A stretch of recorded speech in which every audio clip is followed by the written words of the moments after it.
tells you nothing's right man tells you to do.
Hello and welcome to finals day at the Rugby 10's Invitational, coming to you live from the Helderberg Rugby Stadium.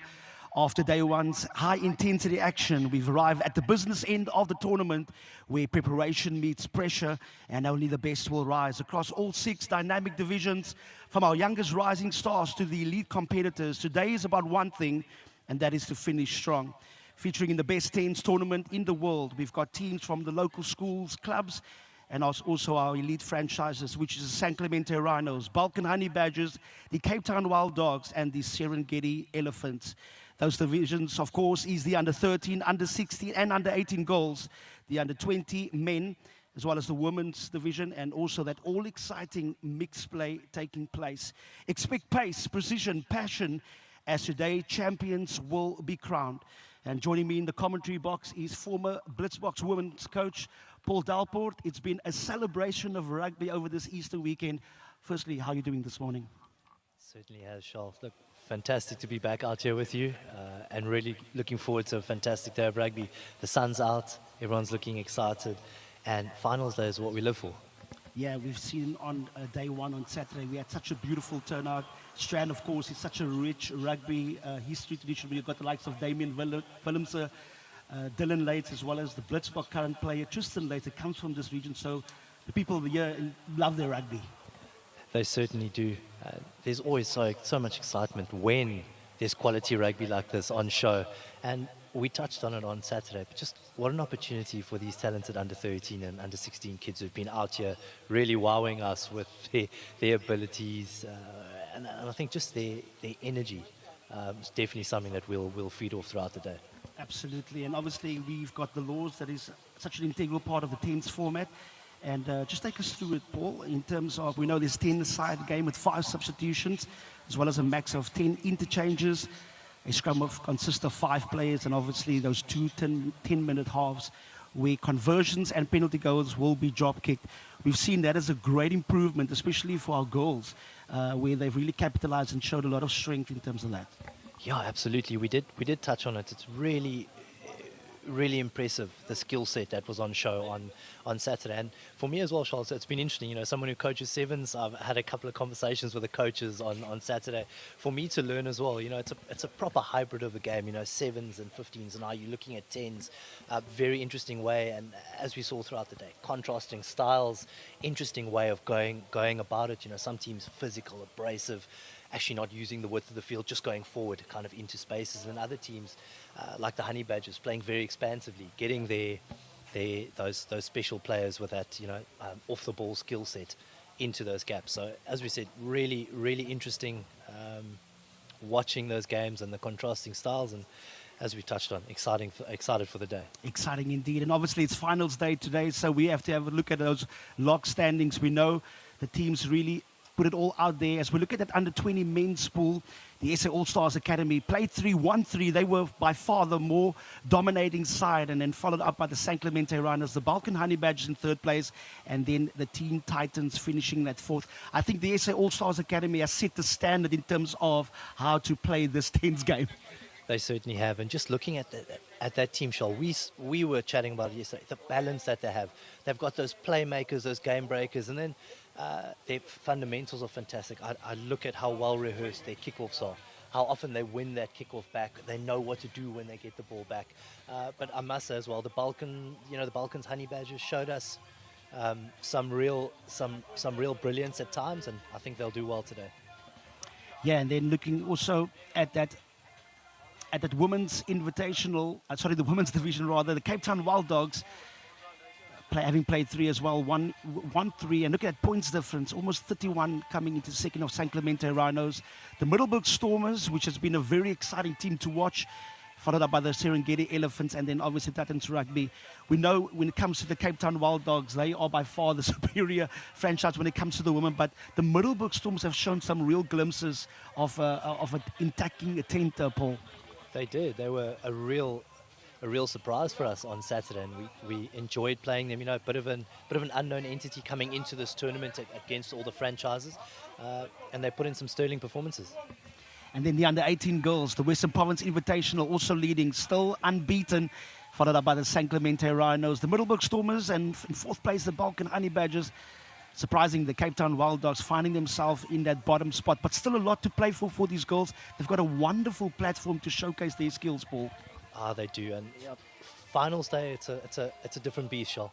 So everything that happened Saturday, fantastic, good platforms laid, especially by the West Province Invitational and just planting seeds.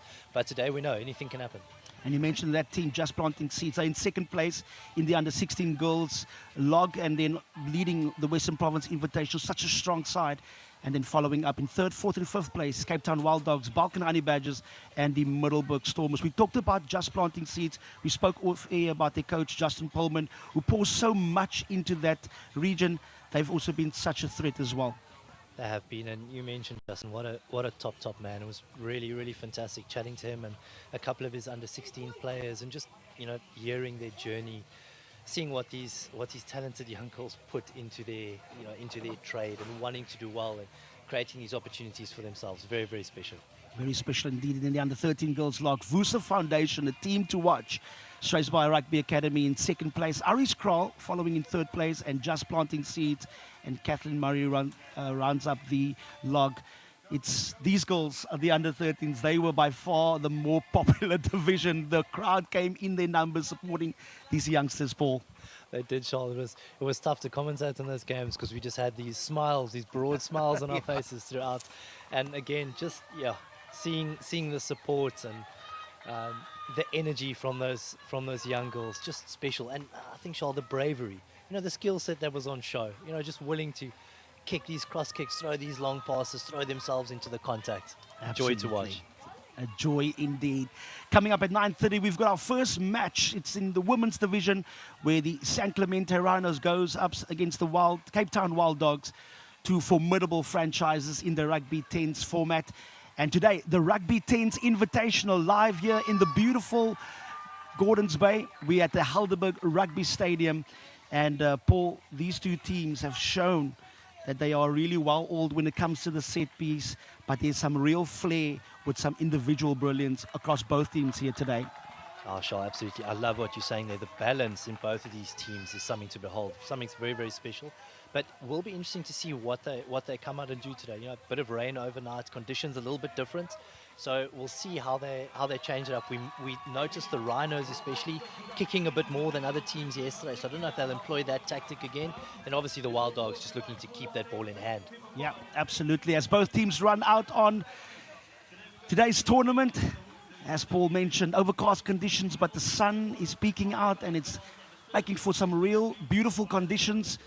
And as you can see, that beautiful backdrop surrounded by the Helderberg Mountains. Of course, we are so grateful for our sponsors, Pool RX, Pepper Pod, as well as Hertz.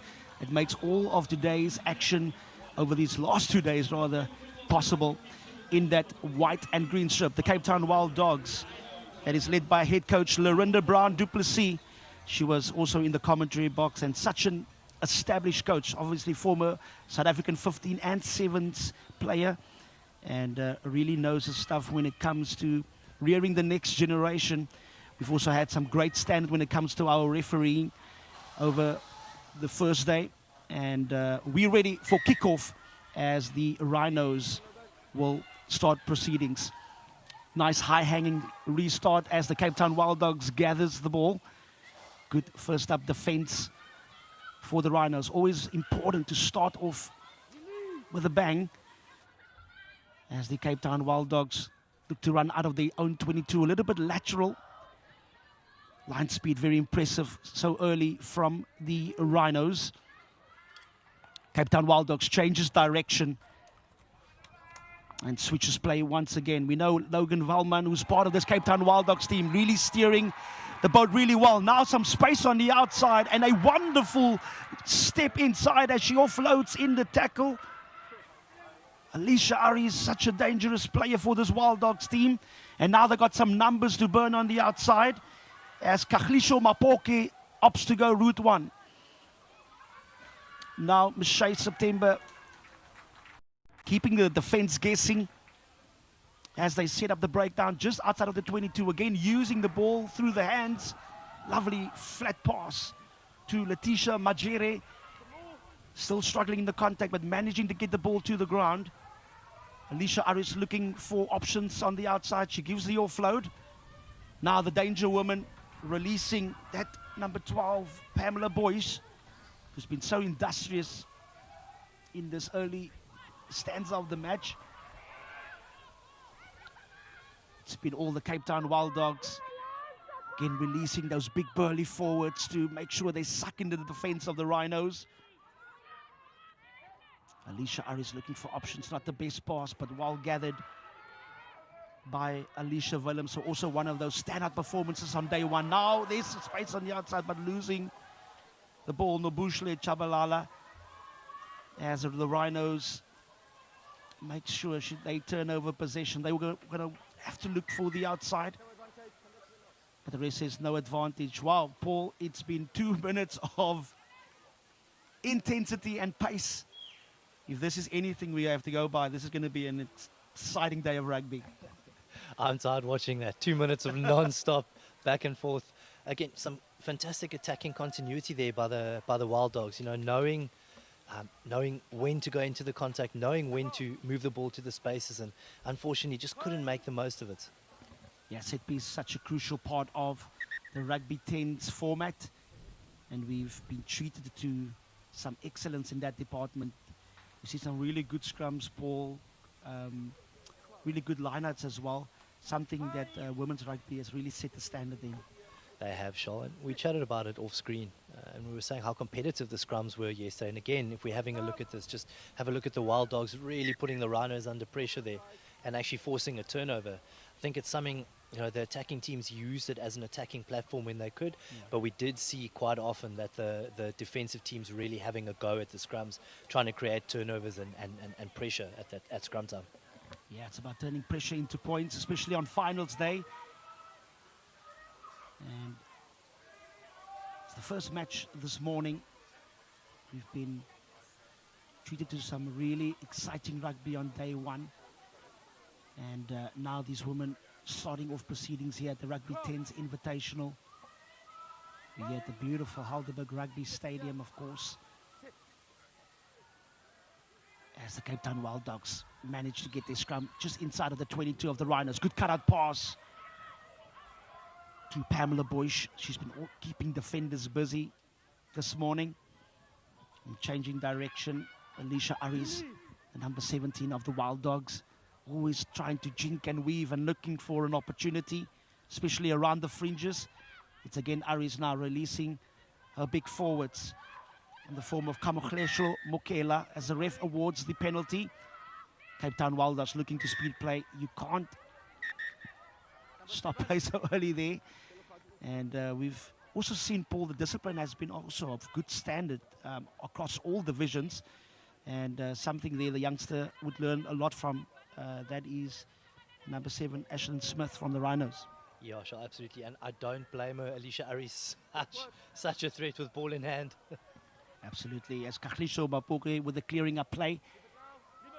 Wild Dogs struggling to get clean ball from the breakdown, but they managed to do so as they release Lamentia Marcus, such a strong ball carrier. Wild Dogs still have the penalty advantage in the 22.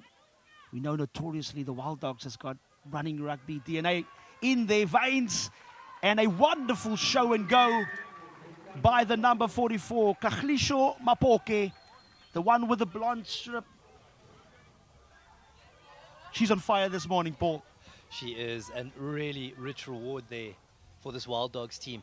I don't think the Rhinos have even had the ball aside from that scrum. I don't think they've, looking at it from a positive perspective, a really good defensive set there, keeping the Wild Dogs out for 5.5 minutes, but the damn walls were going to burst at some point.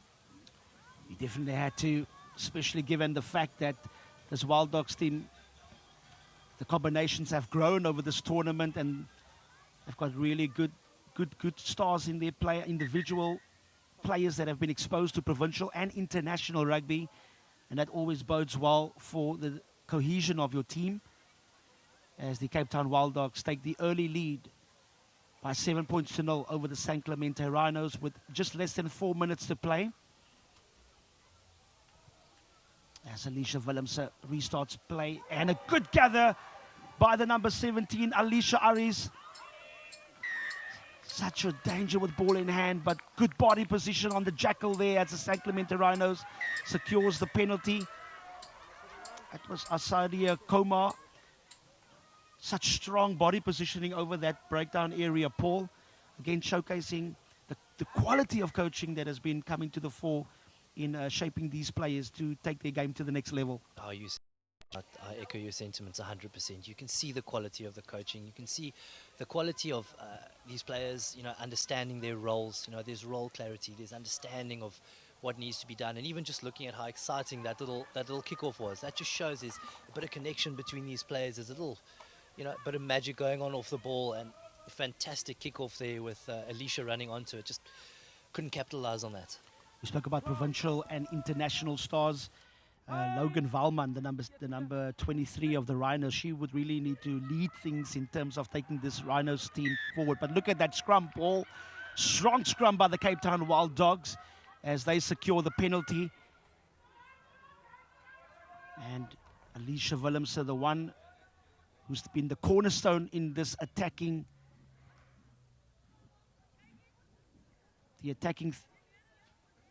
part of things here in this Cape Town Wild Dogs team. And they managed to get the line out just inside of the 22. Another attacking platform here from the line out now. It'll be interesting to see what the Wild Dogs will conjure up here, Paul. Yeah, absolutely. Surprisingly, the Rhinos very physical yesterday. Were winning all those physical contests, and this morning under quite a bit of pressure from this Wild Dogs team. Yeah, Willemse with a good feed as the Wild Dogs secure their line out. Nice flat pass, but ball being lost by Alicia Aris. She'll be very disappointed with herself. She's been having a good start to a tournament, especially on Saturday. She showed some incredible touches with the ball. As the San Clemente Rhinos now look to clear their own 22. They've been under the cautions, minute 1. And they would try to get themselves back in the scoreboard. There's a danger woman, Logan Valman. Also part of the high performance rugby village of the Rugby 10s.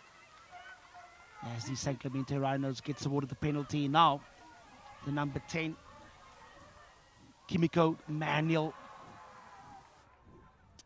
And the cut-out pass just not finding hands, but the San Clemente Rhinos did gather possession, but the jam defense of the Cape Town Wild Dogs just bundling them out. And line out being awarded to the Cape Town Wild Dogs just outside of the 22 of the San Clemente Rhinos with just less than 1 minute left in this first half.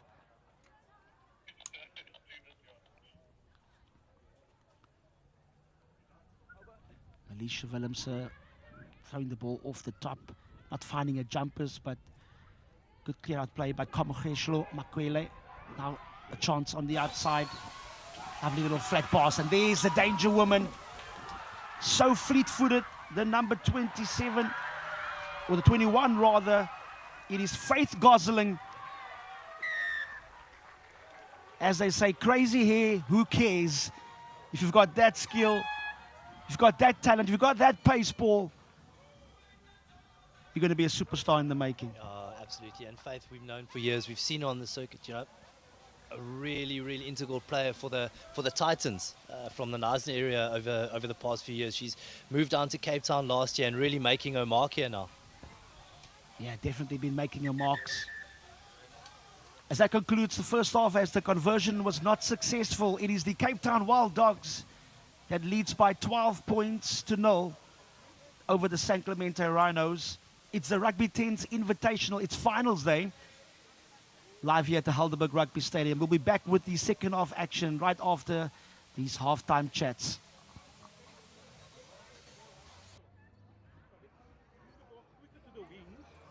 And just make sure that attackers listen to 10. When we get a penalty against us, just make sure you retreat 10 yards, sir.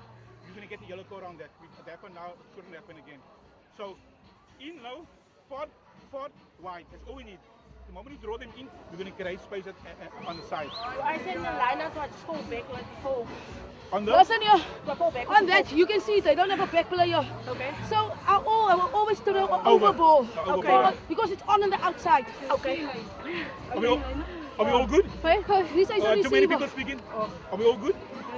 Darling, don't you always alone. So Lisa wants to say pause. Yeah. Don't isolate yourself. No? Okay. Penalties, quick play. Okay.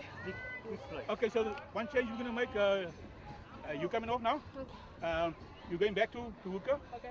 Prop, the normal front three. Guys, we're dominating in the Allowing, clubs. you go to So let's lock. make sure. You go to lock now. Lisa, Go is to op lock. weer so af. So Gaat, you- die kant toe, you die kant, die kant, die kant. to lock. Okay, let's go. Come, our dogs. 1, 2, 3.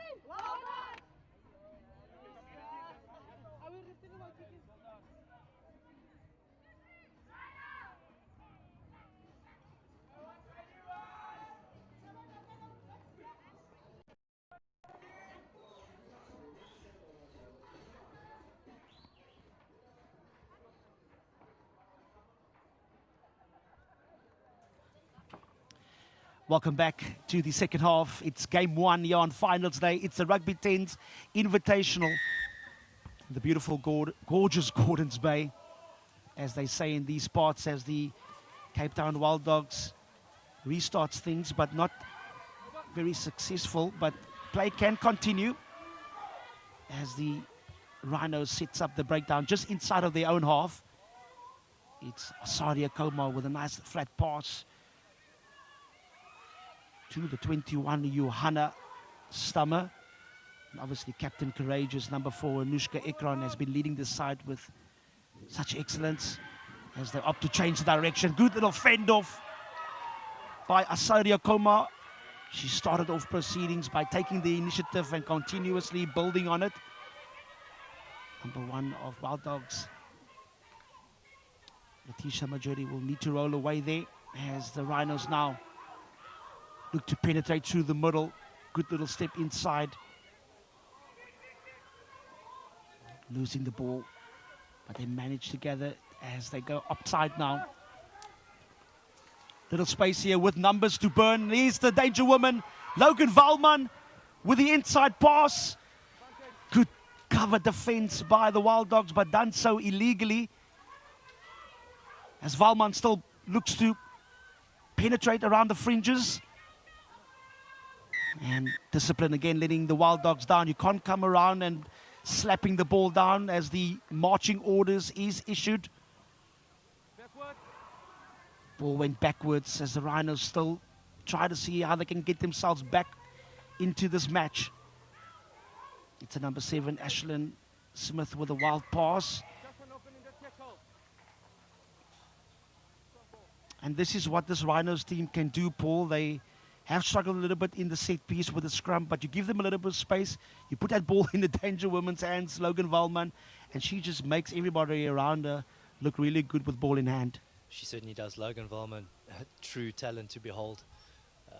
Again, we just need her to be involved a bit more, showing there if she has continued involvement and multiple involvements, she really brings so much to this Rhinos team. But again, Shoal, what a frenetic start. Yeah. Just like the first half, second half started off with a bang.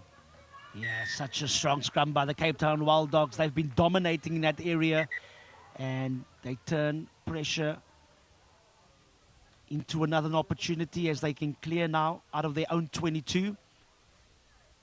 And we were speaking about players needing to stand up. You spoke about Logan Valman, but one player that has also impressed, number 19 from the Rhinos, Asadia Koma, who's been very industrious, and then obviously also backed up by good leadership from the number 4, Anushka Ekran, also one of the young leaders in the Rhinos team. And leadership, you, Paul, as a former captain, is so important in terms of making sure you keep composure, calmness, and getting all your charges, pointing in the right direction, especially when you're under pressure. Yeah, absolutely. Incredibly important, vitally important. And you can see Ekran marshalling her troops. She's done such a great job, and also she just brings something different. She's very physical, very abrasive, and also that left foot, you don't see it often. Sometimes don't realize how valuable it is to have that option. Yeah, now not finding the jumper for the Wild Dogs, but Willemse now changes direction, try to see how they can exploit the blind. Now again, putting the ball through the hands to those big forwards of the Wild Dogs. We know they are so strong in the set piece, but they are also very elusive with ball in hand. As Alicia Aris again opts to go around the fringes, trying to keep those defenders honest. Now, chance on the blind side with Alicia Willems again, with a good little step, but not finding a player on the outside. And just like day one, it will take a bit of time, Paul, for these combinations to gel in and find their rhythm as the day progresses. Yeah, you're right. I think the rest of the Wild Dogs attacking set, they're not giving Alicia enough time just to do her thing, you know, possibly a little bit flat, forcing, as we could see, not going to hand. Opportunity here on the lineup now for the Rhinos. What do you think they need to do just to penetrate the defense of this Cape Town Wild Dogs? I think they've done well. In terms of that relentless wave after wave attack, as the number 16, Tola Masakala, taking initiative. And there, the dam wall had to break. You were speaking about turning pressure into points, Paul.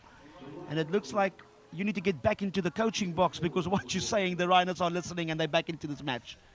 As we discussed, they just needed to keep their hands on the ball for a couple of phases and a couple of minutes. They've shown us so much of their attacking ability on day one. And again, I think it goes without saying for both sides. You know, the ball is what you need. If you have your hands on the pull, you can score the points. Absolutely. His conversion not successful by Tola Masakala. But nonetheless, this Rhinos team is back into this match with just less than 4 minutes to go. It's the Cape Town Wild Dogs leading by 12 points to 5 over the San Clemente Rhinos. And it's the potent left foot from Anushka Ekron to restart proceedings. Beautiful high hanging kick, but wonderful take as well by Logan Valman. It's the sharpshooter from the Wild Dogs. Apologies, Alicia Aris. Let's put respect on that name. What a wonderful take by the youngster. Herself and Logan Valman look so similar in stature, but take note of that name, Alicia Aris, just showing her skills there, Paul, taking the ball out of the air and pace to burn for the youngster, scoring one of the tries of the tournament. She's a supreme athlete. Made her debut for the South African women's 7 side in 2022 in Toulouse. Yep, a winger by trade, Charles, but so good to see her moving into more of a playmaking role in this game. And again, just with that frame, she's a supreme athlete. Getting up off the ground, the confidence to take that ball above her head, and a fantastic score there for Alicia Aris. Yeah, one of the tries of this Rugby 10's Invitational. Again, showcasing the individual brilliance as Alicia Aris' conversion is successful. Now, the Cape Town Wild Dogs restoring their lead to 19 points to 5. I've almost found it in terms of seeing it on the 7th circuit when a player just did a big high-octane passage and they maybe are the kicker. They almost interchange the roles, especially who is fresh. And we've seen Willems being involved in a lot of the attacking platform, just taking the conversion. And we've seen her struggle a little bit with the kickoffs, but it's not down to the skill set. It's maybe just some fatigue. So from a coaching perspective, preservation of the energy, especially on day 2, will be very crucial, Paul. You've nailed it there, Charles. Absolutely. On day 2, you know, every game's a final, and you need your best players on the field for as long as they can be. And you're right there. I think just, you know, a bit of a coaching note, you're always looking for more than one person to have that skill set to help one another out. Yeah, the Wild Dogs storming on that scrum again. You don't always see a Rhino scrum going backwards, but this is the caliber of this Wild Dogs pack. As the Rhinos try to see if they can clear that scrambling ball, they manage to do so. Putting the ball through the hands. It's that number 17 once again. From the Rhinos, releasing and keeping many defenders busy. And the penalty awarded just inside of the half of the Rhinos. They will look to speed up play now.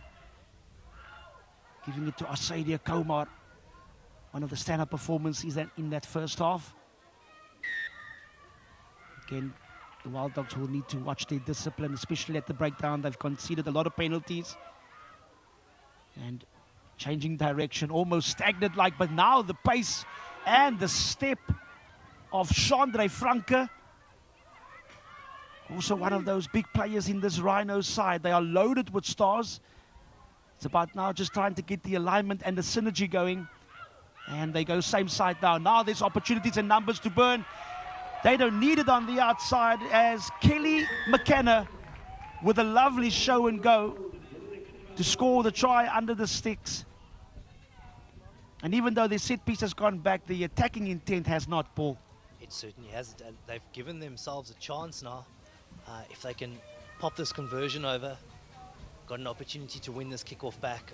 Unfortunately, it hasn't quite gone over, but a real ding-dong battle, Charles. You know, I really enjoy day twos or finals days, as we call it, because it's always strength versus strength, and it's been such a competitive game so far. It's competitiveness to the max. The best girls and women's tournament, that is the Rugby 10s Invitational. And later on we'll also have the under 20 men and then the exciting mixed play between the under 13 and under 16 divisions. But for now the Wild Dogs said that is enough. We've done the job. It's finals day. There's still more important games to come. And they are crowned victorious in game 1 on finals day. It's Cape Town Wild Dogs winning by 19 points to 10 over the San Clemente Rhinos. Thoughts, Paul, as we had a successful and high-octane game 1? First thought, Charles, you are brilliant at your job, but what a pleasure being able to do this with you. And secondly, what a fantastic start to the day. You know, after seeing the magic performances on Saturday, we were under no illusions that there was going to be a slow start to today. And just what a performance from the Cape Town Wild Dogs. The Rhinos showed us their physicality, and that it was one of their big points on Saturday, and they were outmuscled in this game by the Wild Dogs. Yeah, absolutely, Paul. You hit the nail on the head there. We're getting ready for game 2. It's the women's pool where the Western Province Invitational will go up against the Titans Rugby team. There's still lots to look forward to, so don't go too far away. Like always, very proud and thankful for our sponsors, Pool RX, Pepper Pot, as well as Hertz. It makes all of the action possible. We're ready for the next match where Paul Dalport and Mikael Edson will take you through the next match. Stay tuned for some more wonderful action here at the Rugby 10s Invitational in the beautiful Helderberg Rugby Stadium. Stay tuned. We'll see you soon.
Welcome back to this exciting challenge that awaits us. Western Province Invitational going up against the Titans rugby team from Knysna. Both teams putting in some impressive performances on day 1. And this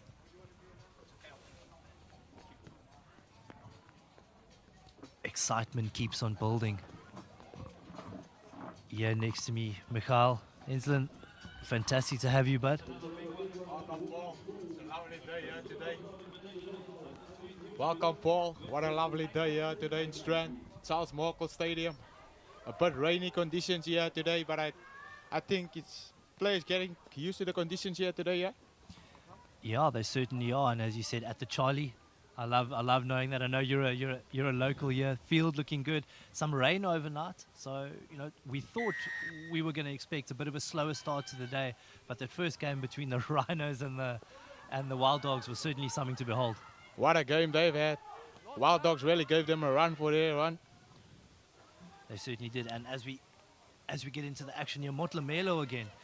She was certainly a standout player on Saturday, getting the ball rolling here for the Titans, who are hell-bent on going route one again. They did it very well on Saturday, dominating that contact point, really being abrasive, going forward, making the defenders make these decisions. It's a bit of a high tackle there. Looks like the referee is going to go to his pocket again. We must pay our referees and officials a huge compliment. I think the standard of refereeing has been fantastic over this tournament so far. Yeah, it's been brilliant actually. They're really on point with the decision making also. Titans have the ball, and again into the hands of Motlamelo, who gets that ball away. She's quick there to secure that breakdown. The Titans looking to play back to that blind side. Good carry there by number 20, Lazan Engelbrecht. Titans now looking to open up some space here. That's a great barnstorming run there by Ndabeni. Getting it back in field to Jamie Jones-Ben. Great carry there. And again, Ndabeni spotting that gap. Off she goes through the middle. Titans will look now to go to the left, go to the edge. The Western Province Invitational team stuck around that breakdown. As we can see, 5 or 6 players around that breakdown. And again, off it goes to Lazan Engelbrecht. Good carry. Unfortunately, losing that ball. It's gone backwards. Unfortunate there for the Titans. They really put a good passage of play together there. Just broke down towards the end, Michael. Great composure there by the Titans zone actually today. I think they're actually looking better a bit today than the day one. I think they're in it to win it here today. I agree with you. Finals day, always something special. Anything can happen. These teams well matched. We discussed the first game, the Rhinos against the Wild Dogs, very competitive. And as we've seen in the first 2 minutes of this game, a highly competitive start to the game. Michael, we saw in the previous game, defensive teams especially putting teams under pressure at scrum time. The Titans have shown their physicality. Do you think it's something they'll be looking to do in this gun? I think they stepped up their defense really today. Like in the first day, they had some struggles here and there, but they're really adapting to the conditions here today. I think they're coming through strongly here. Coach said some wise words to the girls out there. I think they're in it here. Looking to see as their body weights, they look solid constructed for today. Condition looks solid. This province team, very dangerous from anywhere as we see them break out down to the left-hand side again. Motlamelo, fantastic hit there. Titans looking to make it very physical at the breakdown again. That's a fantastic tackle from the number 12, Tashlin Fulmer, putting this Western Province Invitational team under all sorts of pressure deep inside their 22. So we have a look now at the first line out of the game. Titans quite good yesterday, and Ndabeni with ball in hand. Great throw over the top. That's a fantastic option again. Motlamelo, what fantastic fighting contact as she goes barreling into contact. We can see the Western Province team quite tight on defense. If the Titans can shift the contact point just 1 or 2 places, they'll be in with a real shot again. They go route 1. Michael, this Titans team really looking to impose themselves on this Western Province Invitational team. I really think they need to improvise here and there. Just not go in route 1. Like try to get the ball out wide, see what they can do outside. The outside backs, what they can do. They got some quick people there outside. Looking forward to see that General also coming back into this game. Good carry there by Dediza. Getting some momentum now. So we can see big fight there. Megan Adams getting that ball to ground. And in it goes to Levy's hands. She's always going to make something happen. She's a fantastic baller, fantastic playmaker. She's on the blind side again. That's a great break by this province team. Danka Paper. Off she goes. Fantastic feet. She might go all the way. That is unbelievable. This Western Province team is so dangerous. They can score from anywhere. I mean, Michael, breaking from deep in their 22. And that's just some quality rugby. Especially the likes of Danica Piper and Levy. The two, they always linking up together when it's started to get the ball out wide, create some space for the team, get the ball there, get over the advantage line and put some points over for their team. Absolutely. As we see, Noah Levy just pushing that conversion to the right, but she is something special. Played for the national under-20 team against the Netherlands last year. I mean, two of us sitting here, big fans of her dad, currently coaching the Stormers under-23 side. Big part of that Stormers squad, as we see Ashton Klein on the side there, the coach of the Titans team, giving Marlene Adams an opportunity today as well. Marlene obviously not playing today, suffered a bit of an injury on Saturday, but knowing Marlene, she will always contribute. Again, Levy with the kickoff. Titans set quite deep, straight into the hands there of Jamie Jones-Ben. Sends it off to the left-hand side. Great carry there from Tashlin Fulmer. But slow ball now into the hands of Ndabeni, who's been a real threat so far. That ball's gone backwards. If they can move it to the space, there's space on the edge. Fantastic tackle there. Wow. I think that was Michaela Korasi making that big hit into the hands of Motlamelo again. She really has been a busybody. Oh, not a bad option there. Didn't want it to go to the left. There was no one at the back for the province team, but it's worked out well. What do we say, Mikhail? Fortune favors the brave, and as the Titans go rolling forward, Ndabeni gets that ball away to the number 16. A brilliant cover tackle by Levy. Yeah, Kayleen Muggles, Levy in there, fantastic working back. Never said die attitude from this province team. Oh, and that's a fantastic carry forward from Tashlin Fulmer. Just a real ding-dong battle here to start with. 7 minutes in, Michael, and there isn't too much between these two teams. Yeah, I think this is an unpredictable game because as you saw before this, the game of the Rhinos and the Wild Dogs, we actually thought the Rhinos will pull that one too, but as you see, the conditions here and everything is unpredictable. Even yesterday with the games of the SA Legends Academy versus the Vulcan Honey Badgers. The Honey Badgers got the first game by 40 points to naught. Second game they faced the SA Legends, then they got the 50 against them. So yeah, tough here to say who's going to win here every time. Very, very true. And as we can see, just such, these talented young women coached by such incredible individuals here. Nazim Adams coaching the Western Province Invitational team. I'm giving his age and my age away here. Nazim was my coach under 15, under 16, and a really good scrum off in his day as well. And just being willing to impart that knowledge onto this generation. Such good development going on here by Western Province, and of course by the Titans Rugby Club, who have been going for quite some time under Ashton Klein. Now Titans kick off 5-all going into the second. Unfortunately that ball didn't travel the 10, so there'll be a free kick on the halfway line for this talented Western Province team. And again, off goes Levy. Back 10. Always such an eyes up player. She has so much talent, so much pace. And I just love the way she's willing to take that responsibility on her shoulders. Fortunately, she gets torn down, I could almost say, just before the try line. Titans player not releasing Noah Levy, allowing her to get up, and unfortunately giving away a penalty and now a yellow card. I think that's the number 12, Tashlin Fulmer. Off it goes. The Western Province team look to go quickly. Number 4, Didiza carrying quite well there. Playing back. Oh, Motlamelo again. What a fantastic hit. Spot tackle there, and the Titans are looking to hold the Western Province team up. Getting to ground there. Motlamelo stuck on the wrong side, and through goes number 14, Danica Paper. Fantastic try. That's number 2. And Michael, great play there from the province team.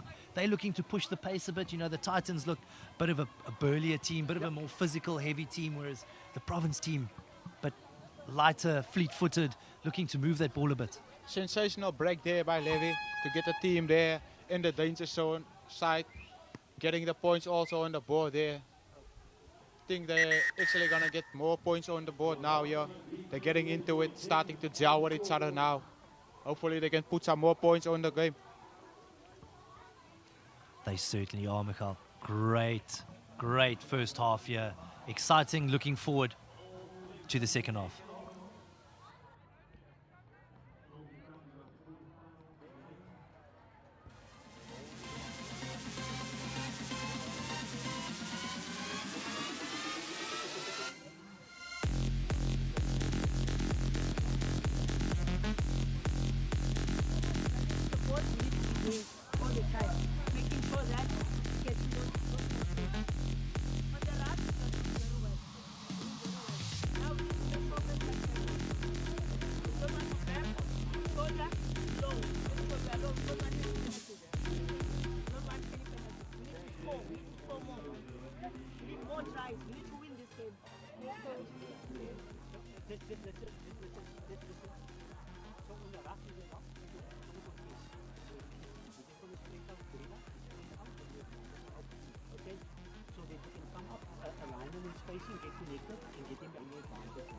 Okay, you see who's right. If we break the line, we need somebody to run towards the player, support run.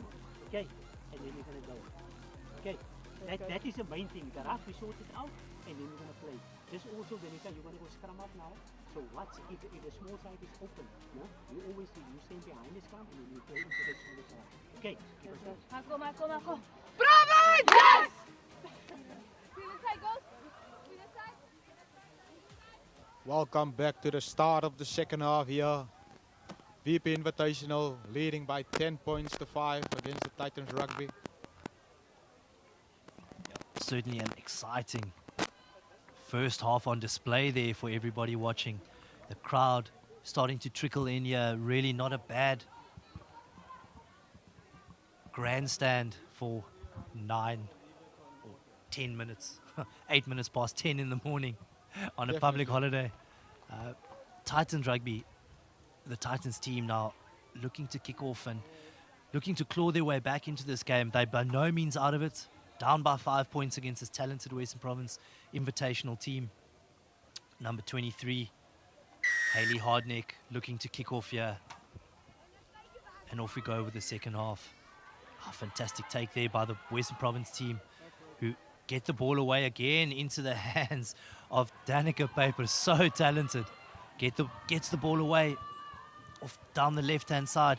They need to look to stay infield. Oh, unfortunately, they've been taken into touch there. That was Kaylin Heerville. Unfortunately, just couldn't get that ball back inside.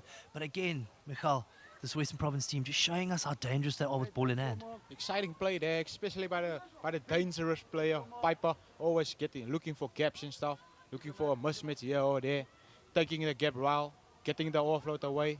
Some sensational stuff here by the VP team. Great steal there from number 21, Kyra Boker, using her height to good effect. And Dabeni in on that ball quickly, unable to get it as the rain comes down here at the Charlie. Might change things up again. Levy doing very well to get that ball away. Province should look to get it wide into the hands of number 18, Emma Bester. And Bester manages to finish it. Look at that smile on her face. All she wanted was that ball, screaming for it. And the Province team got it to her. Michal, again, this Province team, even with the rain coming down, just showing that skill set. We were talking off screen, just their ability to move that ball from edge to edge. The skill set they have, very, very special. They're playing very well under certain conditions here. Day one, they didn't do as well, but today they certainly are for everything. I think they're busy yelling at the moment, finding their rhythm in the game, looking up where the space is and attacking the spaces. Brilliant stuff here by the General Levy, coming through for a team, bringing the ball through the spaces, getting the ball to the space, like Piper, always getting the hiccups. Piper trying something sneaky there. Could have worked out if it went 10. Unfortunately. As you can see, the VP side, they're smiling here. They're enjoying this day. They're really enjoying this game here. Referee just calling the Titans back, saying please they need to take it from the mark. And you can see again the Titans, you can just look by their setup, they're looking to go route one again. They're going to make it physical, make it abrasive. Tumalelo with the ball now, off it goes. There's an Engelbrecht again. in possession. Off it goes This goal is quick.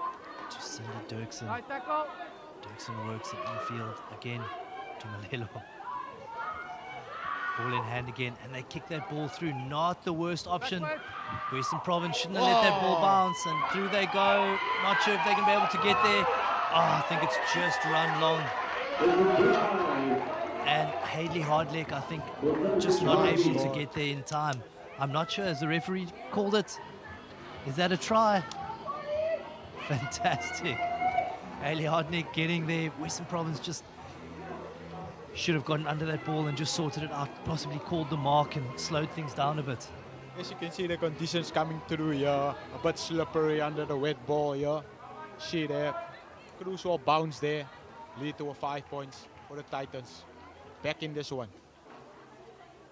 Hayley Hardleck now looking to put this conversion over. That's a fantastic strike. Back into the game. The Titans come.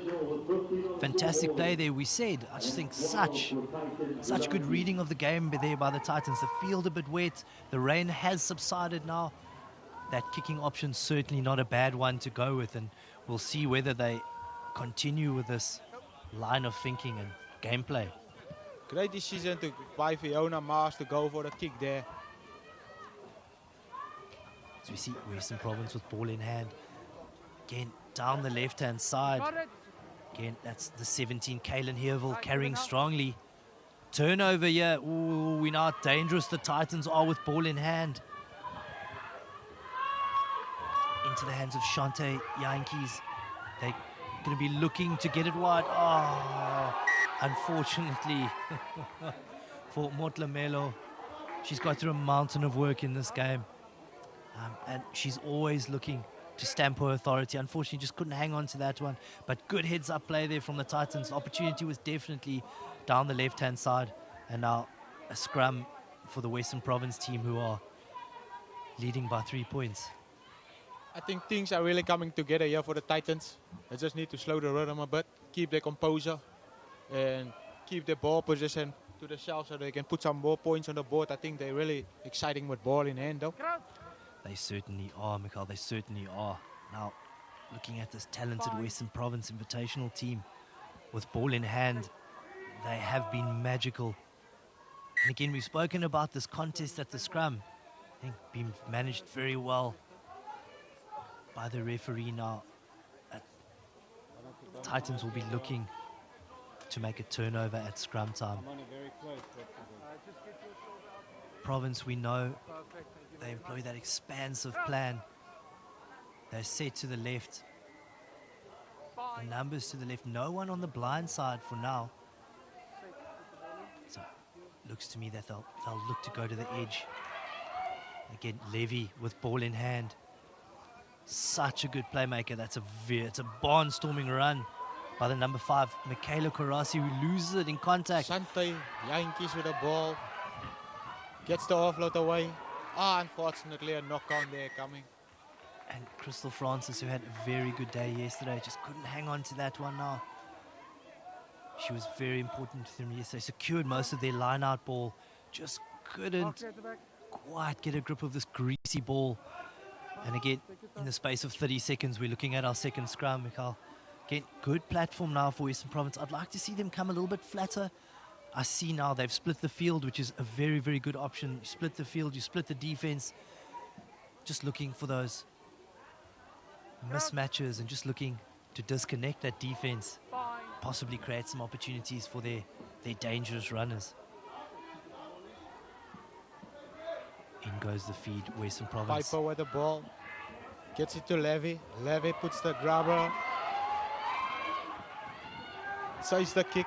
Takes the ball down. 5 meters out from the 22. Unfortunately, penalty there.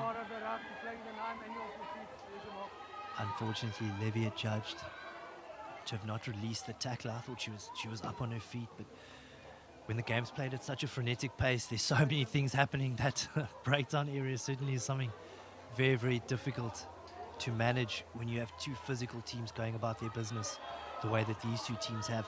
Unfortunately, the Titans not finding touch there and into the hands of the danger woman from the Western Province side. Levy getting that ball off to the left to the try scorer, Emma Bester. Advantage for a high tackle here. Titans just sliding up a bit, unable to make that leg tackle, and Province, off they go quickly down that left-hand side. They've been a big fan of that left-hand side in the second half. That's a good carry. I think that's Tamlin Paulser down the left-hand side, and unfortunately, not for the first time in this game. That's a proper coach killer being tackled into touch, Michael. Still game on here, Paul. As you can see, 3 points in it. Game can go either way. Anyone can have it. If you want it, you can get it. Certainly can again. And Dabeni been quite effective with her line-out throws, and we've said Crystal Francis been managing the line-out quite well. Looks like they've regained this line-out, or gained it. And there's some space off to the left-hand side now. Motlomelo in possession. Breaks the first tackle, breaks the second tackle. Bester hunting her down. Motlomelo's gone around the outside. Being chased down there. That's a fantastic tackle from Danica Paper. She's been a live wire again. Paper involved. Wins that battle. Up on her feet quickly. Fantastic play by this young Western Province playmaker. Titans, though, still in position. That is not a bad option. A kick down to the right-hand side. That's Ndabeni. Ball in hand. Mikhail, what a fantastic passage of play by this talented Titans team. Sensational. I think they've adapted here. They looked at the style of play of the Western Province side and they saw there was no one at the back the first time. They got a try like this in the first half. Now they want to take the win here. Exactly the same. Sensational play here by the Titans. Well done, ladies. Certainly have fantastic game sense and ability to spot that space, kick that ball to the space. We saw the Western Province team very tight on defense, getting stuck around the breakdown, and the Titans making the most of that space. Would have said now, would have been nice to see Shante Yankees take her time with the conversion, possibly run the clock down, and now the Titans. Still game on. Paul, the Western Province can still come win this one. Is sheer final play. Game on. 4 points in it. 2 points in it, sorry. They can. Off it goes to this talented Western Province team. Bester to Levy. Levy's not the person you want to be given space to. Bester again carrying hard. She's been industrious in this game. Plenty of second efforts. Again, Western Province now hang on to that ball. Levy there at the breakdown. It's a good counter ruck again. That's Motlamelo. Unfortunately, she was adjudged to have played the ball while countering at that breakdown. Province go off to the left-hand side. Paper sending that ball to the edge. That's a good carry from this Province team. And off it goes again. Down that left-hand side. Great hit and spin. That's the number 17. Kaylin Heerville. Some barnstorming runs in this half, and now advantage to the Western Province team. Michael, you called it. This team's so dangerous with ball in hand. If they can roll through a couple of phases, this Titans team could be in trouble. I really think they should just keep their composure here. Something special is coming here. They just need to keep the composure. They do again. This Western Province team keep rolling. If they can move this ball from the breakdown again, is that Motlamelo making things difficult for this Province team. Another good carry there from Tamlin Paulser. She's been abrasive, she's been physical. In goes Kaylin Heerville again, and that's a turnover. Advantage. No advantage, it looks like.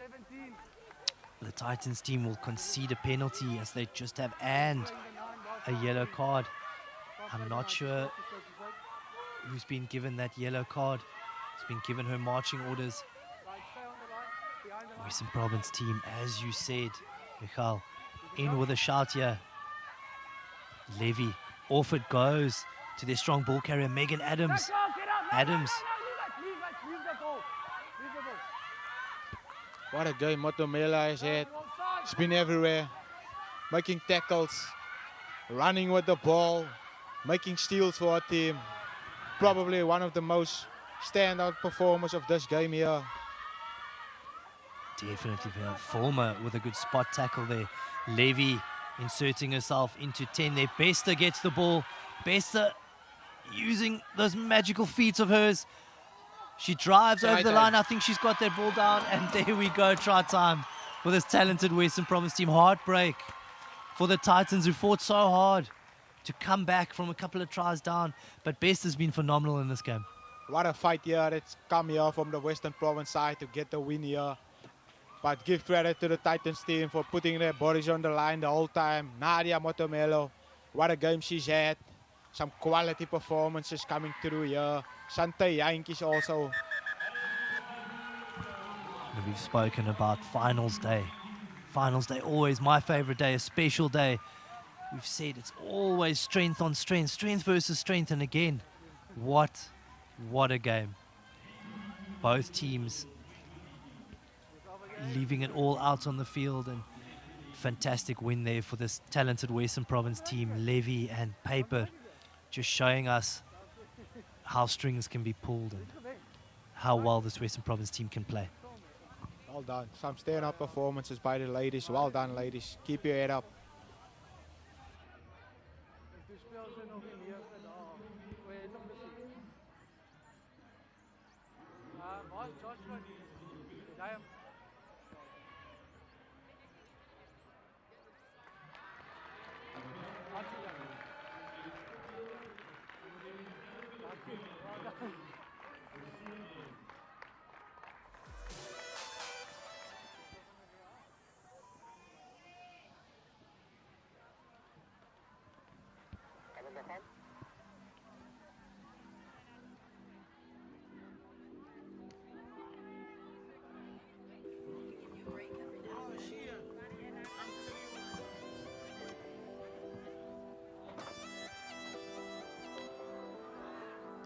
Welcome back to Game 3. It's the Rugby 10's Invitational, as the Middelburg Stormers will go up against the Serengeti Elephants. We've been treated to a phenomenal game just before this one, where the Western Province Invitational just got the edge over the Titans rugby team.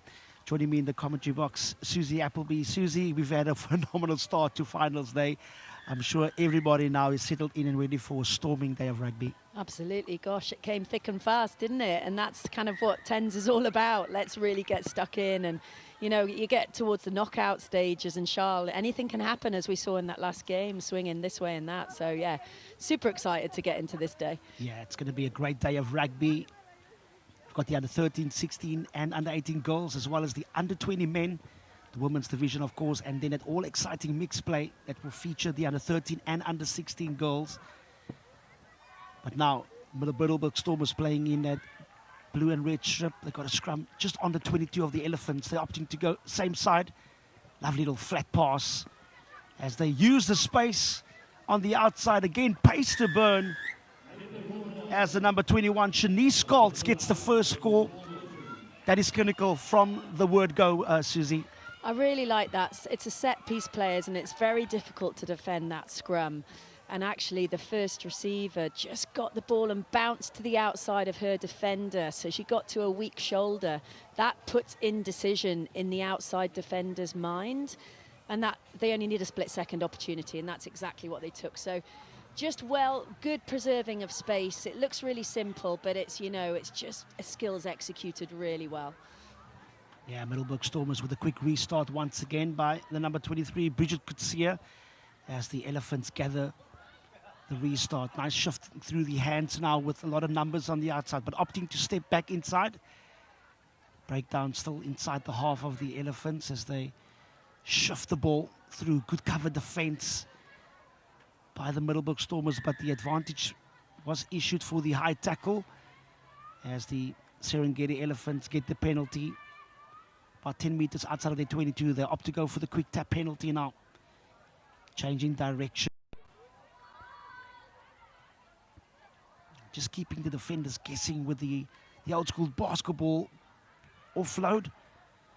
And good meters being made in the trenches now, with opting to go on that blind side, seeing small space, but unfortunately running out of real estate. But good enterprise by the Serengeti elephants, Susie. They can attack you from any part of the field. Yeah, and they'll be, but they want you to get back on and up on the scoreboard as quickly as they can having conceded a try. So listen, little snipe down the short side doesn't quite come off, but it's really nice to see, like we talked about, the offloading potential, freeing their hands and just looking to keep that ball alive. Yeah, it's about fearless approach on finals, though. You can't have any regrets as the Middleburg Stormers puts the ball through the middle on the boot. And a great gather by the number 21 with a wonderful offload to Jonisha Boyson. On day one, they arrived a little bit late, Susie, but now that are here, they're not just here to take part, they're here to take over. Oh my gosh, they are not holding back, are they? And the height, the aerial skills, but I just like the mixing up of the play there. Little boot to ball, but your kicker's as good as your inside support makes it, and she just got round, got on the ball, but they didn't die in that attack. They wanted to keep that ball alive, to get after the line break. And look, it pays dividends, doesn't it? They're in under the sticks, and a really important score, and you'll probably think that Elephant's going to be a bit deflated by that, having put some good phases of possession together. Yeah, Middleburg Stormers now take a healthy lead by 12 points to 0 as we look at those beautiful visuals, seeing the different franchises with the fans. In shot there, the St. Clemente Rhinos played earlier in their first match. Fortunately, weren't successful, but great to see the local fans coming in their numbers to come and support the next generation of talent. And we've been treated to some great support, Susie. The Strand, Heidelberg region really coming out to support the Rugby 10's Invitational. Yeah, it's buzzing, isn't it? I walked in here at 8 o'clock and everyone's flooding into the car parks and they're very excited. Everyone's had a really nice long weekend, but they want more rugby, which is what we all want to see, isn't it, Charles? Absolutely. As the Middleburg Stormers restarts things, a little bit of messy collection by the Elephants. And as much as the set piece is so important, you also got to really work hard on the way you receive kickoff, Susie. Yeah. Well, the restart is a set piece, really, isn't it? You can look at it. There's so many of them, and they're so important because they could have given themselves an opportunity to get back on the ball, which indeed they have. It's pressure time, isn't it, for the Elephants trying to escape from here. So the Stormers would be really pleased with the amount of distance they've made up the field. Yeah, Kristen Ellis didn't find the jumpers on that occasion. But the Middleburg Stormers again on the rampage. Finding the last pass, but the Elephants looking to run out of their own 22, jinking and weaving, trying to find the hole in the space. Good cut-out pass. Now some numbers on the outside and some space. And again, the desperation of the Middleburg Stormers defense catching up. And it's been so good to see about chasing these lost causes, not giving up, not just thinking it's a clear-cut chance. And that is just the character of these players, Susie, and their ability to really work hard for each other. It was so nice to see the little bit of footwork, which basically puts indecision in those defenders' minds. So she wrong-footed about 4 defenders, but then had the foresight and the vision to let the ball go and move to the outside. Just a little spillage on the outside and probably a little bit forced, but yeah, really positive progress. Yeah, Zania Miller, number 9 of this Middleburg Stormers, she is the cornerstone of the attack and just always looking for questions on the attack as they again shift the ball. And a good cover defense by the Elephant. Just a little bit lateral there, Susie. You got to still earn the right to go wide, and obviously we've seen them being successful, but you got to build your innings. Yeah, they just kind of, it was easy for the defence to drift on that occasion, wasn't it? Didn't quite turn their hips enough, and then, potentially you just got to look back or get away from the touchline and use that 5-metre line to just drive your way back inside. Yeah, scrappy little line-out for the Elephants. The rest says the ball did go backwards as they will restart this line-out just outside of their own 22. And the Elephants, of course, have got a big pack of forwards, but also got some nippy backs as well, as Kristen Ellis just managed to find the jumpers, but at the moment, again, very stagnant on attack, but opting to break through the tackle as they burst through once again. And the Elephants now firmly over the advantage line. They've got some numbers now on the outside. And a strong warning run by Tyrell Wilson, releasing the play on the outside, but the ref says the ball was lost forward. Through that scrambling defense, the Middelburg Stormers were deemed to be offside as they look to restart play. Good passing contact and found by Lotte Marke. We've been mentioning her name quite a few times on day one. Now change direction, opting to go route one. Again, firmly getting over the advantage line. Shifting the contact point now as they let the ball do the work. And again, a barnstorming run through the middle, opting to go same side now. Little cutout pass, but not finding hands. And the Elephants at the moment showing some real glimpses of what they can do. But just again, that last pass, just maybe a lapse of concentration, Susie. Yeah, they're making huge progress up the field. What I like is the, forwards are happy to step in at first receiver, throw little miss passes, show and go, little short balls, and it's just, it's just brilliant to see. They're clearly coached really well, and they're making endeavours to get up the field. But like you said, they're just a little bit of force in that last pass. Yeah, good line out found by the Serengeti Elephants. Kristen Ellis has been so crucial in that, as Tyrell Wilson, the danger woman, so much pace in her legs. As they set up the breakdown inside the 22 of the Middelburg Stormers. Now there's a real opportunity for them to get back into this match. A little bit of indecision, but they up with a Hail Mary offload, not finding the hands, and they'll be desperately disappointed, especially making all of those meters outside of their own 22. As the Middelburg Stormers looking to turn defense into attack. Again, jinking and weaving their way. Good little break through the tackle. Good step inside by the number 23. That is Bridget Kutsia with some individual brilliance. And I've been so impressed by the character and determination, especially from this diminutive player. But it just shows again, in the Rugby 10s format, Susie, there's a place for every shape and form. Certainly is. How soul-destroying for the Elephants. They were so patient in their attack. They were building pressure. But then one little mistake, and that's all it takes, isn't it, Charles? And, they want to go end-to-end. Those Stormers, they want to get hands on ball, and they do not hold back, and they punish you. And that's exactly what's happened just on the stroke of half-time. Yeah, soul-killing score as the Middelburg Stormers take a healthy lead over the Serengeti Elephants by 19 points to 0. There will be a lot of halftime chat by Coach Marite Pinar on the Elephant side. And we'll go down pitch side to go and listen to what Coach Marite Pinar has to say to her charges. Stay tuned. We've got some more action coming up after this half.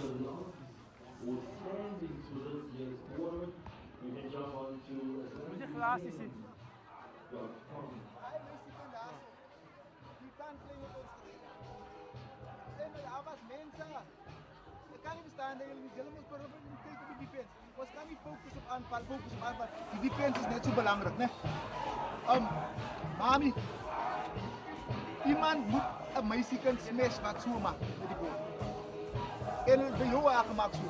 As sy so maak, moet jy kyk vir wie gaan sy passie. Smash haar, want sy dra die bal. Net kom so. Die bal dra met smash haar. En lig net vir my die intensiteit asseblief op die defense. En julle Bonner White, Mariana, Baas Dieken, jy en Bridget, julle drie verhaal. Praat die defense en why afvoer. Nee? Want julle praat defense, ons speel op mekaar. Ons wil hulle nul hê, ons wil hulle nul hou. Onthou ons margin, dat is belangrijk, né? Amber, prachtig tot dusver. Ek gaan nou, Paarka gaan nou afkom, sommer in die begin. So skryf vinnig nie slim. Paarka gaan afkom, en dan gaan ander Paarka opgaan. En dan gaan ons, dan gaan ons vir Wade nog 2 minute gee, dan gaan sy op. So julle moet nou laat ons nou sommer vinnig.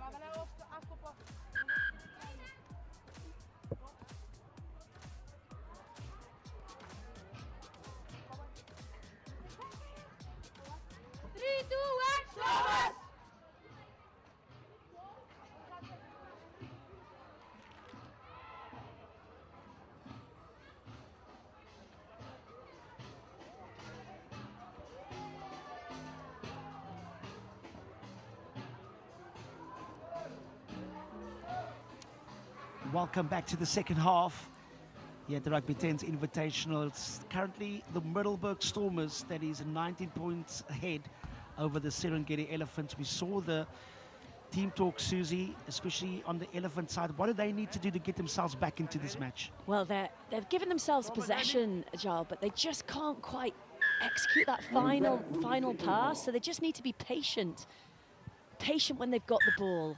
I know it sounds really straightforward, but it's true, isn't it? Yeah. And really around the breakdown area, they're a little bit loose. They need to tighten up that area to be able to generate quicker ball. But sadly, you know, that giving possession away really early to the Stormers is not going to get them back on the front foot. Yeah, fundamentals of this game still so important.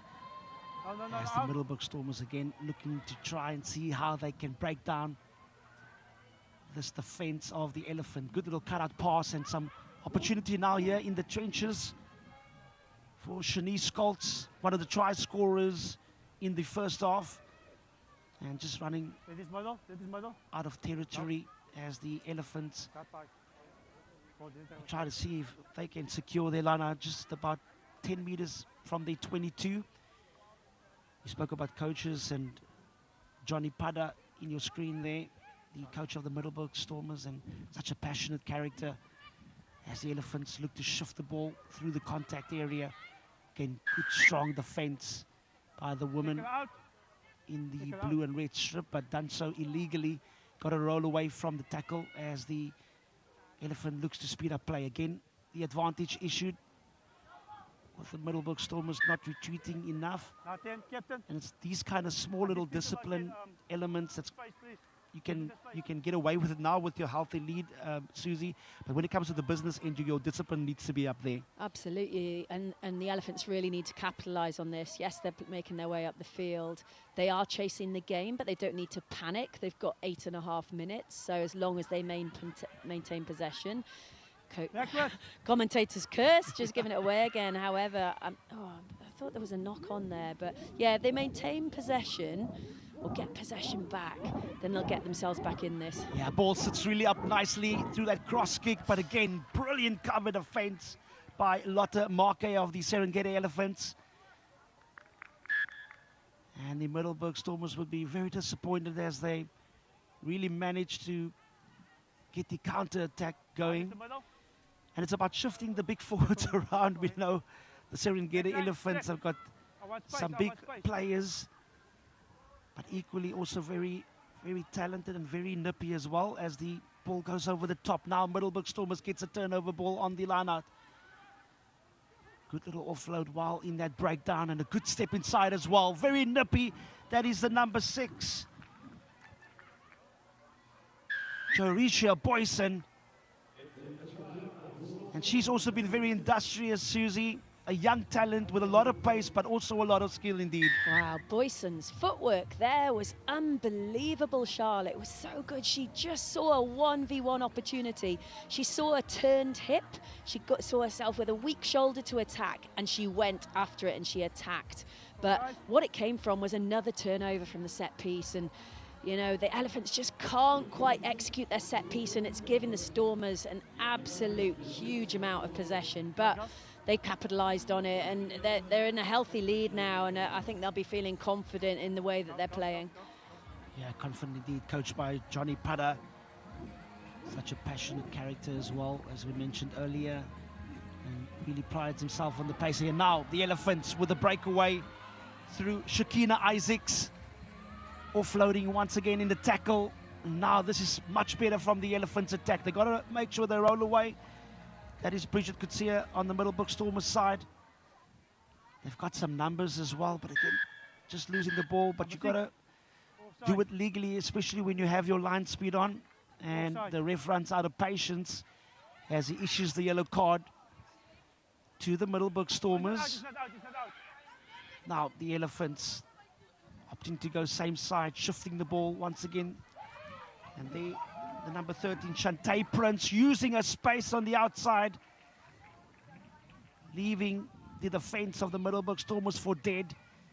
and a much needed score, Susie, just to get the confidence back for the Serengeti Elephants team. Yeah, absolutely critical that they scored on that occasion, and equally as importantly, she went to the sticks. So that should make it a 7-point rather than a 5-point. And when you're clawing your way back into the game, every point is crucial. So a brilliant bit of individual footwork on the outside, and she gets over the line. But as I said, 7 points rather than 5, and now they need to go after this and get possession back. Yeah, the restart, as you mentioned, so crucial as the Middleburg Stormers lead still by 26 points to 7. There is a danger woman, Xenia Miller, have been really pulling the strings on day one for this Middleburg Stormers team. She opts to go same side. And a wonderful step in breaking through tackles now at the moment. Wadey at the Foss. And there Miller. Backwards. A little bit of a loose pass, but they managed to gather it as the Elephants tried to apply some pressure on defense. Maybe the sensible option of kicking that ball through downfield, trying to find ground, and a kick is only as good as its chase. And strong pressure being applied by the Middleburg Stormers. Amber Oliver, the number 7, and unfortunately not supporting her body weight as the Elephants gets the penalty. You mentioned about them showing a lot of character, this Elephants team, and the moment not on the right side of the scoreboard, but they have shown that they can go toe-to-toe with this Middleburg Stormers team, Susie. Well, they've certainly got a never say die attitude, haven't they? Weary, not surprisingly. It's been a tough old 15, 16 minutes for them. But now is when you need to maintain composure, especially when you're on the ball, and that energy to be able to shift defence into attack into defence to make sure you stay in the game. But, you know, Stormers are not relenting. Yes, they're not as relentless, if you like, as they were in the first half, but they've got big, strong carriers. They're breaking tackles, and the post-contact meters, Charles, is the really important thing. They're taking in a few defenders at a time, and their rec speed is quick. So it's very, very difficult for the Elephants to then get back on their feet, have numbers in that defensive line, which is why they're being busted. Yeah, it's the small things that makes the biggest of difference, and a good, strong scrum by the Middleburg Stormers. Going around the tilt as the ref calls for the restart. And we've mentioned a few names on this Middleburg Stormers team. Jorentia Boyson, number 6. Slow Influential, as well as number 21, Shanice Scholz. And number 7, Amber Oliver, has also been industrious. But one of the key players in this team is that woman who just feed the scrum, Xenia Miller, coming around for the loop. Race's ball went backwards as they still have the opportunity now. Good pace shown on the outside shoulder. We've spoken about her, number 21, Shanice Scholz, scoring her second try of the match, showing a clean pair of heels. And if you've got enough pace and enough skill, there's not a lot of defenses that can stop this woman. Clinical indeed, Susie. Oh, just that. It's the starter play, isn't it? It's from a right-hand scrum, massive opportunity, but it's the little wraparound, it's the indecision, it's the deception on the ball, but most importantly, it's taking it to the line. So that's where the deception comes. But the defenders just bite in at that key moment, which enables that gas merchant. She's so good, isn't she? So pacey, and that's probably the nail in the coffin that sadly the Elephants didn't want. But as we talked about, you know, the Stormers are just taking every opportunity, and they're really punishing, aren't they? They certainly are doing so. As have a healthy 31 points to lead over the Elephants. Only's got 7 points on the board. Just less than 1.5 minutes in this second half. We'll try to see if they can get some sort of reward for their industrious play. And now they've got a chance on the outside, using the ball through the hands. A good step inside, but again, the cover defense of this Middleburg Stormers team has been so impressive as they changed direction now on attack. A little bit of a loose pass, as the ref says, the advantage now to the Stormers team.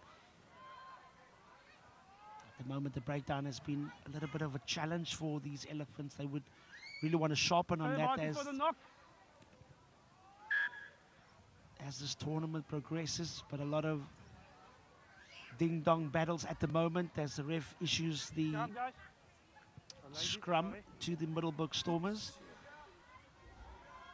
Susie, you are such an established coach, and this Elephants team possesses a lot of talent and also coached by a very, very good former player, Marate Pinar.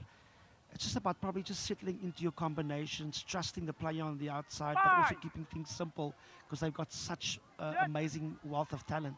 Yeah, they do, and it's just, you know, all these minutes that they're playing are so invaluable because, you know, you just learn so much, especially in a shortened game like tens where it's so quick and fast. And, you know, if you have the luxury of looking back at the footage, then they'll certainly be learning from this. But, you know, this is one game. The next game can be completely different, but it's the most important thing is playing to your strengths, mixing up, really nice toe to ball there.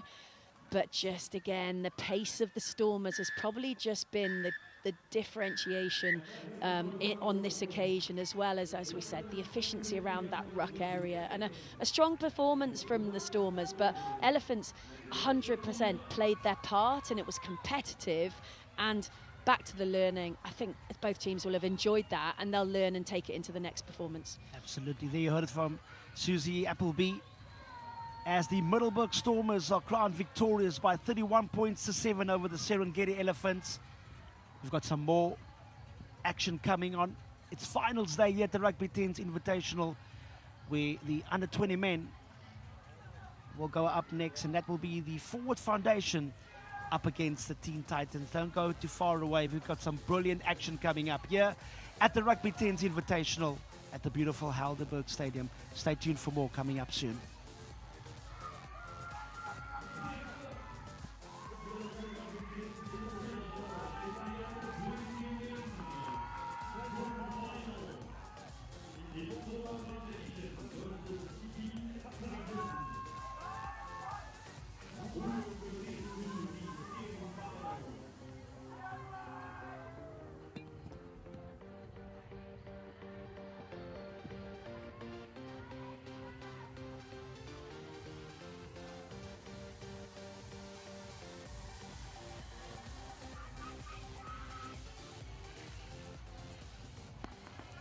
Exciting matchup here that we're looking at. Forward Foundation going up against the Teen Titans. Forward Foundation making a great start to things on Saturday. With me again, Michael Eklund. Good to have you back, bud. Yeah, thanks, Paul. Some exciting players here for the Forward Foundation team coming through here. The likes of Roscoe Zulish. Some brilliant contact there coming through. Again, Teen Titans in possession here, just unable to hang on to their ball, losing it in the contact, and now handing possession over to the Forward Foundation, who go quickly, middle of the field, dangerous position. We know how dangerous they are with ball in hand, and through goes Shadley Roder, getting that ball away, and off it goes to the edge. Fantastic start here for this talented Forward Foundation team. That's the number 6, Liam Stefanis, in with a try. 38 seconds into the game. This doesn't bode well for the Teen Titans team, does it, Michael? As I said, Paul, these boys, they've been practicing the whole year together. They've been gelling the whole year together. Even at touches, they're playing together, so they know each other. They know exactly what you're going to do, where they're going to be, and how to run even the switches also, and make defenders look like nothing in front of them. Absolutely, Michael. And off air, we're chatting about a bit of the history of this Forward Foundation. Can you run us through a bit of the background of this team, where these young talented men come from, and how they've been going about things over the last few years? I think the founder, he recently passed, Nigel Phillips. They used to be the living legends before they became Forward Foundation legends, and from there they took it. Mr. Duplessis came in. They got the name. They got, especially you need sponsors in this game to get your teams there, get the merch and everything. So yeah, great, excellent idea also to actually collab with them, with Foundation, you see, and the talents from Strand, actually, Makasha, the Helderberg area, Rugby area, they all here, coming from touches, also the beat circuit. These guys can gel. I can tell you, they can punish you from everywhere, even behind your goal line. They can score from anywhere, tries. Oh, thanks for that, Michael, and we've certainly seen that. Again, Teen Titans trying to get their game going, just unfortunately another unforced error from their side, and they present this talented forward foundation team with a middle scrum opportunity just outside Teen Titans 22. As we've seen, big contest at the scrum again. Off they go to the right-hand side into space. Good running there. I think it's by the number 10, Devante Klaassen. She rides with the ball, gets the ball out quick. These balls they love a little scramble here. Another try looking here, coming. Oh, unfortunately. Great call by the referee there. Shadley Rhoda with that left-footed cross kick. Really enterprising play. Teen Titans been caught offside at that previous breakdown. Paul, as you can see here, the Living Legends, they like to take the ball out wide, get the ball to the outside backs so that they can move outside, draw the player, get the ball back into the pockets. They like to play this back ball space also. As you can see here, another try coming through here, under 6. It's at Brandon Flores coming through, as you said, just options and threats everywhere, Michal. We know how dangerous they are on the edge. We know how they like to take the ball coast to coast, move it around a bit. But as we just saw now, Brandon Flores going through the middle. They've got big, strong ball carriers. They've got skillful players. They've got quick players. They've got ballers. They really are a team looking to possibly take this trophy home at the end of today. Yeah, they're really good. They got some quality players with the likes of Nathan Borta there. Roscoe Zulis, also Kaywan Love. Some exciting players here. They got some speed also. And these guys can really pass a rugby ball. So that's a great big up for a team if you guys can pass the ball in, even get the ball out the back every time. Definitely, Devin Oren's looking to get things going here for the Teen Titans. Off they go to the left-hand side. That's a great run there by Razak Anam. Unfortunately, he's a little bit isolated. Cleaner there, a little bit late to the breakdown. That was Mesak Anam a little bit late arriving there, and off the forward foundation team go again.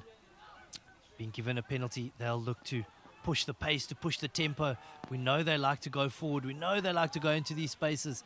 Fantastic offload by Michal Aronsa. Just ball not going to hand. Unfortunately there, the Teen Titans not retreating the 10 meters that they need to. And they've conceded a penalty and a yellow card.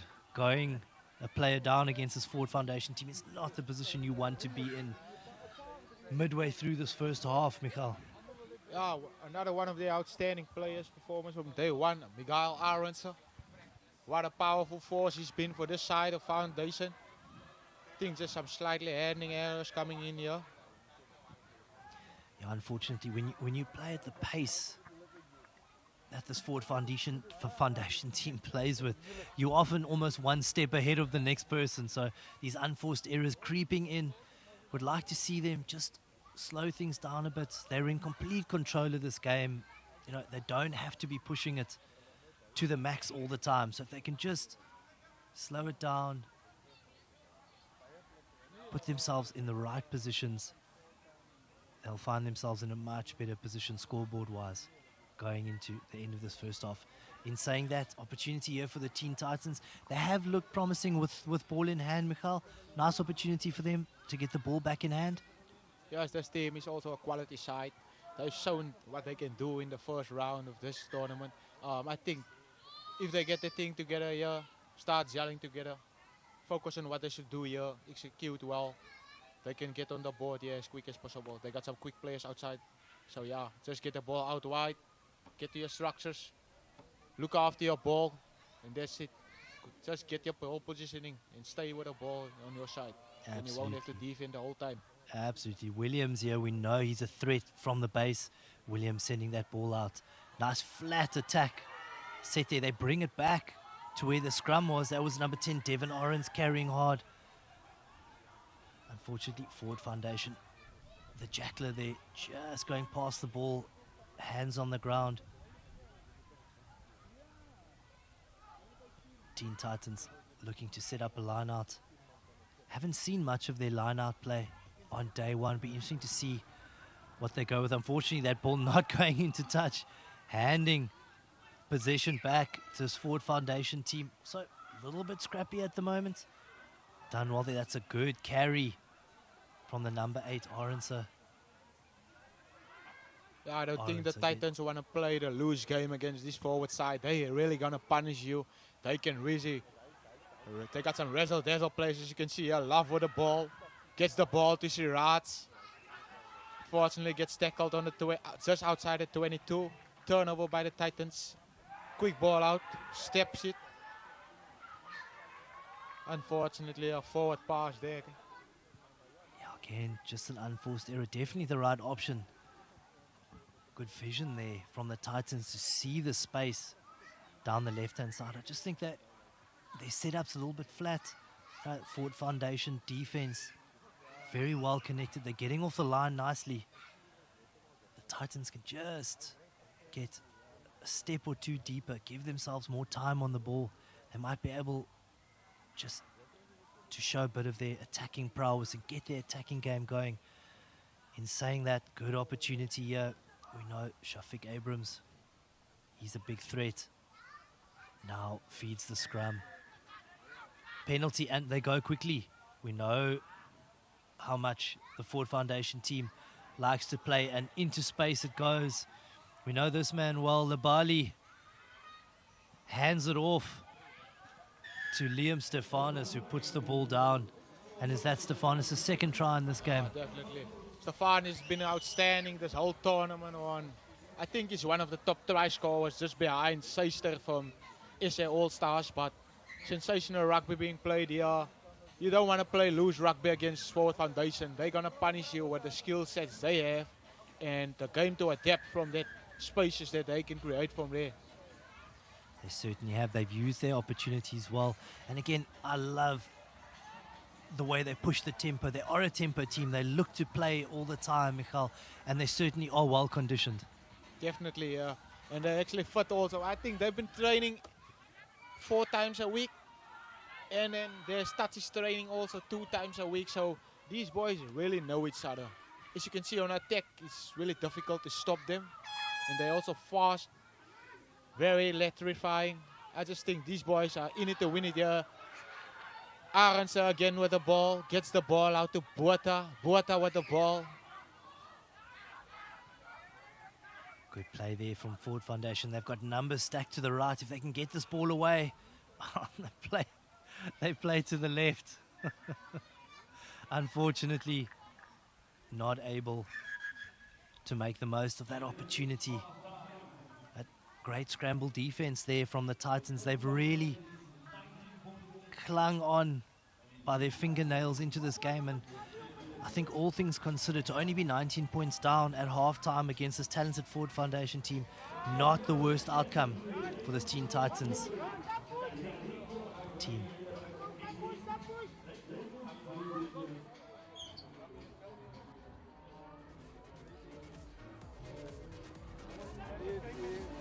Asaman.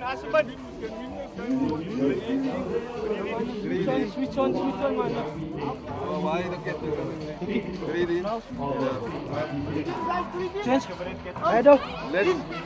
Let's slow the game down now, gents. Let's slow the game down, gents. Play up pace. Let's do that we said. Keep it tight, and then we're going out wide. Yeah. Second place. Gents, and you can see we're keeping them. Let's close. What's called it? Let's stretch out, man. We need to spread out more. Because we started playing good, and then we started what's called it bunching up. If we keep the defensive and move up together, we'll do better than last week, man. Line speed, when the ball comes out, you should do slow, guys, man. What can I say, sir? Boys, dan gesê ons gaan tackle, boys. Wat gaan dan aan, boys? Ons gaan nie op aan nie. Boys, ons gaan hier nou, boys. Dan kan ons nie tackle maak. Laat ons die tackles aan. Let's go. Look here. Everything won't go their way. Yeah. So talk to the ref. Yeah. Thank you. Look left. Boys, come on. Come on, Samuel.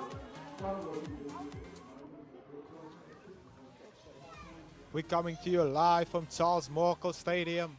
It's the Rugby Invitational 10th year, everybody. We got some exciting talents for you here, from girls to boys. The bigger the better, the stronger the carrier. Come on. Teen Titans kicking off now. Great take there from this talented forward foundation team who send the ball off to the right-hand side. Rolling, on they go, rumbling. Unfortunately losing that ball in contact. Opportunity now for the Titans on the counter, and they've conceded a penalty. Off forward foundation goes, looking to go coast to coast. Spaces here on the left-hand side into the hands of that talented number 11, Chadwell Love. He's shown us a lot of talent, and just look at that interplay. And again, that's try number 3 for Liam Stefanis. That interplay between Stefanis and Roscoe Julies, truly something to behold. This forward foundation team certainly are putting on a masterclass early, on Monday morning at the Charlie. As I told you off the live, these guys can punish you from everywhere, as you can show, as you see just now. And we got some quick players outside. They got some exciting backs coming from the bench also. So this side of forward foundation, the quality side, Coach Zan Boysen really know what he's doing there. Big credits to him and his partner, Patrick van Wyk also. It's lovely. Nathan Buerta with a conversion. And off this forward foundation team goes again, looking to push the pace. Unfortunately, couldn't win that kickoff back, but putting this Teen Titans team under massive pressure at the breakdown. And again, through they go. Offload to the right-hand side into the hands of the big man. 2 number 13s on the field. So Brandon Flores and Brandon Flores. Looks like something from a Marvel movie, the two of them. The big man from Rugby coming through for forward foundation. Steaming through down the line there. Forward foundation playing some exciting rugby, some electrifying talents that they have here for you. Stay tuned with us here on the Rugby 10's Invitational. Fortunately, that conversion not going over. And again, off forward foundation go. Roscoe Julies looking to get things going again. As we've said, they really are pushing the pace. They've won this ball back. Julies calling for the ball in midfield. And he gets it. Now, having a look down the left-hand side. That's into the hands of Chadwell Love again, who gets the ball off to this talented man.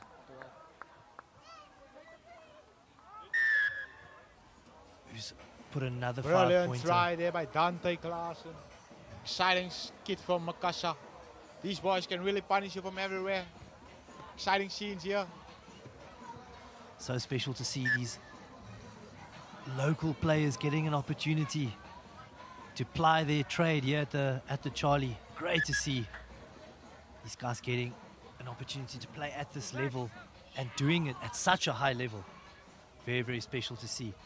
As we see again here, forward foundation looking to kick off. Roscoe Julies with ball in hand. That's a fantastic contestable kick, and once again they win it back. Knock on there from the Teen Titans team, who just can't seem to get themselves into this game at all. They're going to be defending another scrum. A dangerous position for this forward foundation team who've shown us they have so many options, so many quality ball runners, so many quality playmakers.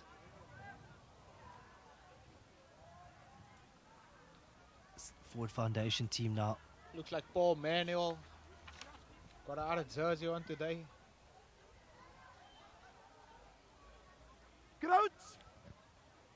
Forward foundation side looking really strong here today. Clinical also, on and off the ball. Strong scrum coming Contest through. at that scrum. And off the forward foundation team go again. Getting it out to the left-hand side. Such fantastic interplay. Really just moving this Teen Titans team around. We've forced a turnover. But exciting now for this Teen Titans team. Let's see what they can do with a little bit of possession. Titans really need to get on the points board here. Get some points on the board. I think they really need to play their own structure.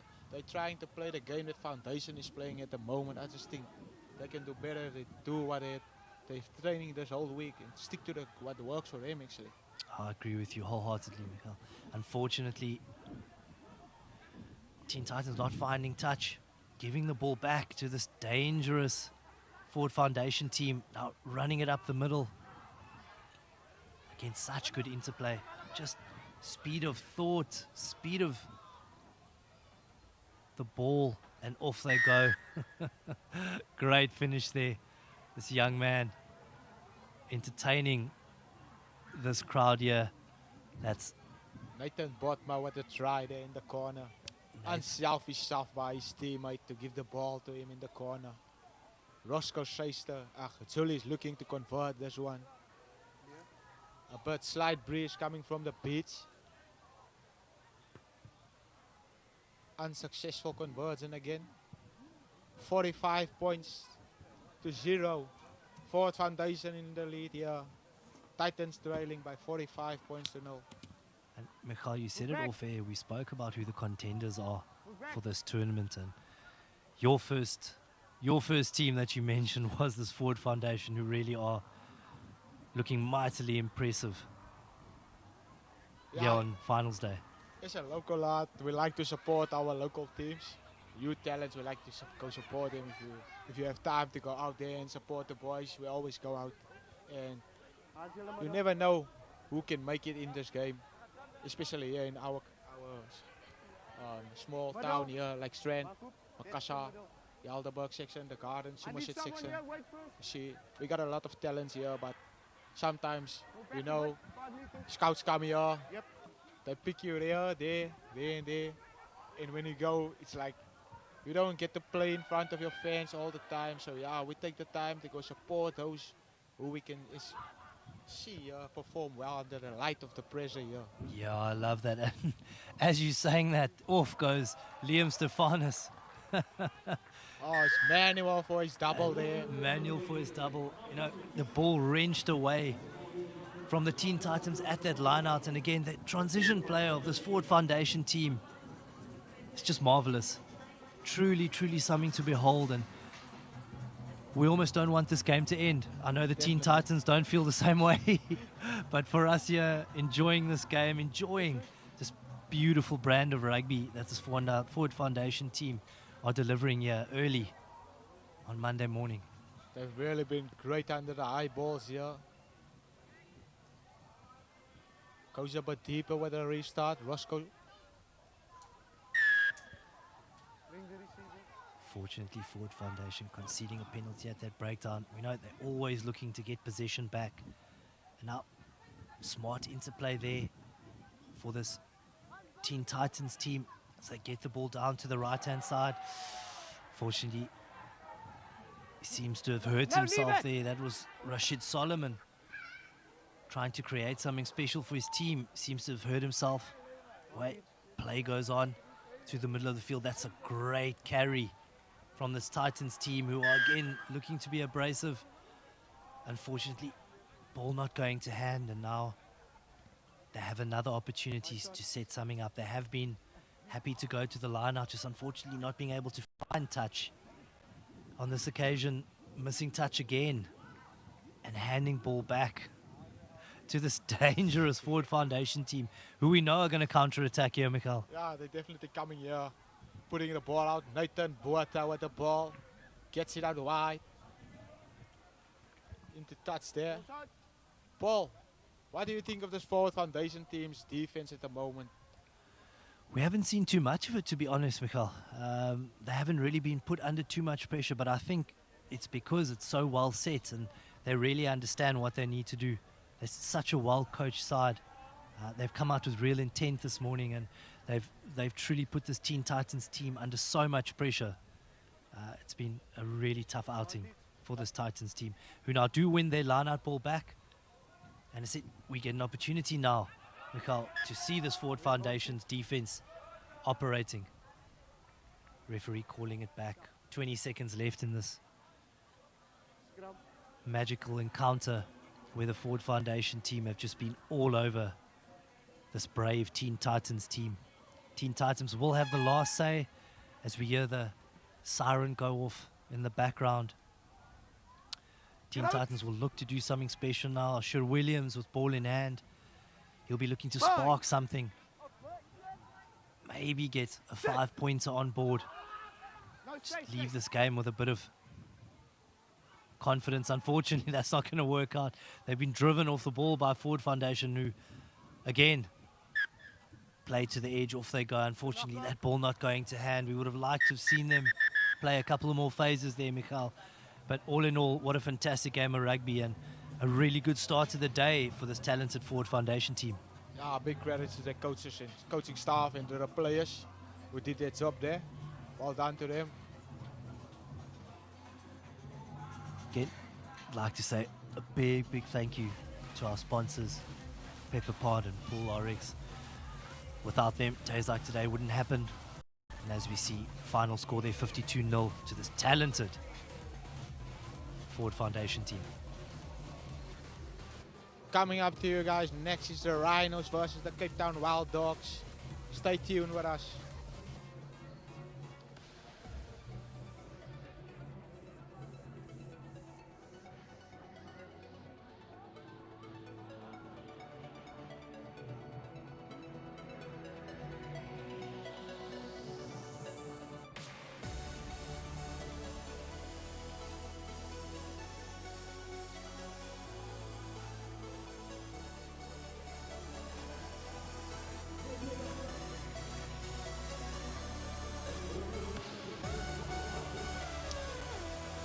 Welcome back to the Rugby 10's Invitational. It is the under-20 men for quarter-final 3. It is the San Clemente Rhinos going up against the Wild Dogs in what promises to be a thrilling encounter. We are live here at the Helderberg Rugby Stadium in what has been an extraordinary start to finals day. And these two teams, one of the formidable franchises in the Rugby 10's format, strong powerhouses notoriously, and both licking their lips off for what is going to be a very important encounter to see who will advance to the semi-finals. In the commentary box, I've got Mikael Etzen. Mikael Etzen, we've had some really good rugby, especially from the first match, and its first quarter-final of the Forward Foundation in the under-20 men's division. Some sensational rugby coming through there for Forward Foundation, and I think they're really challenging team to beat here today. I would have really liked to see them against the SA Legends Academy. It would have been a well organized game. Yeah, but for now, we focus on this quarterfinal. Playing in that black and yellow strip is the Cape Town Wild Dogs, and in the white and green is the San Clemente Rhinos. Now, important scrum platform just outside of the 22 of the Rhinos. And the scrum is awarded to them as number 5. Jaden Steenkamp will look to feed and get the first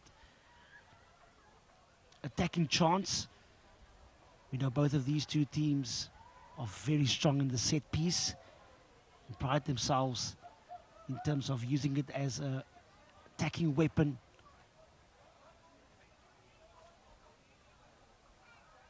Jaden Steenkamp with the feed. And a strong right shoulder from the Rhinos as they have a little bit of a preempt move. Good show and go, but equally met in defense by number 12, Cruzano Plaikes. But the turnover ball for the Cape Town Wild Dogs. And you give them a half a sniff and they'll punish you. It is the Cape Town Wild Dogs taking the early 5-point lead, courtesy of Lizane Botto. Such a pacey little nippy player, Mikael. Also one to watch for. Such a quality rugby player also. Schoolboy rugby player. Watch some schoolboy footages of him. He has been sensational, electrifying and quick. Don't give him an inch. He'll definitely punish you on there. Yeah, conversion successful as the Wild Dogs lead now by 7-0 over the Rhinos. And a flat kickoff and a little bit sloppy on the Rhinos side. I'm sure Coach Rudolf Kutzer would want to address that. Sorry, rather Coach Danny Lee on the Rhinos side. And sometimes it's these small things, Mikael, in terms of receiving kickoffs that makes the biggest of differences. Definitely a call.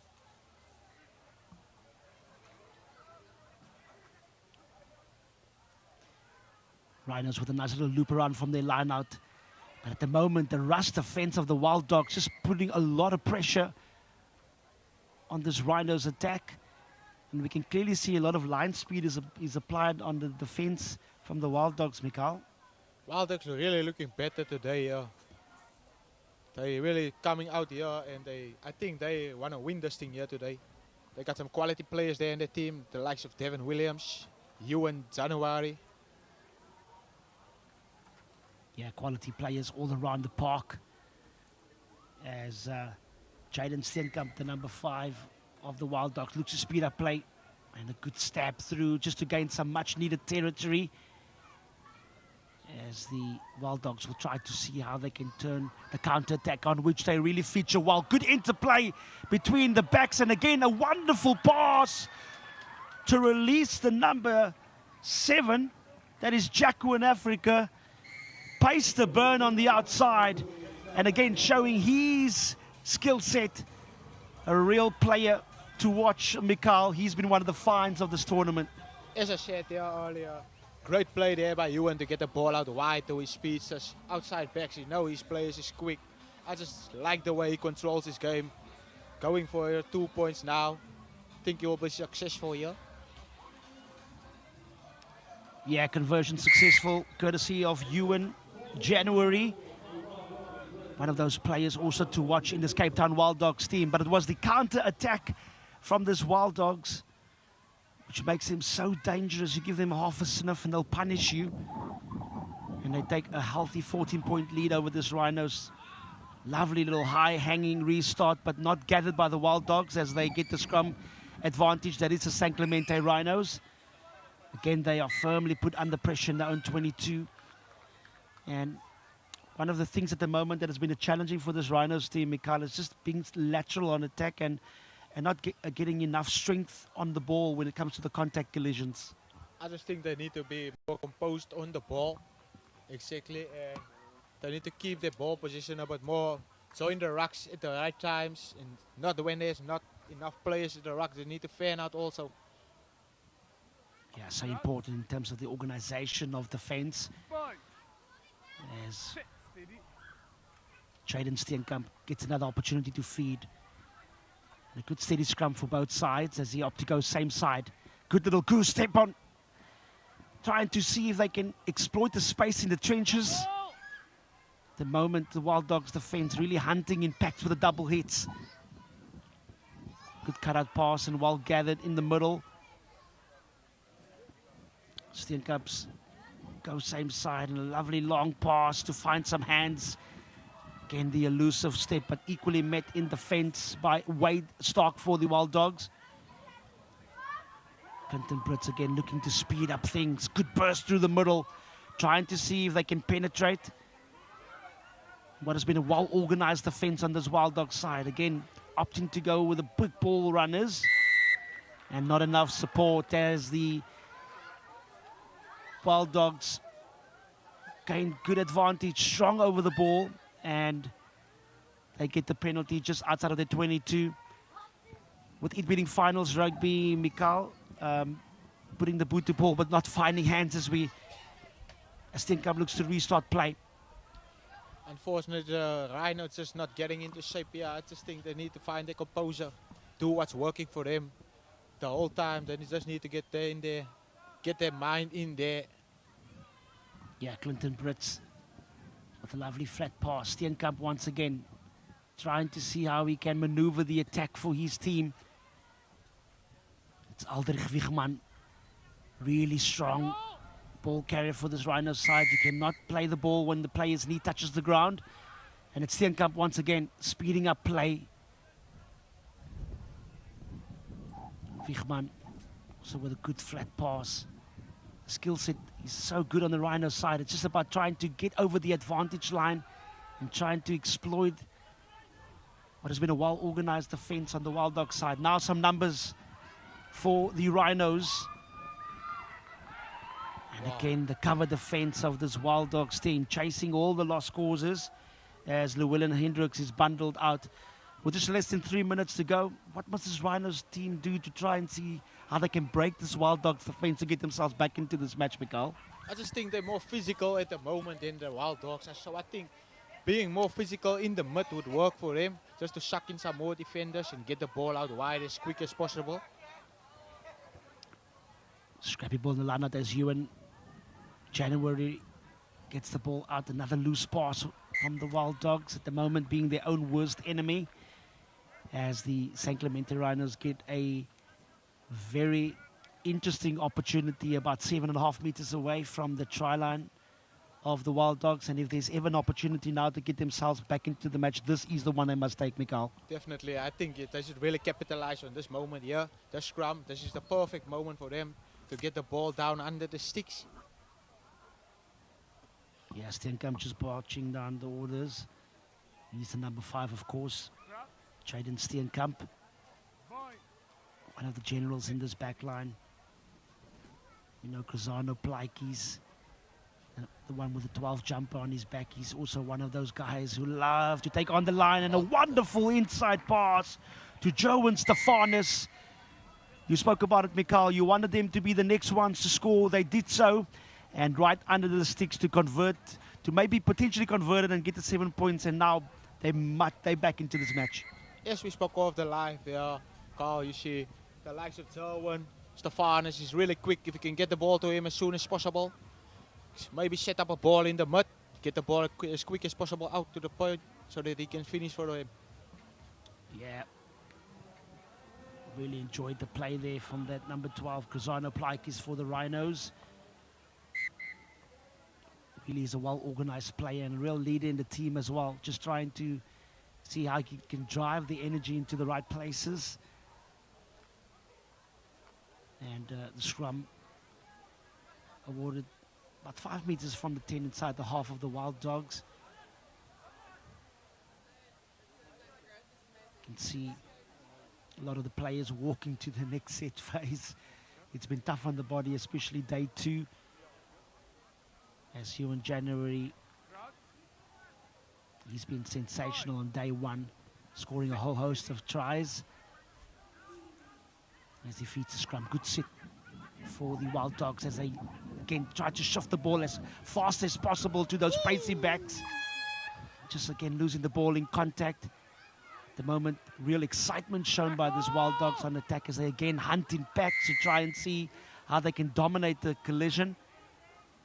But when the knees touches the ground, you got to release the player. At the moment, the Rhinos just taking a little bit long, but again, just forcing the pass, Mikael, but they manage to gain possession back as Steenkamp looks to release his forwards. Something special coming here. Oh, unfortunately, the pass goes forward. Yeah, flat pass not being found on that occasion as Keyston Kleinans just loses the ball. But that concludes the first half of quarterfinal 3. It's the under-20 men's division as the Cape Town Wild Dogs take a 7-point lead over the Rhinos, leading by 14 points to 7. It's going to be a lot of chat happening at halftime. But let's head back to Devon to go and speak to Kevin Kivitz, the president of the Western Province Rugby Union.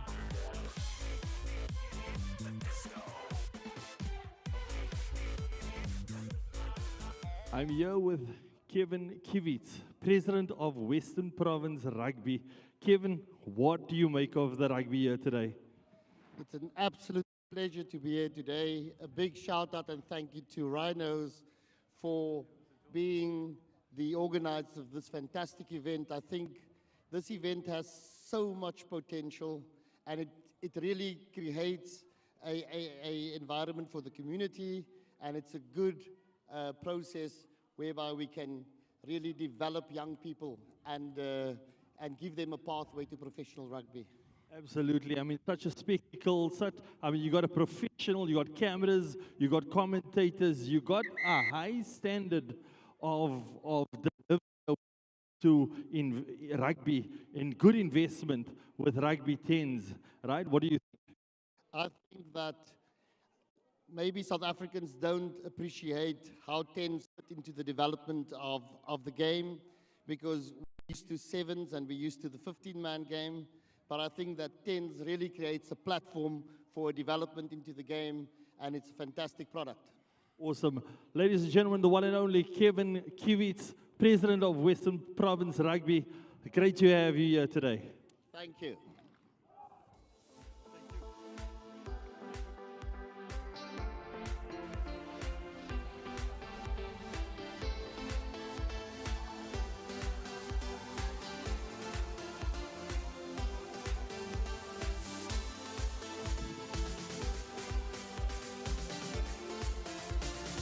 Good half-time chat there by President of the Western Province Rugby Union, Kevin Kivitz, giving his insights on the pathways of what it means to be part of this world-class tournament. It is the Rugby 10's Invitational as the third quarter final of the second half commences between the Cape Town Wild Dogs, who's currently in the lead by 14 points to 7 over the San Clemente Rhinos. It is the under-20 men's division, and the early penalty being awarded to the Wild Dogs. They're playing in that black and yellow strip, and the San Clemente Rhinos in that familiar white and green. It's been a fast start from the Wild Dogs side, but the San Clemente Rhinos has shown that they can compete here. Mikhail, what do they need to do to gain the dominance, especially when it comes to set piece? I just think they need to set up a bit better. They need to look what's going on in front of them. I would play my crash balls in the mud instead of on the outside channels, you see, to get the ball outside to the quick players like Derwin and Devon Williams. They got some quick players outside there. I just think they really need to do that. Absolutely, it's the Wild Dogs. Again, exploit the space in the trenches, but not enough support as the penalty is awarded to the Rhinos. Again, strong over the ball and being so clinical in that breakdown area. They will try to see if they can find some real good territory downfield, in which they do so. And here's another line-out platform here for this Rhinos team, Mikhail. And you mentioned it about trying to see how they can strike through the middle. Maybe the same for this Rhinos team. They need to do. Definitely, I think the Rhinos is the more physical team in this battle here. I just think they need to work more on it. That's working for them at the moment. Good clean line out for the Rhinos as they come around for the looper around. That is Marcelo van Beelen. And a good little chip kick through, trying to see if he can gather the ball to cover the fence from Ewan January once again. The difference as the Wild Dogs looks to speed up play. They've been so clinical in that, especially when they get issued the penalty. And you've got to make sure you give the 10 meters to the attacking side. And the yellow card is issued to the Rhinos, which will be a complete coach killer on that occasion. Wild Dogs, a little bit messy and scrappy. And overall, the franchise is so well coached and so organized, and with a one-man advantage, you would have thought they would have kicked the ball down in the corner, try and see if they can further gain some much-needed territory. Maybe just composure that is needed for this Wild Dogs team. Definitely, they started so well though. I don't know what's going on now. I just think they need to get the composure, settle again, reset, and get the ball out to the players who can make something for them. Get the ball to Ewan or get the ball to Devon so that they can create some space for the boys. Yeah, changes being rung at the moment. It's the third quarter final, and we've had some wonderful divisions that has been taking place over this two-day tournament, over the Easter festival, or the Easter weekend rather. Some crowds pulling up here. I can see the hangover is done now. It's getting a bit late now. Fans are arriving. Exciting scenes here to be watched. Yeah, San Clemente Rhinos sets up the breakdown just outside of their own 22, changing direction, using their big forwards. Lovely little change of direction and a good switch as well, just losing the ball. Again, good touches being shown by this Rhinos team in terms of how they want to just shift the defense and the contact point for this Wild Dogs, who's been really hunting in almost double tackling and really applying a lot of pressure, especially when it comes to defense. A bit scrappy here from the second half. Yeah, what do you say, Carl? Yeah, it's been scrappy, but for the Wild Dogs, they're trying to see how they can be effective, and that is what it's about. It's a quarter-final, so anything can happen. You got to make sure you take your opportunities as they set the scrum in the middle, and a great opportunity here as Jody Jacobs with the feed. He opts to go on the same side. Numbers on the outside. Good little loop around once again from JT Botto. He's one of the replacements for the Wild Dogs, providing some good energy. And again, shifting the contact point as JT Nathan once again trying to take that ball up for the 18th time. It's Oveo Bali looking again with a chip through. Good little anticipation shown there by the Wild Dogs. Can the ball set up? It can. It's the number 35, Devon Bantam, the one that everybody's been watching and speaking about. And good awareness shown by the young man to pick up the ball, especially with that kick through. The ball didn't bounce as how you would have wanted it, Mikhail. But again, good showcase of skills, gaining the ball on pace, scoring a brilliant try. Once again, we see there Ewan, what a vision of him getting the ball over the defense. Just a small sub kick, not a kick that he wanted, but yeah, got well executed actually. Yeah, real well executed pre-set move. They've got some good, talented players who really is aware of all the different kind of space that is being presented on the field. Good vision, as you mentioned earlier, Mikhail, with another high hanging restart. Good gather by the Rhinos. Pack of forwards. And you can't play the ball on the ground there, as the penalty is awarded just under 10 inside of the half of the Rhinos. And with a 14-point deficit, they are not out of this match completely, but they definitely must be the next team to score here if they harbour any hopes of trying to win the quarter-final. Some crucial mistakes being made here. I just think they need to adapt what's going on in front of them at the moment, the Rhinos, to get into this game again. They got 14-point, trailing by 14 points at the moment, but yeah, just think they really need to get back into this game again before the Wild Dogs start punishing them. Great throw, Marcelo van Beelen. That is the hooker of the Rhinos as they look to go for the line-out ball, and they're gaining much-needed momentum. Van Beelen, one of those bull-raging forwards from this Rhinos team. As Clinton Brits looks for options on the outside, they've got to make sure they get support. As the ref blows their whistle, again, it's the same offender, number 16, Lukolo Bulala. He will be very disappointed with the discipline shown there. Now, another chance for the Rhinos as Van Bulen looks to opt to go route one. Again, muscling through, and the ref's patience runs out. You can't be offside, and he awards the penalty try. And I'm sure there's another yellow card coming here, and it's given to the number 17, the Zane Botto, who has been one of those offenders being caught at the moment, Mikhail. It's his third offense in succession. And with the 7 points now issued for the penalty try, it's now game on.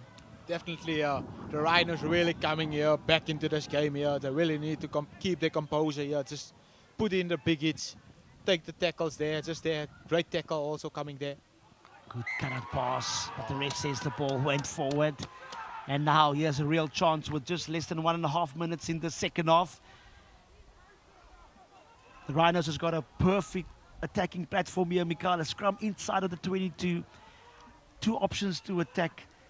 What would you have done as a player currently, trying to see how you can exploit the space? Very dangerous player. I would say Steenkamp is a key factor in this moment here. I would say I'd go for the pocket. Let your first receiver drop back in pocket, so they got an option outside and they got an option this side to play. So yeah, if the scrum picks up the ball, he can go down the blind side and get the inside ball to his first receiver, or he can just go get the ball out as quick as possible and get the ball to the quick man outside. So I want to finish it in the corner. Yeah, you got to first win your set piece, which the Rhinos do. Lovely flat pass, but a line speed once again from the Wild Dogs, so impressive. Steenkamp changes direction to his big borrowing forwards. That's Caden Reitenbach. Steenkamp jinking and weaving, trying to see how he can exploit the fringes. Up to go for the pick up and drive. Reitenbach using his weight, as well as Joshua Bushwitz. Van Bielen with a long pass over the top. And a sensational finish by the number 11, that is Jerwin Stefanus. You mentioned his name. And a crucial conversion coming here on the buzzer to see if they can square off things. Fantastic try, Mikhail. Yeah, Carl, as you can see, the Rhinos really putting in the composure there, keeping in that ball position to go and finish it off. Important conversion. Can he get it? Unfortunately, Steenkamp is not successful. And Cape Town Wild Dogs progresses through to the semi-finals of the under-20 men's division. It was a wonderful spectacle. Both teams going hammer and tong at it. I think the conversion was unsuccessful there by the Rhinos. Yeah, Cape Town Wild Dogs successful in their quarterfinal. And they will be the happy side as we get ready for the final quarterfinal of the under-20 men's division. It is the Serengeti Elephants going up against the Balkan Honey Badgers.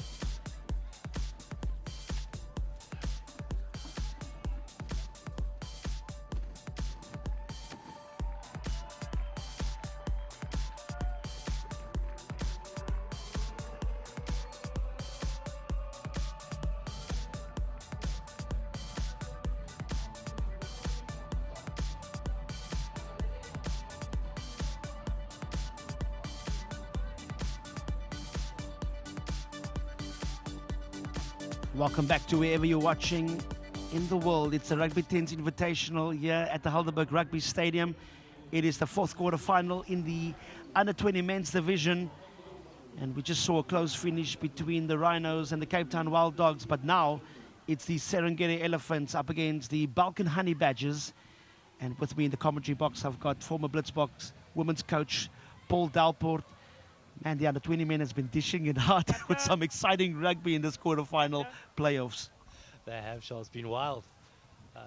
Been some great contests, some great matchups. And as we look at another one about to start, excited for this one.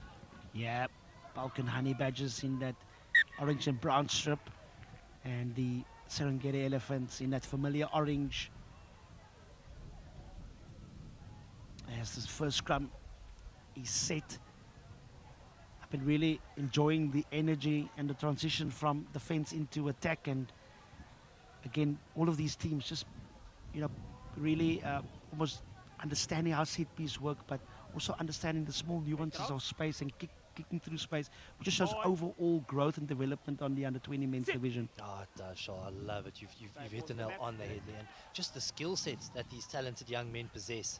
I mean, you just look at that now, being able to get that ball away at pace, right in the face of the defenders. That's a very, very special skill. Very strong run right through the middle. That is the number 2, Jaden Gumede from the Serengeti Elephants to open the score.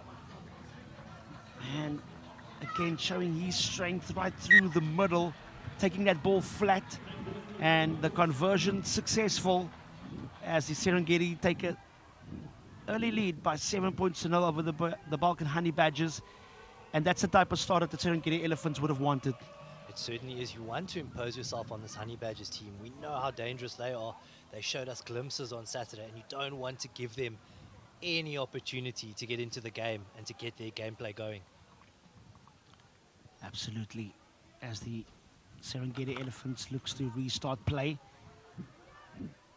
Balkan Honey Badgers trying to see how they can find space. That is the elusive number 7. Always such a danger with ball in hand, but the lovely little show and go and a step inside. At the moment, just evading the defense of the Serengeti Elephants. It's the Balkan Honey Badgers now firmly the momentum on their side as they got some numbers to burn.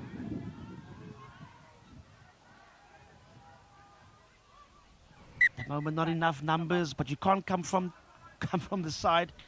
It's at number 7 again, Tyrese Genneke. We've been speaking about him on day 1, Paul. He's one of those threats in this Balkan Honey Badgers team. Genneke is an absolute superstar. I do feel, Shaw, we touched on it, the Honey Badgers at stages, a little bit overly reliant on one or two of their star players. You can see now set some good phase play, and then, you know, the cleaner is always a bit late or the scrum off's a bit late, letting the Elephants, you know, contest that breakdown. Unable to finish that attacking set. Yeah, you got to have some heroes that allows you to do the dirty work as well. As the Balkan Honey Badgers set up the scrum just outside of the 22. Here's that man Genneke again with a Hail Mary offload. And Ziad later gaan, looking to stabilize that breakdown, but again, not enough support as the Serengeti Elephants get the penalty right on their 22. And with it being play of rugby, you can see a lot of teams are trying to see how they can preserve their energy. But it's the Elephants losing the ball in that contact, but the ref says it came forward from the Balkan Honey Badgers, so they're getting the scrum. And even though we know 10s is a celebration of running rugby, when it comes to playoff, you really got to be smart in how you make your decisions. Probably the sensible option would have been to kick it downfield, set up the set piece of the line out, and try and attack in their own half of the opposition, Paul. Absolutely, Charles. If we just look at the makeup of this Elephant side, you know, they are a bit more physical, a bit more abrasive, big boys. You look at this forward pack, and what I have liked about their attack is they're really taking the ball to the line. As we see again, attacking flat, and you just chatted about it, Charles. I think they heard you. They've put in that little kick behind the Honey Badgers defense. Yeah, trying to find some much-needed territory as the Honey Badgers look for much-needed relief. A little bit of a sloppy pass. And the Elephants gains the ball now. Nice attacking opportunity as the ref awards the penalty. Elephants not trying to waste any time as they let the ball do the work. They're opting to go same side. That is Uvuyo Akajima. He's been all over the park, especially on day 1. They would rely heavily on him as the gap opens up to the middle. Desperate defense on the Balkan Honey Badgers side as the Elephants look for options. Manage to consolidate play. And again, a little bit lateral with the line speed of the Badgers. That is Ziad Latergan trying to apply pressure. And now some numbers to burn on the outside. But with Mikajima with a goose step and a lovely little fend off to score for the Serengeti Elephants. It's Uvuya Mikajima. This man's strength and his pace and also his skill. I'm sure that shoulder will be sore, but he will be delighted with that try, Paul. He will be, Charles. Mikajima is real trouble when he's in space. Difficult to bring him down. He's big, he's strong, he's got great feet, as you alluded to. And again, this Elephants team just grinding this Honey Badgers team down at the moment.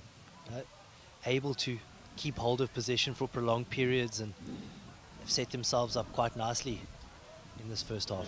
Yeah, absolutely. As Kuran De Bruyn not successful with that conversion. And the Elephants now have a healthy lead in this 4th quarter final of the under-20 men's division. They lead the Honey Badgers by 12 points to 0 with less than 4 minutes to go.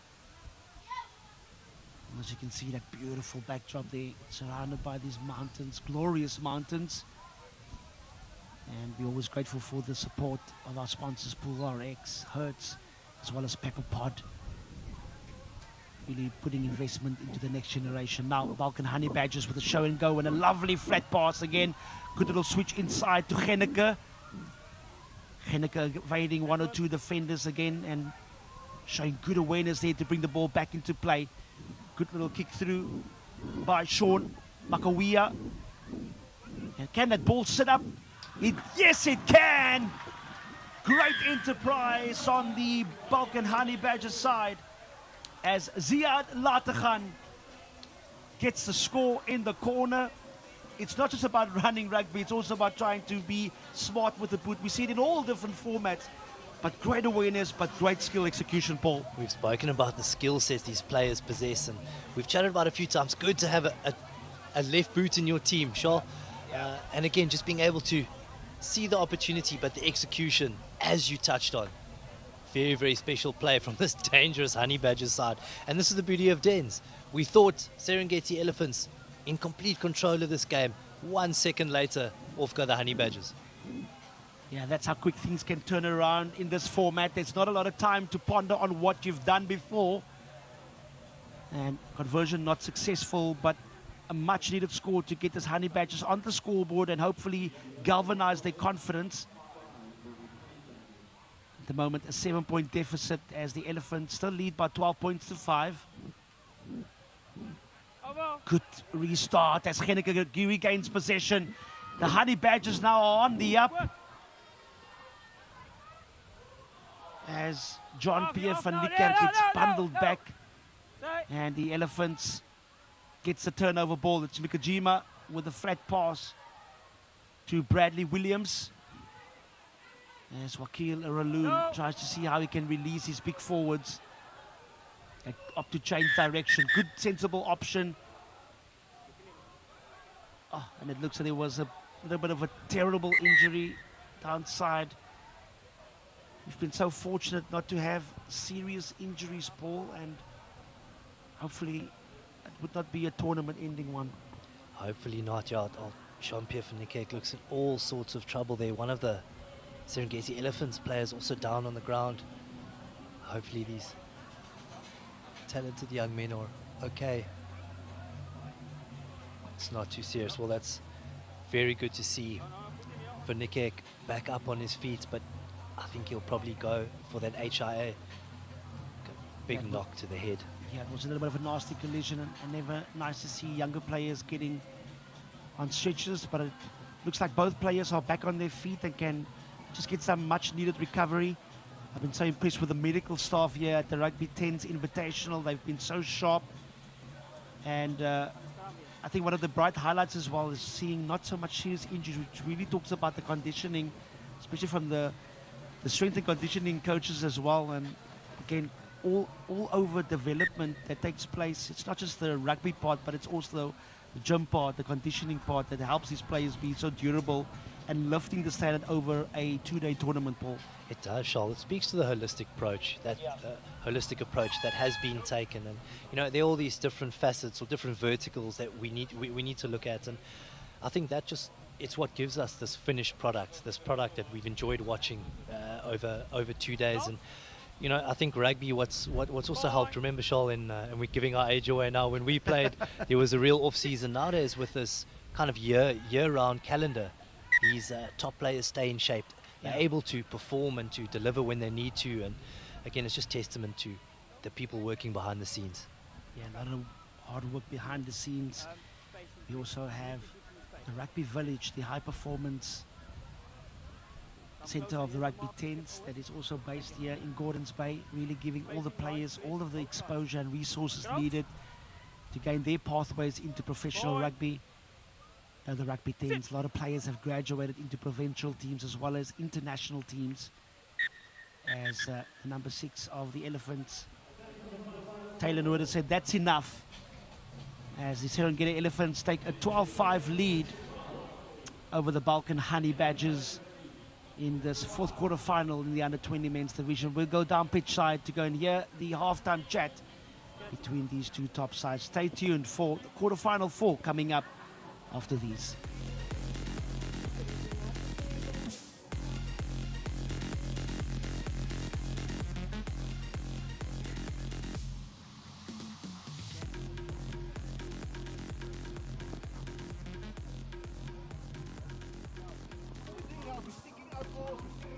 They're all floating, they're all floating. So we can't put a defensive line up. So we have to get into ground and keep them there.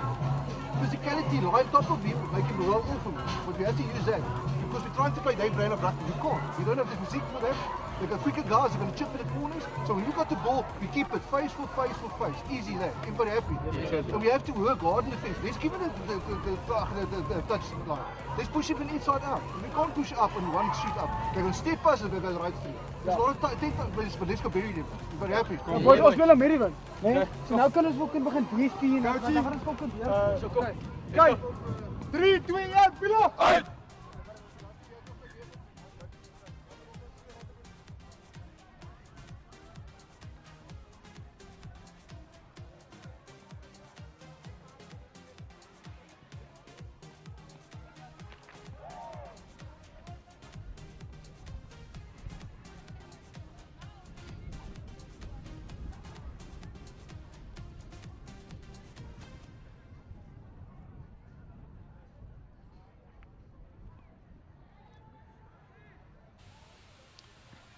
Welcome back to this quarterfinal 4 of the under-20 men's division.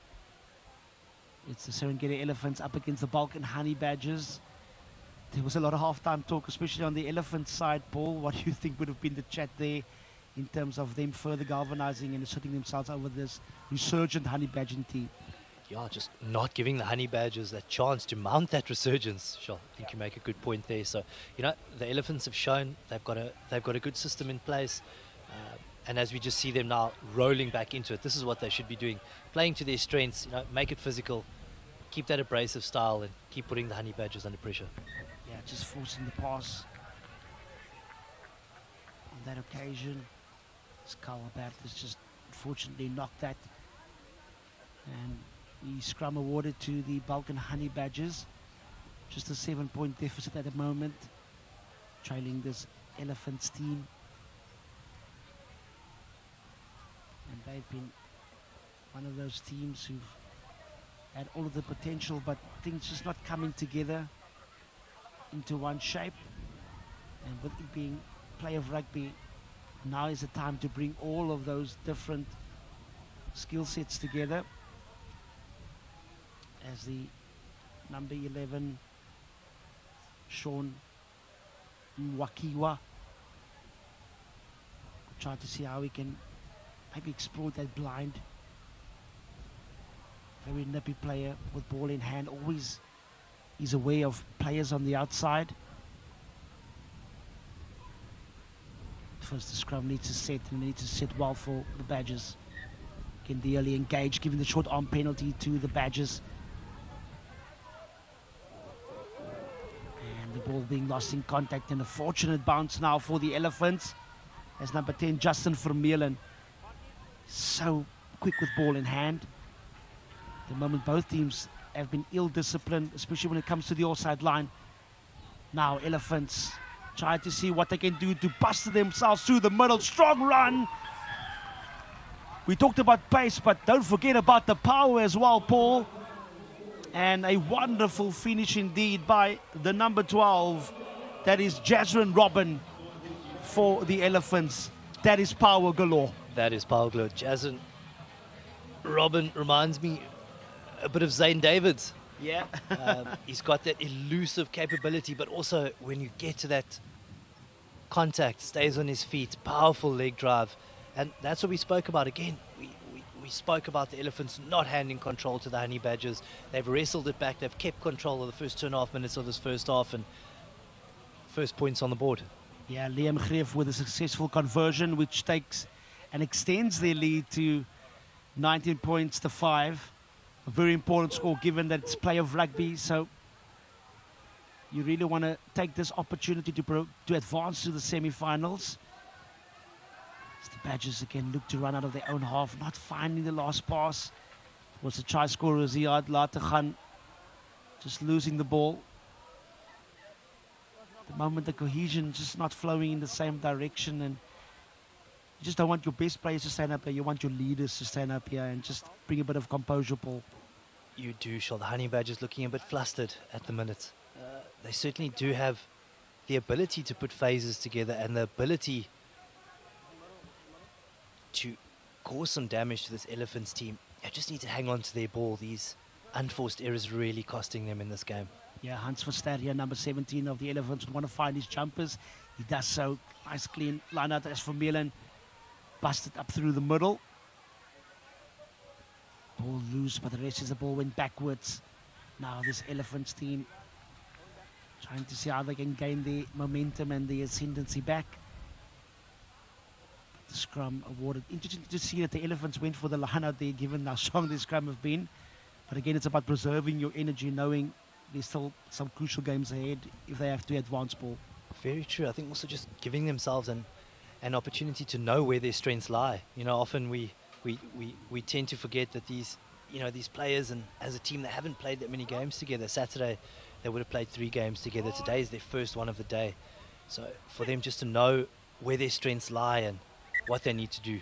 Yeah, Justin Vermeulen with the feed, but the rest is scrum didn't stay square. Normally an indication for the referees is for the spine to remain straight and for the tight forwards to scrum forward. But we reset once again with Vermeulen with the feed. Opportunity here for the Elephants as they finally get the ball out. Nice little flat run with a stab through, kick again. And a fortuitous bounce. Rest is the ball did go backwards as Majima. Again, keeping all of those defenders busy. Such an elusive runner. Vuya Magajima. Again, such simple, effective power rugby. As the Elephant extend their lead through the number 8, Jodri Yemba. It looks like if you have a scrum hat in South Africa, you become a magician, Paul. Yeah. And they get the all-important score. And I think that would probably be the final nail in this coffin of the Honey Badgers team. Absolutely, and I think the two of us, we've seen Yemba strutting up and down here. That's certainly a physical specimen and making the most of that strength there. And yep, as you said, it just seems the Elephants too composed. Just too much class for this Honey Badgers team. Yeah, it's been class, especially from that man, the number 1, Uvuya Magajima, who was responsible for that momentum in that run. And a good gather now by the Balkan Honey Badgers. They would at least want to gain 1 try for all of their efforts. Good little flat pass and strong defense again by the Elephants. And now the gap opens up through the middle, through the number 16. Lovely little switch through. The moment, champagne rugby from this Balkan Honey Badgers team, and even Nathan Kluter confusing the cameraman with that lovely little show and go. And not enough of this type of enterprise from the Balkan Honey Badgers. And when you show these glimpses, I'm sure Coach Jeremy Chopard would be very, very disappointed knowing what potential he has here and didn't come together in the most important parts of this game.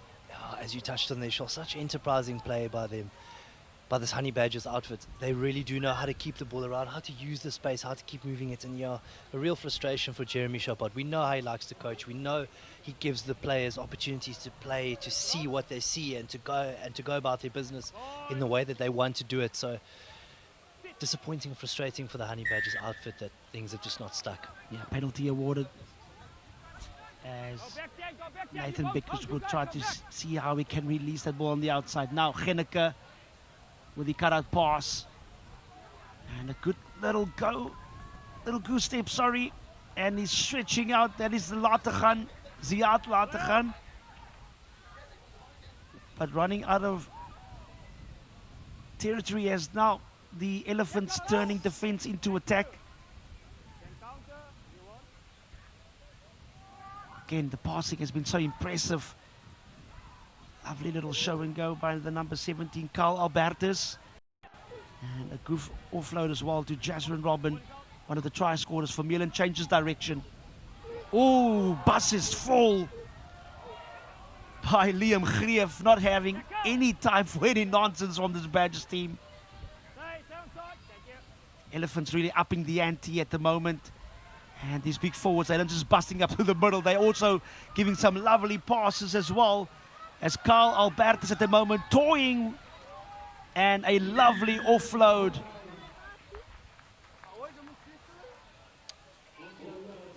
As the Elephants get over for the 5-pointer.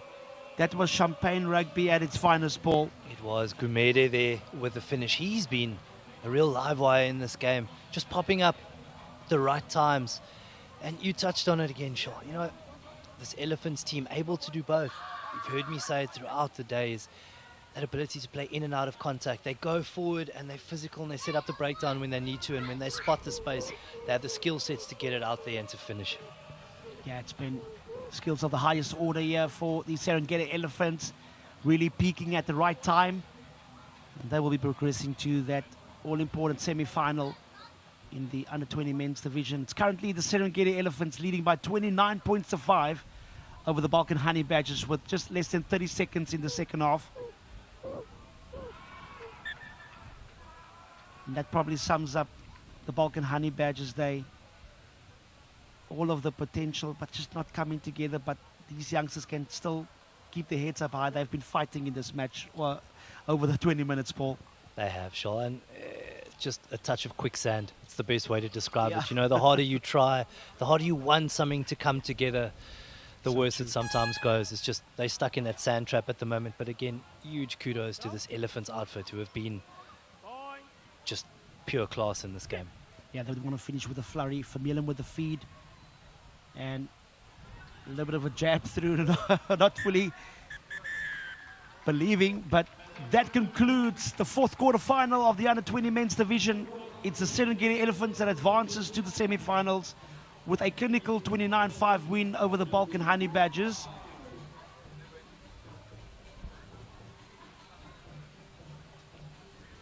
Again, sensational rugby. Brilliant tries being scored as the sun peaks out, and we're getting ready for the next fixture. It is coming up. It's the women's division where the San Clemente Rhinos will take on the Middelburg Stormers, and the ones to take you through to this one will be Paul Dalport and Mikael Edson. So don't go too far away. More exciting rugby coming up. It's the Rugby 10's Invitational here at the beautiful Helderberg Stadium. Stay tuned for more enthralling rugby coming up next.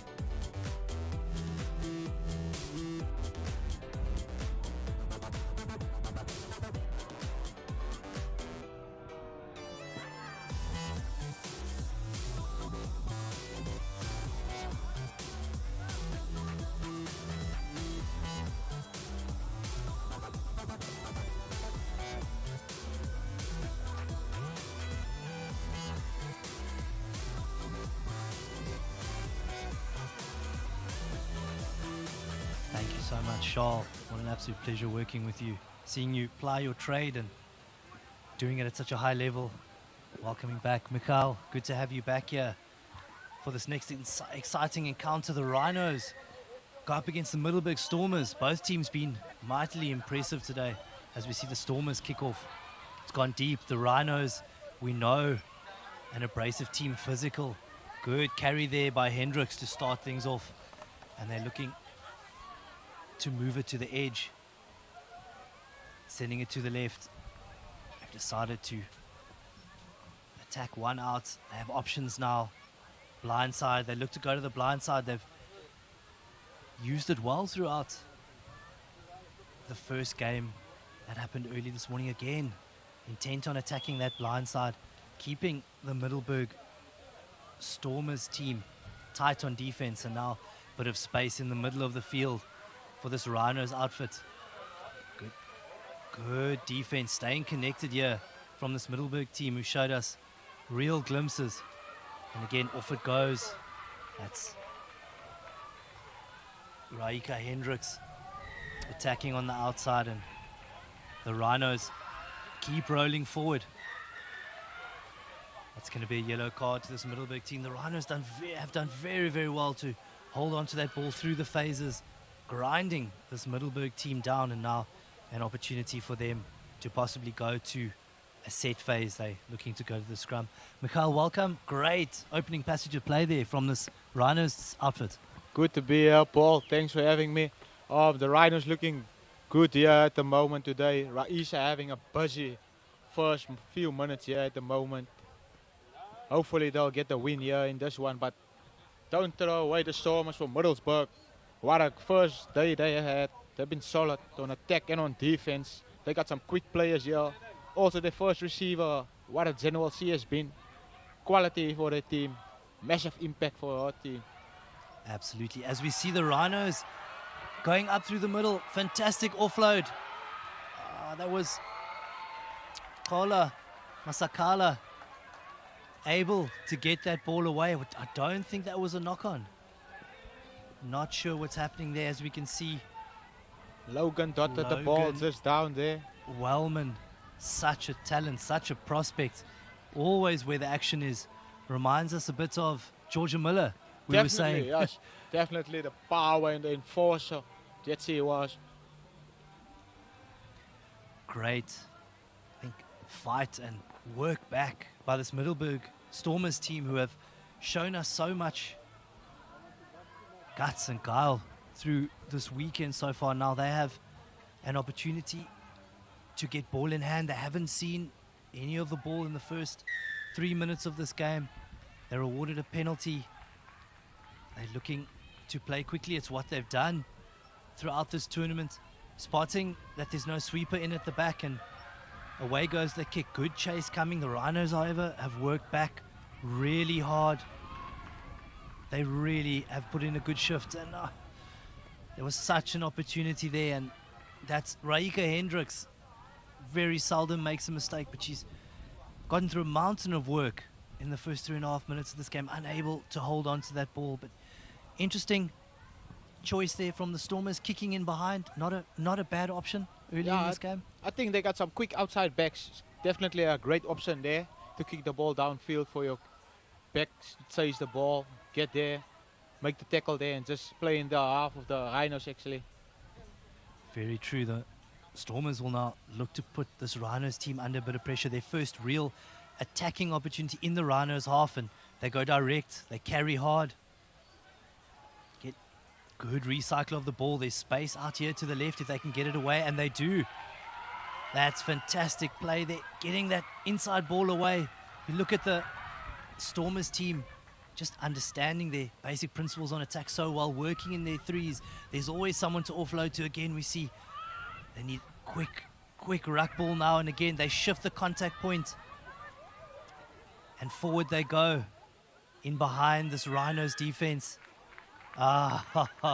Fantastic work. Captain by fantastic there. Anushka Ekron. She really is Captain Fantastic. You said it, Michal. She's gotten through such good work, and off she goes. Michal, the Rhinos again looking to attack this blind side. They're very keen to do it, and off the ball goes. And again, that's Logan Wellman being hunted down. I told by you she's quick. Shanice Scholz, just unable to get there. Logan Wellman, just complete X-Factor player, and we've said it over and over and over, Michal, tends to pop up in the right place at the right time. What a player she is. Proper enforcer for the Rhino side. I think she's been clinical throughout this whole tournament for her side. She's been scoring tries, been making tackles, turnovers, everything. She's just there, a complete hybrid player. She really is. The Rhinos using her quite sparingly yesterday. Lorinda Brown Duplessis making sure everybody got a run on Saturday, just ensuring that everybody is sharp, everybody gets their game time in, and they've really come into the second game of today on finals day looking very, very good. They had a tough outing against the Wild Dogs first up this morning, but would have taken quite a bit of confidence out of that game, Michal. Definitely, yeah. And I think they actually fought back into the game the second half. They ended the half strongly. They finished the game strongly also by getting some points on the board. Unfortunately, with a conversion there. They did, as we see The Stormers looking to impose themselves now in this game. Again, haven't had as many attacking opportunities as they would have liked. Strong carry there, off they go. Got quick tap there by Miller. She's going forward, and it's unfortunate. It looks like Ashlyn Smith is going to have a 2-minute break. Discipline not working at the moment for the Rhinos here. As we see the Stormers rolling forward off to the right-hand side. Some good play, keeping the ball alive, moving into the space. To the edge it goes. Some fantastic feet there by the number 23, Bridget Kutsia. Fantastic play, keeping it alive. Kutsia back in possession. Can she stay in field? She does. That's a good carry. Middleburg team setting now. They've got a couple of pods. They move it to the middle of the field. Into the hands of their number 3, Teslin Goliath, who carries well. They've won a penalty. They'll look to go quickly. Off they go, same side. They're working really well off the ball into the spaces. That's a good carry there by Amber Olafir, who gets it off the ground. What a play, Boyson. Through she goes. What exciting play by this Middleburg Stormers team. And Michael, you've mentioned how dangerous they are with ball in hand, and they've shown us now. Definitely, yeah. They just need to get the ball out wide more. I think they're going to get there and gain some more meters, find the right spaces. And so I just need to think they really need to watch before they do a move or so, just to see where the mismatches is actually. They're not as big as the Rhinos at the moment, but they're definitely much more quicker than them. But yeah, at the moment, the Rhinos' discipline really costing them at the moment. Fantastic passage of play there from the Stormers team, who have a really well-balanced side. You look at their forwards, big, strong ball carriers, backs, some good pace, a couple of ballers in the middle. You always need those ballers pulling the strings for you, and they've won this kickoff back. And again, been so impressed with the way they've moved into space. Might be a bit of trouble here for the Rhinos. There was a sneaky hand in the way there. The referee judging that it's just a knock-on, not a penalty.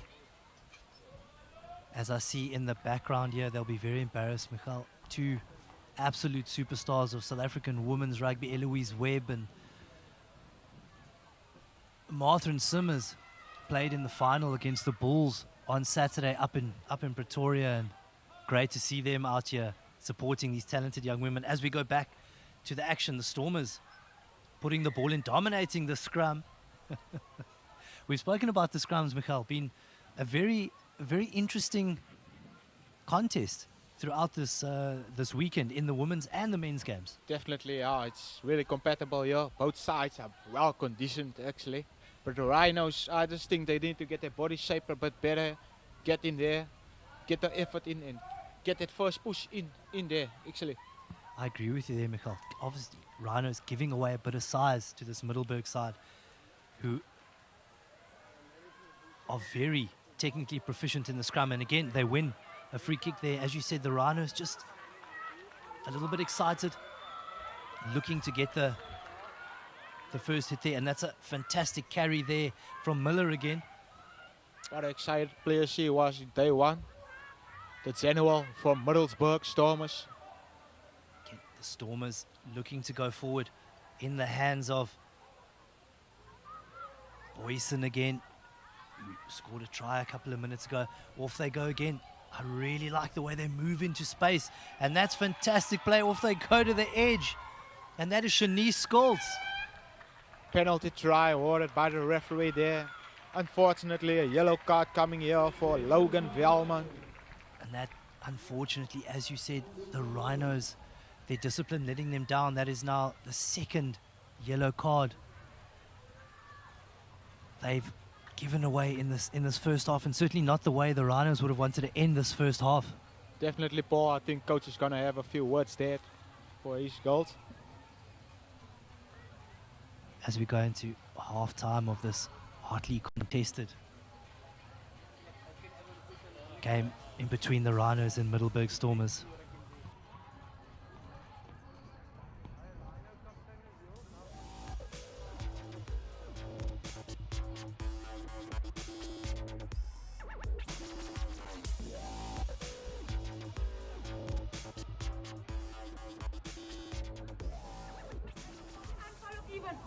bij elkaar staan voor wat? Wat doen al mijn mensen de hele dag, alles om elkaar. Wat zoeken jullie bij elkaar, maar naar de bal buiten gaan en strijden is toe. Was morgens de hele tijd onnodig omdat het wonnen.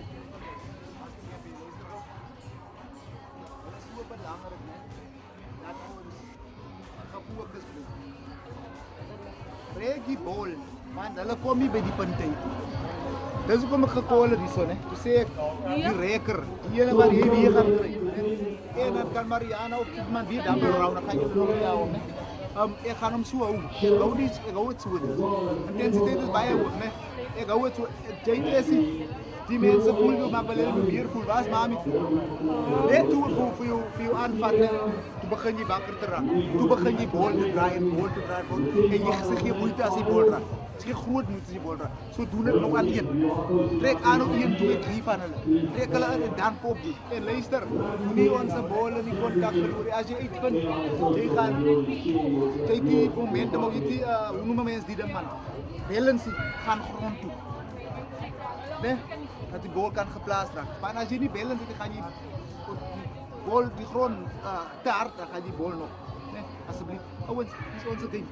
En die oploads is aan. Die oploads is aan. Die oploads is aan. Die hele dag is die oploads aan. Ja. Hulle weet nie wat hulle maak as ons opload nie. Ja. En dan hulle like dit hulle moet bol. Nee, ons hulle bol gaan gaan weet, gaan weet een. Follow die bol.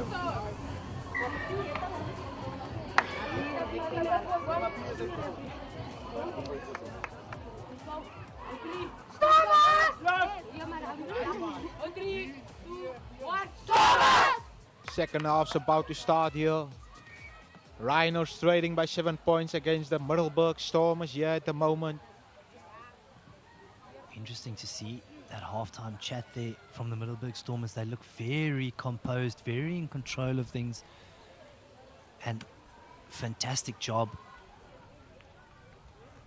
to score just before the end of the first half. You know, we talk about time square, always important.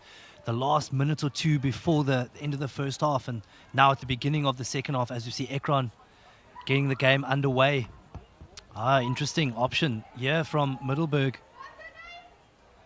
Playing a bit of position instead of possession. Maybe looking to put this Rhinos outfit under pressure. So we look, the Rhinos looking to play the blind side there. Getting the ball away to their number 13, Lauren Yankees. Unfortunately, not able to keep possession of that ball, but they do win the line-out. Good start to the second half for the Rhinos. Definitely, I think coach also from the Middelburg Stormers said the Rhinos a bit too heavy to turn around, so they kick the ball a bit more through. I think that's a good choice there from the coach. Definitely, as you see, a five-woman line-out here from the Rhinos. They don't quite win it, but in they go into the contact. That's 21. She's a big bruising ball carrier. Good run up the middle there. The Rhinos, unfortunately, again, conceding a penalty. Chat going on here. Unfortunately, we're not calmed up with the referees. We can't quite hear what the chat is there to the Middelburg Stormers team. But the Rhinos intent on going again. Komar, off she goes. Good carry. She's now looking for support, setting it up in the middle of the field. Dangerous field position here for the Rhinos. Again, strong carry through the middle. Off they go, off to the right-hand side. That Yankees just couldn't quite hold on to it. They do reset into the hands of the captain. Ekron stays on her feet well. Again, Rhinos looking to move into space, as the Middelburg Stormers team have done so well throughout this game. Ekron again, she sends it 1 pass, 2 pass. There is some space on the outside. Lovely show and go there from Komar. Big pick up there from Masakala, I think that was. Hendricks caught ball and all. Good continuity here from this Rhinos team if they can keep hold of it. They've got this Stormers defense, 6s and 7s, not quite sure what to do, and unfortunately that ball's gone forward. Mikhail, good enterprising bit of play, but Rhinos will be quite disappointed they couldn't capitalize on that. Definitely, Paul. I just think the Rhinos should be more composed on the ball. They have the ball, they just need to make the right choices at times. You see. Great break up the middle here by the Stormers. Unfortunately, they isolated, looking to get that ball away. No one there. The Rhinos will make the turnover here. Great work back, and that's what we love to see, Michal. The willingness to chase, the willingness to never give up. Those second efforts on defense, that's what wins you games. The Rhinos now a little bit tight into the hands of Ekron. You can always rely on her to be a calm head. They get it away to the edge. Again, we've spoken about this defense. Great trail back there from the Stormers, who unfortunately give away a penalty. Ekron, the captain, willing to take that, shoulder that responsibility. Off she goes, looking for support. She gets it away into the hands of Joanna Stammer, who finishes it there. What a play from the Rhinos. She's gone through a mountain of work in this half. Always willing to do the hard graft. Really, really good. Massive hit reward coming for on that. her there. Another yellow card coming through for the Middelburg Stormers, unfortunately there. Stormers discipline letting them down. You're right, look, the Rhinos also conceding. Being given 2 yellow cards in the first half, and now we start the second half with the same happening to this Middelburg side. Can't afford. Unfortunately unsuccessful with the conversion. Now, tight game. We midway through this second half of this hotly contested game. See, The Rhinos, Off the coach of the Allstars, I'm sure they're excited for their semi-final. Sorry, I interrupted you there, Michal. You said the Rhinos. the Rhinos are trailing by 5 points at the moment. By 2 points, sorry. 12 points to 14. Yeah, I think there's been a bit of an error here on the scoreboard. We'll wait for it to be rectified. It's not a problem. I think the referees are aware of it. And now he's upgraded that yellow card to a red card. So that seems to be that the Titans will finish this game with 9 people. The Rhinos now very much in the driving seat as they kick off the restart here. A bit of ill discipline from them there. Wasn't a bad decision there from Jodie Franke or Jodie Daniels to go for that ball. Just unfortunately going off her feet. In saying that, the Titans really looking a little bit frazzled now. Having to play with 9, not quite getting their attacking systems going in the second half. And now gifting an opportunity, an attacking opportunity to this Rhinos team. And seeing what they've done throughout this game, they'll grab it with both hands, and they'll certainly put this Titans defense under some pressure now. Definitely, Paul. I think the Rhinos really just focus and restart, get to the basics that work for them at the moment. They're really good with ball in hand, strong ball carriers. I just think they need to use it at the right moments, at the right time, space, where the space is actually, and set up some more balls here, not too close to the ruck, but also in the middle of the field so that they can cause some space outside for the likes of Raisa and Logan to get some points on the board for him. Very true. Masakala is dangerous, and off she goes. Fantastic carry if she can get that ball away. And again, there's Joanna Stammer. She's carried so well, just couldn't hold on to that ball. We've spoken about her work rate and her repeat efforts. She's been fantastic, just unable there to hold on to that ball. But that was a great break there from Masakala. Nice to see her with ball in hand. Definitely. So we got 3 minutes left over of this game here. Some exciting scenes. Game can still go both ways here. It's about who wants it more. Is it the Stormers or is it the Rhinos who's going to take this one home? The Stormers can find a way to control this ball, but they can't. Not the greatest option there. You could see what she was trying to do, but now gifted ball back to this talented Titans team who run it back up the left-hand side. Beautiful offload into the middle of the field. And that is the number 6 Boyson, who's been a real handful in this game so far. Quick ball here for the Stormers, who get that ball away. If they can get that ball away to the right-hand side, they're a bit isolated. Off that ball goes. Fantastic play there. They get that ball away. Now, down the left-hand side.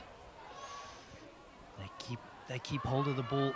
Off they go. That was into the hands of Bridget Coetzee.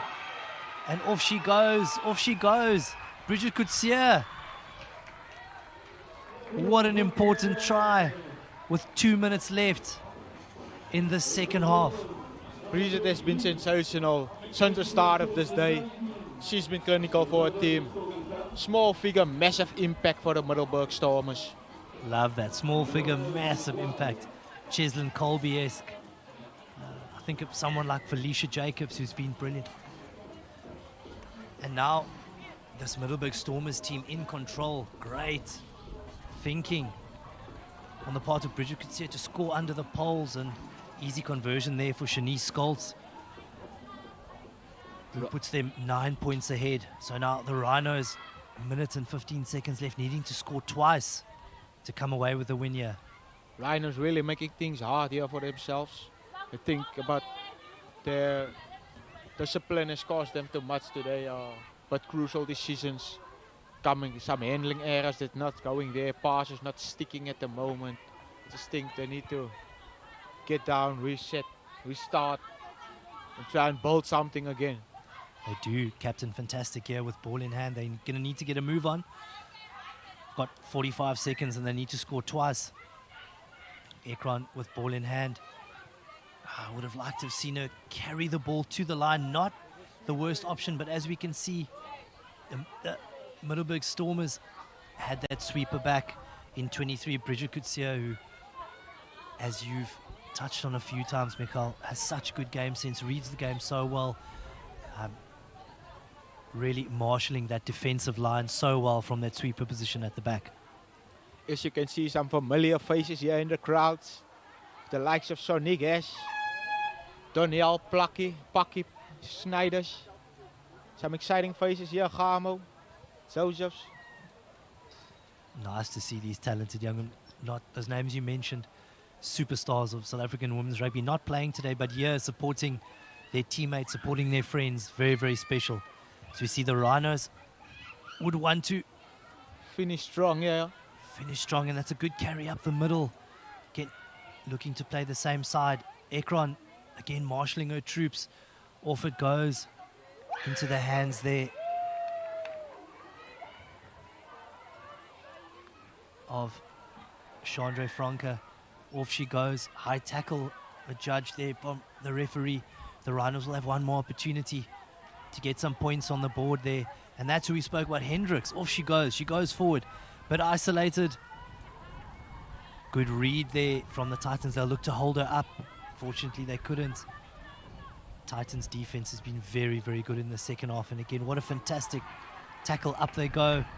Straight on the ball, and penalty awarded to the Stormers team. Great decision there. The Jackler was on it, and they tap the ball and kick it out. A well-deserved victory for this talented and mightily impressive Middelburg Stormers team. Definitely, Paul. I think this Stormers team really putting some upsets here today.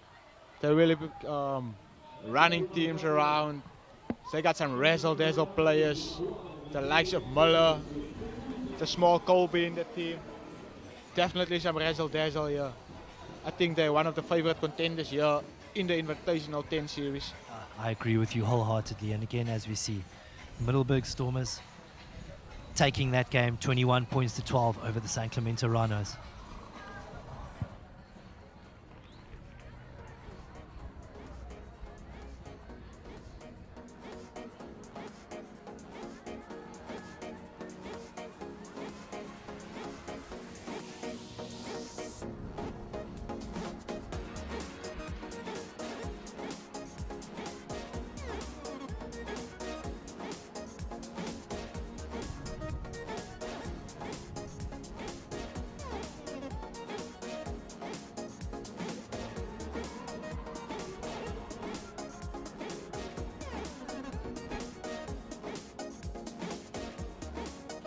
Our next women's pools match here at the Rugby 10's Invitational is well underway.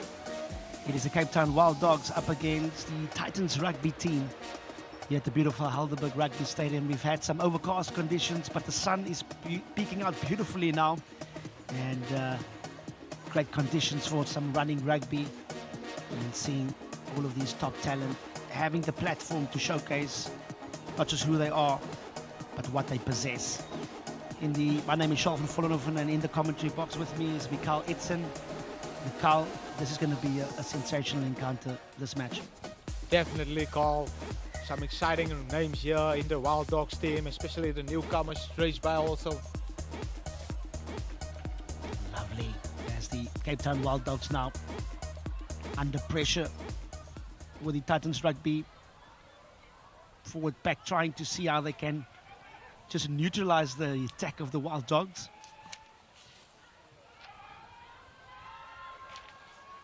Now they've got some space on the outside with using again the ball in hand. Good, strong run through the middle, but unfortunately... Willems is definitely one of the standout performers in the first game against the Rhinos. What a game she's had. Exciting player. Definitely exciting player, but the penalty awarded to the Titans rugby for obstruction there, as the Titans rugby number 15 will try to see how much territory she can find.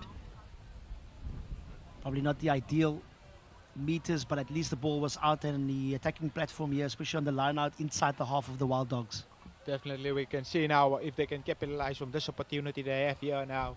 Exciting to see what they can do with ball in hand here. In this tournament, but they've really played good rugby and really making the intentions known. Scrappy line out, but they managed to gather the ball. They're trying to see how they can maneuver around this Wild Dogs defense, but the ball bounces loose, and now an opportunity to pounce. Is that woman again, number 44, Kagiso Mapoke. So strong in the contact and stopped 5 meters short from the try line.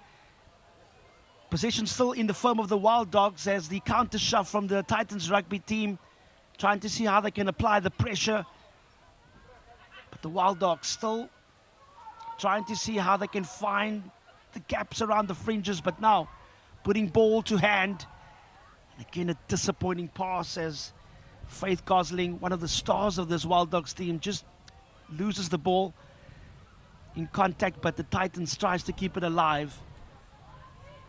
And not the best of kicks, as the advantage was not sufficient on that occasion, and the scrum awarded to the Titans rugby. It just shows Mikael what this Wild Dogs team can do with turnover ball. They've got a lot of power, but they also got a lot of pace. Definitely, Carl. As you can see, they can punish you from everywhere, anywhere on the pitch. So don't make any mistakes. They're gonna make you regret that. I just think this team is really kicked off with a bang today. Got some firepower also here. I think they just here for business. Yeah, it's the business part as well of the tournament, and a strong scrum by the Wild Dogs as they manage to conjure up the penalty. The Titans rugby team, after getting the feed, now firmly under pressure. As Faith Gosling is nominating for the scrum, in which she gets, and again, a good attacking platform, as number 16, Nomklita Kuba, will put in the feed. Always nice to have a scrum in the middle of the park. You've got two options to attack, and the blind, we know Faith Gosling loves to attack the blind, and Lily Phillips at number 4 in the screen. She's also so strong with ball in hand and such a danger, but got to still first win your scrum, which the Wild Dogs do. And there, Gosling changes direction. Again, ball in 2 hands, keeping the defenders guessing. And individual brilliance personified. And a wonderful try by the diminutive number 21, Faith Gosling. 5 meters from the line, you can't stop her, Mikael. Sensational player. Straight from the Brackenfell rugby team. The Super 8 champions last year. What a year they've had. They got some quality players representing there. Yeah, the Western Cape region so rich with rugby, talents coming through. And we're finding ourselves here in the Strand area where a whole host of Springboks have come here. And great to see the crowd also coming out in their numbers to come and support here on Easter Monday. Wonderful support. And we're looking forward to not just the finals that's coming up later, but also that mixed play with the under 13, under 16 involved. It's innovation like you've never seen before, where two teams will team up as one and they will follow up on each other's score. One team will play in the first half and another one will take over. So much to look forward to for later. But for now, it is the Titans trying to see how they can get themselves back into this match with the Wild Boks leading by 5 points to 0. And a little bit over eager there from Kagiso Mapoke with the high hit. Now the Titans trying to see how they can exploit defense. Good strong tackle by Lily Phillips on the Wild Dogs side. And again, Faith Gosling getting the turnover ball. But a good cover defense by the Titans Rugby, but Gosling still fighting in the contact situation. Got to make sure to get the clean ball, which they do. Cooper with a lovely flat pass now. Now numbers on the outside. Probably the sensible thing to keep ball in contact. That is Makoela. Now Mapoke trying to see if she can muscle her way through the middle. She does, but she loses the ball in contact. And just not enough protection, or like they say, respect for the ball. We always know it's always on, but you got to be patient, especially on attack, Mikael. Definitely some clinical choices just not coming to hand there. And I just think they need to have a little bit more composure on attack. Then they're going to finish. They knew they are a well-prepared side. And so I just think the balance of this team is just on point there. The firepower is there. They're ready here for this day. I just think they need to get the ball more out wide and just not go one direction at the moment like they are.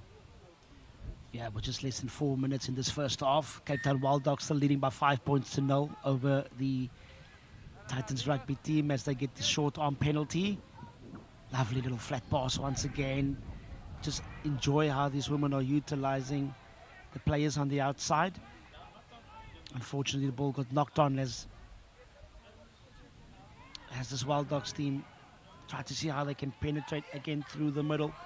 Marcus keeping almost 3 defenders busy. Now numbers on the outside once again, but a good flat line by Kamugelo Makuele. She's got a big frame, but she's got a lot of pace as well, and she showed a lot of gas on the outside shoulder there. Definitely a big figure with some pure pace coming through there. Just think they are the Wild Dogs. They're really getting into the stride now. I think this is going to be a cracker here. Let's say, how does they say that? The gates is open now. The Wild Dogs is going to run wild now. Yeah, the Wild Dogs want to run wild with this one, as Mampoke not successful with that conversion, but the Wild Dogs still have a handsome lead. 10 points to 0 over the Titans Rugby team. Got less than 3 minutes in this first half. It's been all-out action on the Wild Dogs side. And this Titans Rugby team will need to tighten up on all facets of their play to try and see how they can get one over these well-oiled Wild Dogs machine. Now, Titans have an opportunity inside of their own half to try and consolidate. Good defense again by Phillips on the Wild Dogs side. They opt to go to the blind. Good choice there, taking 4 defenders out. Again, the rush defense applied by Gosling as she gets the turnover ball, but the ref says she was a little bit over-eager. And one thing about the rush defense, it is effective, but you got to get your timing right, Mikael. Definitely, Carl. Especially when you need to get a bunch of your players with you on the rush defenses, just to have someone to cover also at the back in those situations. Phillips gathers the ball as the touch was not fined on that occasion. But now, Wild Dogs have got numbers to burn. And again, it's that try scorer, Makoele, releasing her players on the outside. Again, strong run, not easily going down to the ground. It's Raylene Petersen showing her strength in the trenches and scoring one under the sticks, showcasing her class. And again, a wonderful finish. Good play between backs and forwards.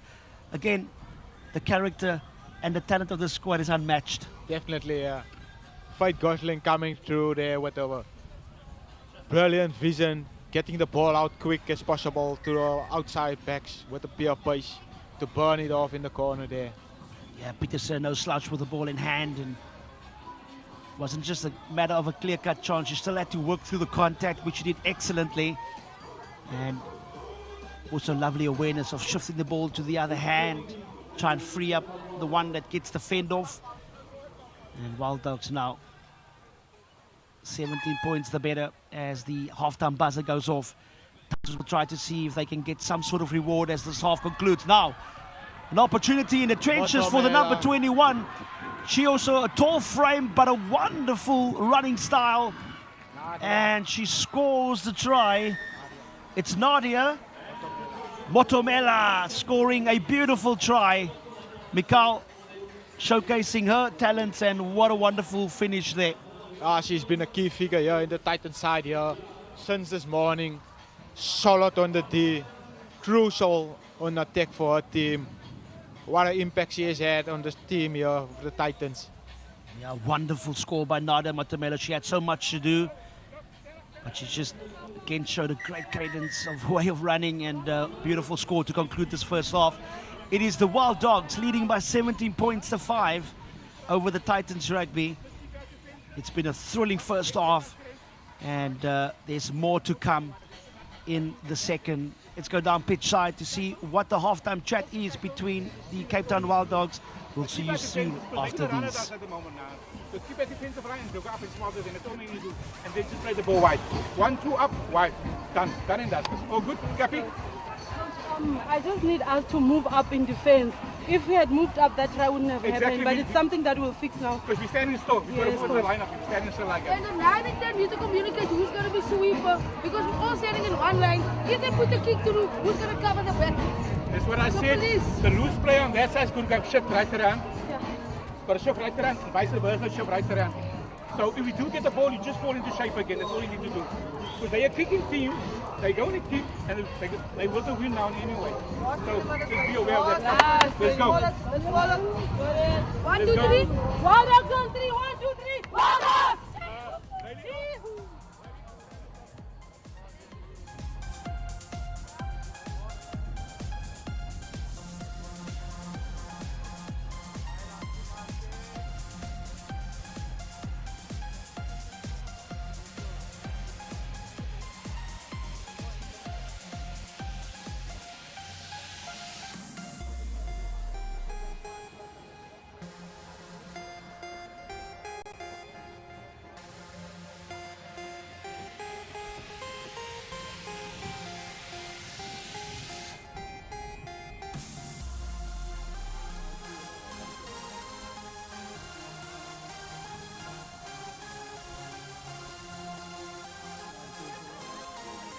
Welcome back for the second half of this women's division at the Rugby 10's Invitational here at the Helderberg Rugby Stadium.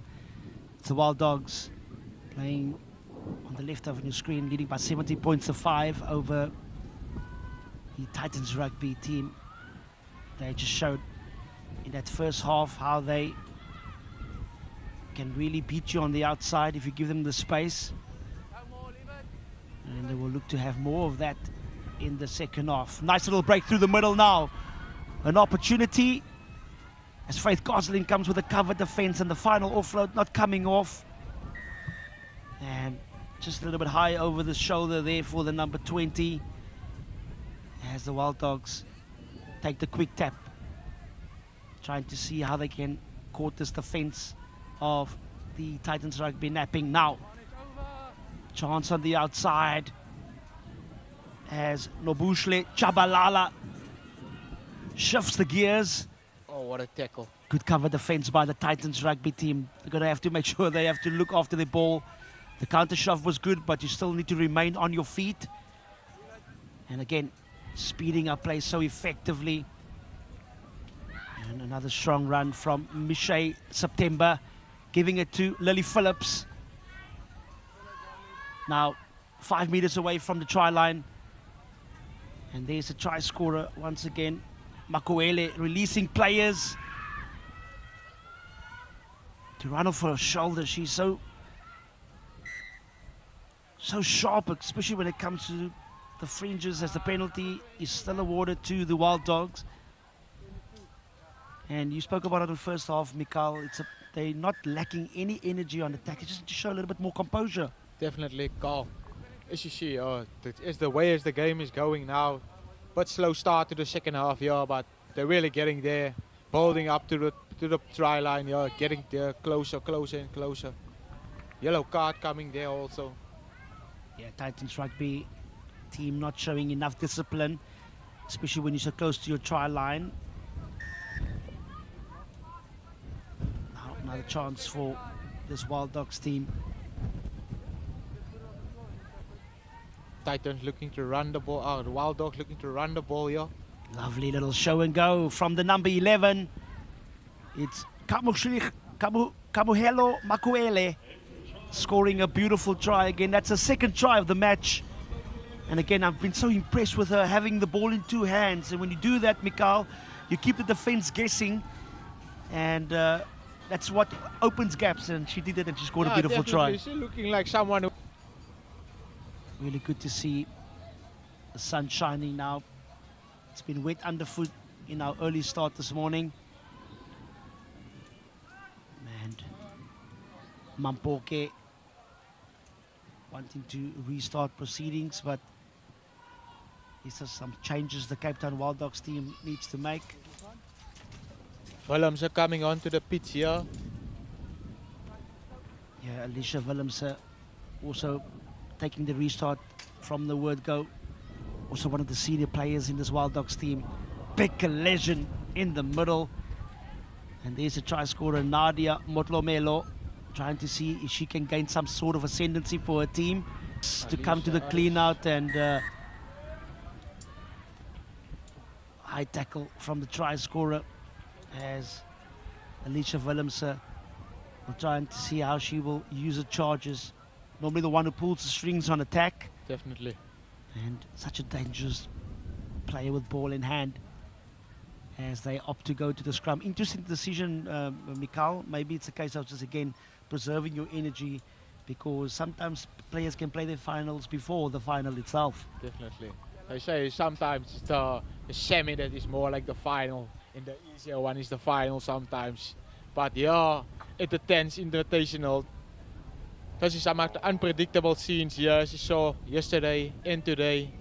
Stormers coming through, putting up some upsets here today. Yeah, a lot of upsets this morning. And that's what the Rugby 10's format is. It's unpredictable, it's innovation, it's quality rugby. But the Wild Dogs now still firmly in control as Willems gives the cut-out pass to Valman. Sorry, Alicia Aris. And strong over the ball. The Titans Rugby outfit once again. They've been quite a menace on the breakdown. They've not stood back there, Mikhail, even though they've been on the back foot. Definitely, they got a couple of solid players there, like the likes of Cassidy. And they got the likes of Sante, Zankis, both VP players in the squad. Nadia Motobello, also a key figure in the team, with the ball in hand now. Yeah, Motlomelo trying to see how she can exploit that part of the field, the trenches as they call it, and not having enough real estate as she's bundled out. Now the line out just a meter off the 10 for the Cape Town Wild Dogs as Alicia Willems looks to feed and find her jumpers. Good little throw off the top to Veronique Africa. A little bit upright in contact, but she manages to work through the ground.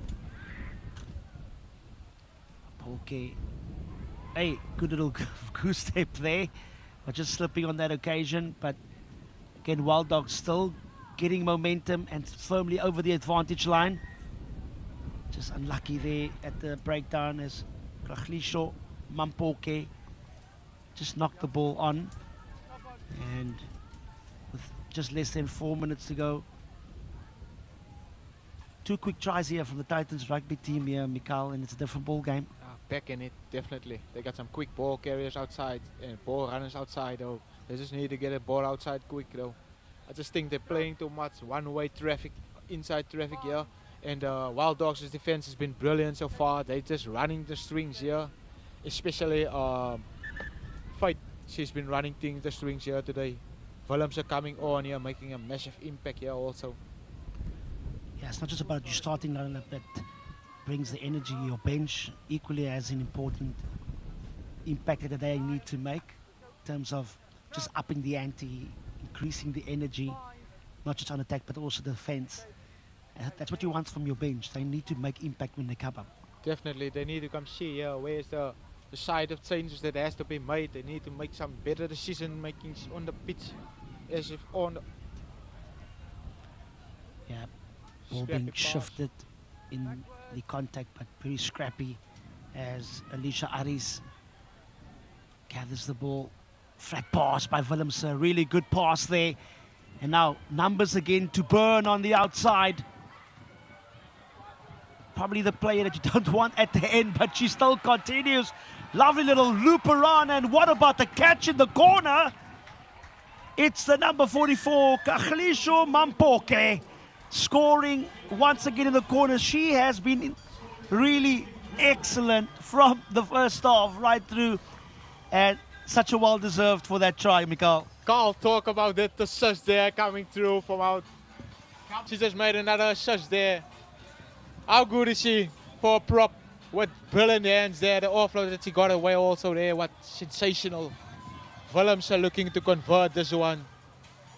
Yeah, the big frame of Kamuhelo Makoele just bursting through the contact situation and then having the awareness to offload and coming around on the loop around. Kagiso Mampoke, we've been speaking about her even on Saturday, really bringing the goods when it comes to the important parts of the game. And it's not just about starting off well, it's about also this closing exchanges, especially in the second half. It's about finishing off effectively, and that's what this Wild Dogs team have been doing. Kickoff not successful as the short-arm penalty awarded Titans rugby team. With just 30 seconds left to go, they would want to finish with a flurry here.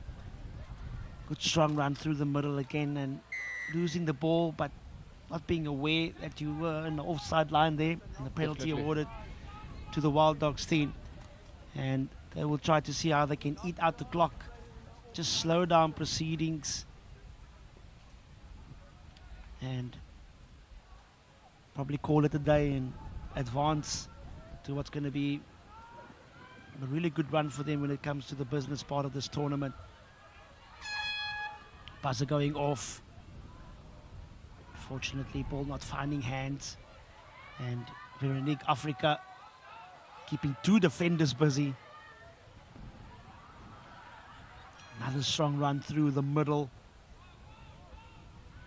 A little bit of indecision and the rush defense of this Titans rugby team, putting them under pressure. But the ref says the ball was knocked on. And that's all she wrote in this women's division match. It's the Cape Town Wild Dogs victorious by 27 points to 5 over the Titans rugby team.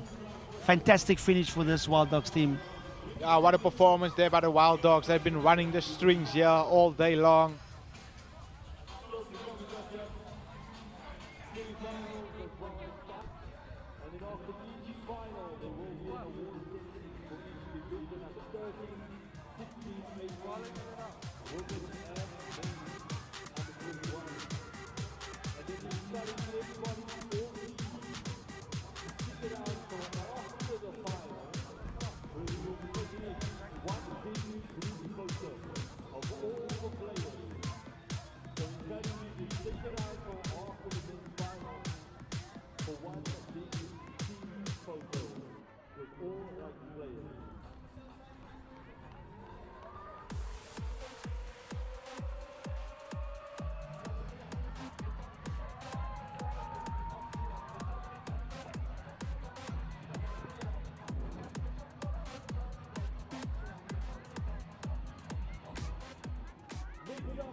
Welcome everybody. We got our next team lineup here. It's the Western Province Invitational team versus the Serengeti Elephants.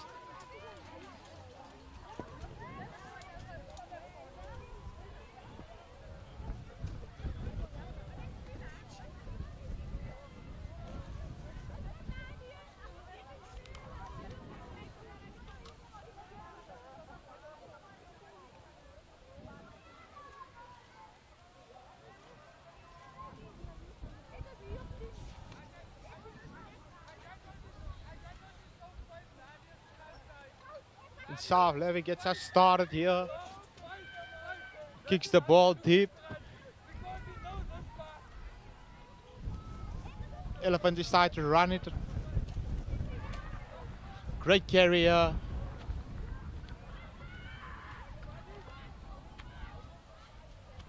Quick ball from the ruck here.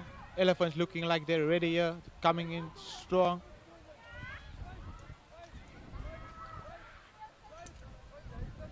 The Elephants has really been good today. They've really upped their game since Saturday. How do you say so? Yeah, Mikhail, honestly, the Elephants have really come to play, haven't they? They're seizing the opportunity. Lovely little run down the short side. That's clearly what they've come to do, which is brilliant to see. There's massive opportunities when you receive a restart, isn't there? Definitely. And it's really nice to see them really going after it. But just a little knock-on is going to give Western Province an opportunity here. Getting a bit windy here today, a bit rain this morning, but VP also looking better today than the day one. Got some exciting players here like Piper, getting the ball out wide. Fortunately, a small handling error there outside. Yeah, strong scrum from the Elephants, wasn't it? So they're on the back foot, but managed to move the ball to the edge, and they've clearly got some gas on the edges, haven't they? And that's what we're looking for. Especially in this game of 10s, almost a hybrid of 7s and 15s, but a place for everyone, you know. So there's pace, there's power, there's set piece, and it's just brilliant. Been watching over these 2 days. Another key figure has been here, Lily Mariam for the Elephants. Small figure, massive impact on a game here for this team of the Elephants. Fortunately, another handling error coming on there. Elephants really just need to keep their composure on attack for me. Anu Levy going here outside. This girl is quick. She got some exciting skills on her too. Yeah, it's just for young players and teams that have coming together like an invitational team. It's that awareness of the touchline. They've just given the ball back so easily. When you work hard, don't you? And you look at transition, that means going from defence into attack. And how quickly can you energise and get support to the ball carrier on that occasion? There probably weren't many options, but she just needed to come back in field and find her support. Definitely, I just think lineouts has been a problem here, but they take the one here. Good to see, they've been working on it actually. I just think they need to get the ball out wide. Not a bad choice to kick the ball downfield. They got some quick players outside. Definitely got some pace.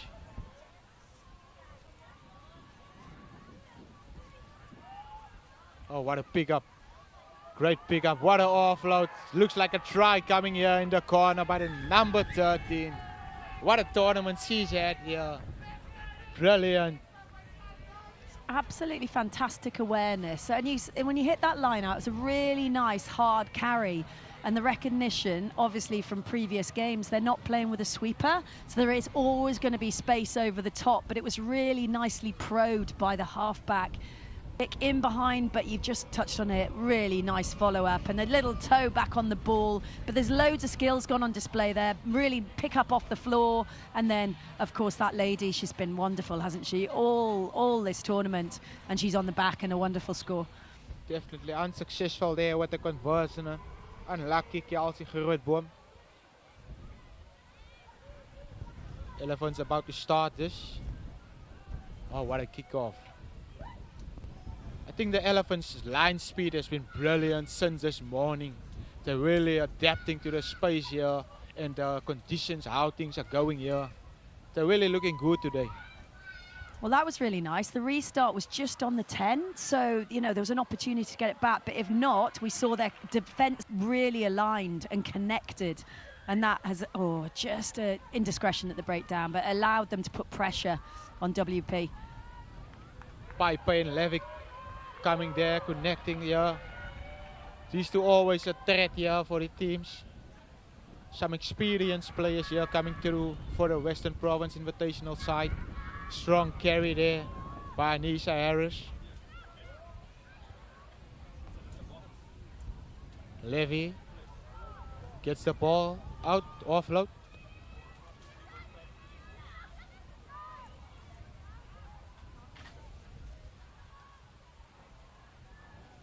Levy with the ball again, throws the wide pass, brilliant pass to finish it off in the corner.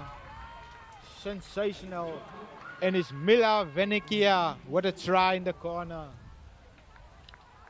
Well, Vanikia finishes it off, doesn't she, Mikhail? But all the work was done in the middle, footwork to enable them to get their hands free, to keep that ball alive, and that's the key, isn't it? There's defenders biting in, being pulled into that breakdown area, which means there has to be space out wide, and it was really nicely found with a lovely little skip pass to find the try scorer. It was just, yeah, really patient approach play enabled them to then get themselves over the line and back in the game.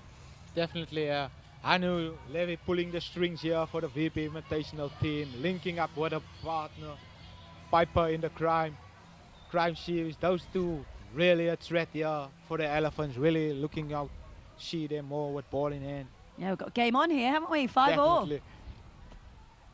6 minutes into this first half here. Both teams 5 points square here.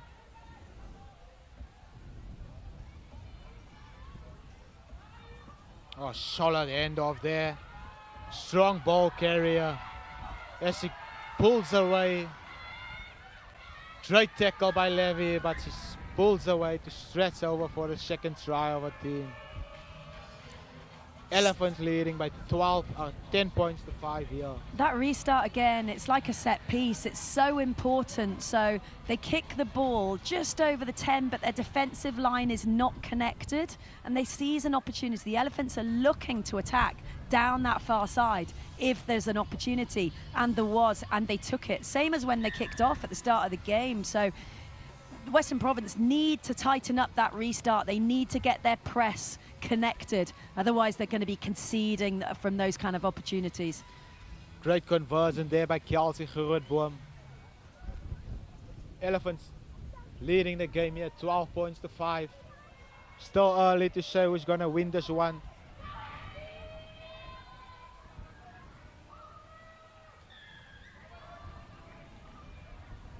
Yeah, just got to roll away from the tackle. The refs are doing really well this weekend. They're really clear. You know, if you make the tackle, you've got to roll out and give the attack inside space to play.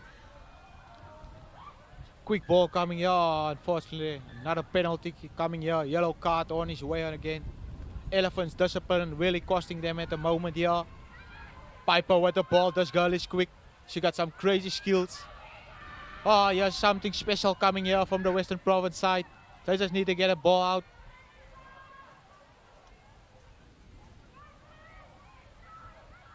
Western Province really just need to stay composed here. Oh, unfortunately, another turnover coming here. Ball should have gone away there. Could have been something special over there. Yeah, but it's still on, still on. Here's the enforcer. This girl is powerful. Great tackle by Piper.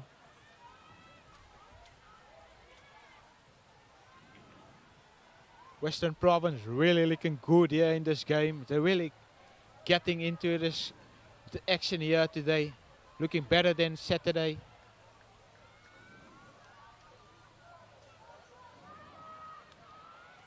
Levy with another tackle. She's been sensational for this Western Province side here. Elephants on the attack, another knock on. So just a bit too much handling errors coming on here. Yeah, and it's interesting, isn't it? Because they've got real speed on the edges, but they're looking to probe the fringes of these defensive rucks, and they're having some success out of it, but not an awful lot. So you'd think they just want to set and have a nice quick ball from a quick ruck. And if they get it to the gas on the edges, they'll take 10, 20 meters at a time. So interesting tactics, just varying up there, you know, what's happening now. But Western Province will be pleased with that defensive set. Perfectly set there. Western Province on the attack again. Unfortunately, unforced error there again. And Mikhail, it's the simple things, isn't it? You know, a ball up here, exposing your ribs, and it's not easy to catch. If you could do the simple things really well, and I know it, I know I'm not the one playing, they're the ones playing, but if you just keep hold of the ball, you can't stop scoring, can you? Definitely. So just these little errors that are creeping into both sides' games is kind of making it an even game at the moment. I think the scrums has been solid too. Last player of the second half, of the first half. Grootboom, unfortunately gets taken out there. What a tackle. Yeah, really well defended because it was on down that short side, and we know how quick she is. You know, she scored tries already, but well defended.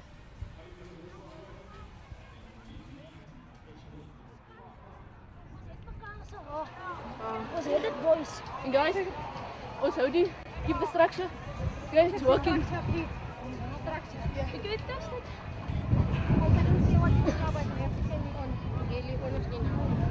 I'm hungry. Okay, listen up, ladies. Hey, performance is flipping sweet. I love it. Everybody's working hard, doing their jobs. What we could do better, long plays in contact point, and also keep that ball.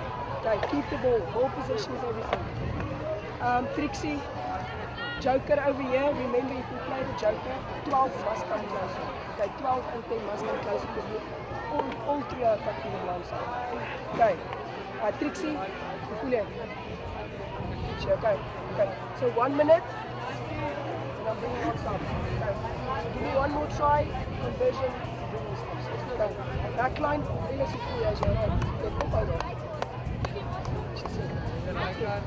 Happy guys? Yes. Okay, cool. Call it and then we're on. Come up, girls, come up. 2, 3. Hey! Woo!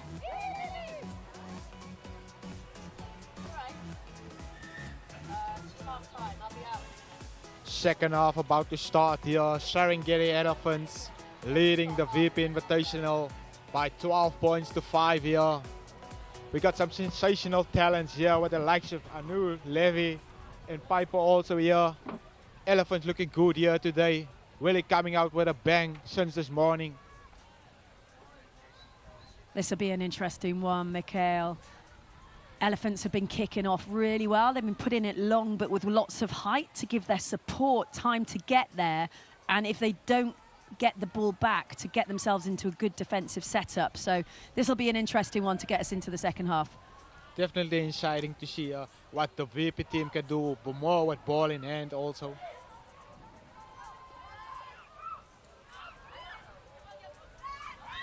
Penalty advantage coming there, playing the 9. Yeah, with that restart, you just need discipline. You know, they were going to keep the WP team pressed in, but instead they've given away a penalty, which is easy ball. And then they're now into a defensive set. Province playing the ball quick here. They're looking like they want to win this game here. Coach really said some things there that woke them up.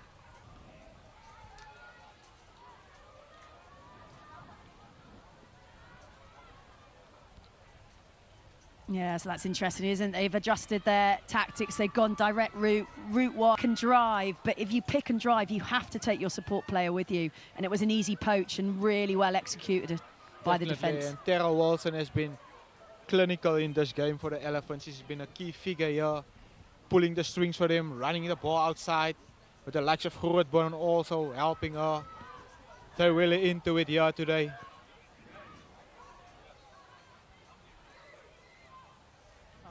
Oh, Western Province having a little chat now, but yeah, no yellow cards. They keep 10 on the field, but referee quite rightly just explaining the rules, and that's really important, isn't it? Especially in this kind of tournament, that everyone is on the same page. Just the discipline costing them at the moment here in the game. Some key clinical choices here that they have to make here. What a kick here. Brilliant choice there to go to the back there. There was no one actually there. Solid tackle also by Grootboom. Yeah, it's a fabulous nudge in behind. She had to pick it up almost on a meter line, so she has no choice. There weren't any players behind, but then a brilliant strip within the tackle by the Elephants. Now, transition into attack. What can they do? They need to explode onto this ball and attack. They just need to show some more composure on the ball. Get into the structure, get the ball in there. Unfortunately, another knock-on that is coming there. Handling errors pouring in here like the rain. Yeah, it's when you're in defence, Mikkel. And as I said, you know, when you bounce from defence into attack, you've got the opportunity to scan and see where the space is, but most importantly, to communicate with the ball carrier. So she's able to find you without even looking up. And that's the skill, and that's really what's just letting them down at the moment. But still in the attacking 22, they don't want to put pressure on this scrum, which they do. Oh, solid scrum there by the Elephants. And they're getting the penalty there. I think Walton want to play quick. Oh, they're definitely going to take it quick. Groot one by the ball. Gets the ball out. I really think Elephants are getting in it here. I really need to show some more composure here. Strong carry by the number 5. Veronique with a strong carry. A bit loose ball here by the Ruck.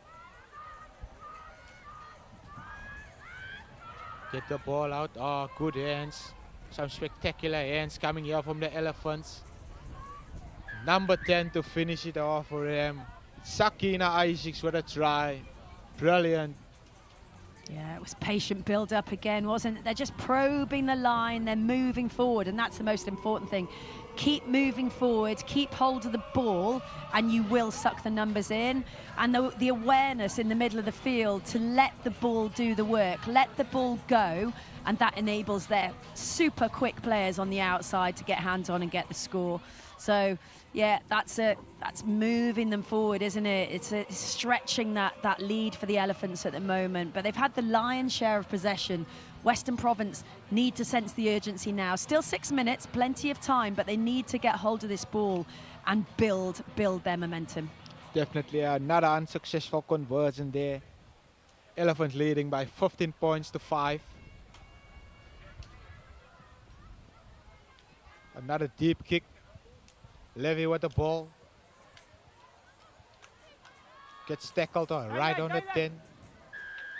Another penalty coming here. Discipline really costing the Elephants at the moment. They really need to get back. Quick taken there. Yeah, here we go. Energy. This is where they need the energy. Every restart they've given away a penalty, but when that ball is exposed, they've used it really well. And this is absolutely fantastic to see. Ball into space. Confidence, go the outside, no space on the outside, cut back. Oh, unlucky. Unfortunately, offside obstruction call there by the ref. Oh, great choice there by Levy. Just the bounce of the rugby ball is not always the kindest. Another steal there. They got the ball back. These girls are ready for it.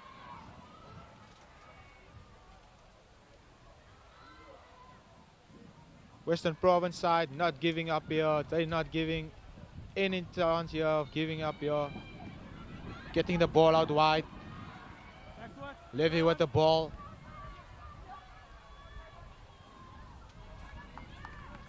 To just go down the short side the whole time. I just think they just need to keep the ball position a bit more. Settle.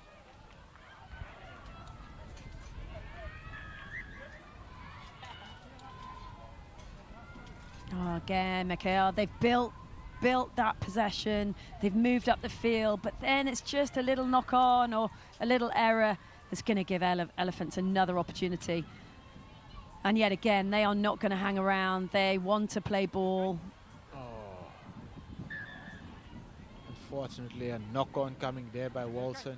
Yeah, just errors creeping in now, and you can see a bit of fatigue. We're 16 minutes into the game, you know.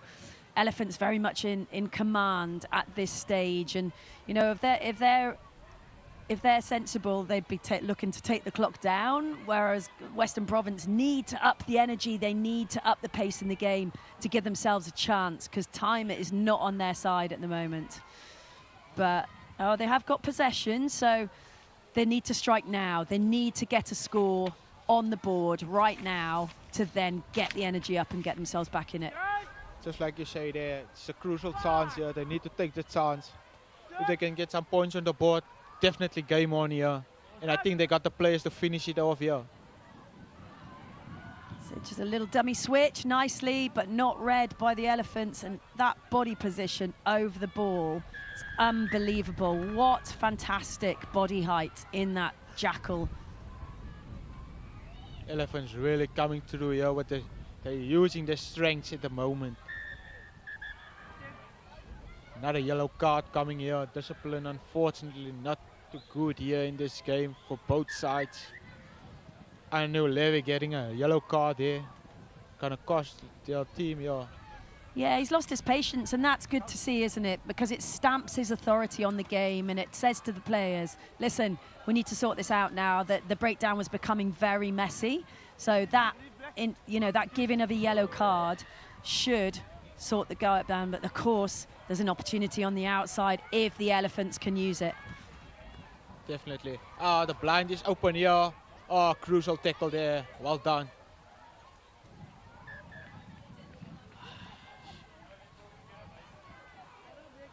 So again, neither team can kind of keep momentum at the moment, can they? They're just missing the continuity just because of little knock-ons. Like you said, Mikhail, it's a bit windy, but the conditions are pretty good, to be fair. There's no moisture on the ground, so probably the fatigue more than anything that's creeping in. Definitely, yes. I think there's the tired legs also kicking in there. The English coming through here. And the ball that's been going up and down the whole time. It's been an up and down game here for both sides here. Just think someone needs to take some leadership and ownership there in the VP's team. Yeah, and also, Mikhail, this is why you have subs. You've got 5 people sitting on the bench with fresh legs and fresh energy, and they can really impact a game. You can change half your team at once if you choose to do so. Now, it's the risk versus reward of continuity versus energy, etc., etc. And as coaches, that's their job. But, Western Province need energizing right now. Definitely. They need to get the ball out wide rather than kick the ball away the whole time. I think they should really keep the ball position this time because it's really punishing them here. Oh, just a simple 2v1 there. She's disappointed. You can see she's kicking the ball away because she knows if she released that pass, then we at least make 10, 15 meters. You set, you go again, and you keep possession. They're on the back foot, and they're tired as it is. That puts the game to bed. But as I said, it's all learning. It's all learning for these young players, Mikhail. They have to learn, and the only way you learn is by playing and playing again and making errors and having success and then doing it again. And that's the joy of rugby, isn't it? As we go into the last play of the game, Western Province looking to attack the ball here from deep inside their own half. Getting the ball out quick there. Back into the one-way traffic if they go. Oh, the Elephants has been solid on the balls in the ruck. The VP just not showing up earlier enough to get to the ball. They don't look after the ball that well. And that would be the final play of the game. Elephants winning this one, 17 points to 5.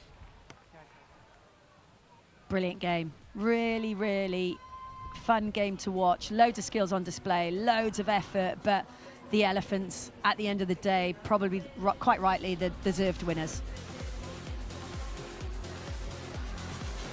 We're gonna take a break now, everybody. Enjoy the vibes here. Enjoy rugby. Get yourself something to drink or eat here, and then we'll be back at 2 o'clock with the finest rugby coming back to you guys. Thank you.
they are the next.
Welcome back to the Rugby 10s Invitational. It is finals day here at the Helderberg Rugby Stadium, and we are getting ready for our first Under-20 Cup semi-final one. It is the South African All-Stars Academy up against the Serengeti Elephants. And with me in the commentary box, I've got Paul Dalpert, former Blitzbox women's coach. Paul, we've had a first block of scintillating matches, great entertainment in the break as well. But now it comes down to the business part, and this is where you want to make your presence felt. You do, down to the business end. And two of us were saying earlier, we have been looking forward to the emergence of the SA All-Stars all day. They were phenomenal on Saturday, Charles. So really looking forward to it. And again, the Elephants have shown us touches. And, you know, in these playoff games, anything can happen. Yeah, absolutely. Anything can happen. We have seen that all these teams at the moment, the SA All-Stars Academy have shown the standard. And we know the Elephants have had a match this morning, and they've had some key guys standing up, and those guys need to stand up against this very well-oiled machine, and that is the likes of Uvuya Makajima as well as Andre Engelbrecht. They've been standout performance for this Elephants team. They have, and you know, if we just look at the All-Stars, they are such a refined outfit. You know, they have a really good balance. They've got good playmakers, fundamentals are fantastic, and as we have a look now, their kickoffs were brilliant on Saturday, probably winning back over 50% of their contestable kickoffs. Yeah, this is where it starts as, again, a lovely high-hanging restart. The ref says play can continue. It's in that familiar navy blue strip. That is the SA All-Stars. And in the orange is the Serengeti Elephants. Again, All-Stars always look to speed up play, looking for that opportunities. Again, good flat passing, nice and swift movement. And again, trying to see how they can burst through the middle. Elephants strong over the ball. But at the moment, the All-Stars just knowing how to regain possession. Always a lot of patience being shown on their side. They've got a lot of numbers here on the right-hand side. Again, the show and go, but the Elephants' defense remains resolute. And not enough support given, and the Elephants get the turnover ball.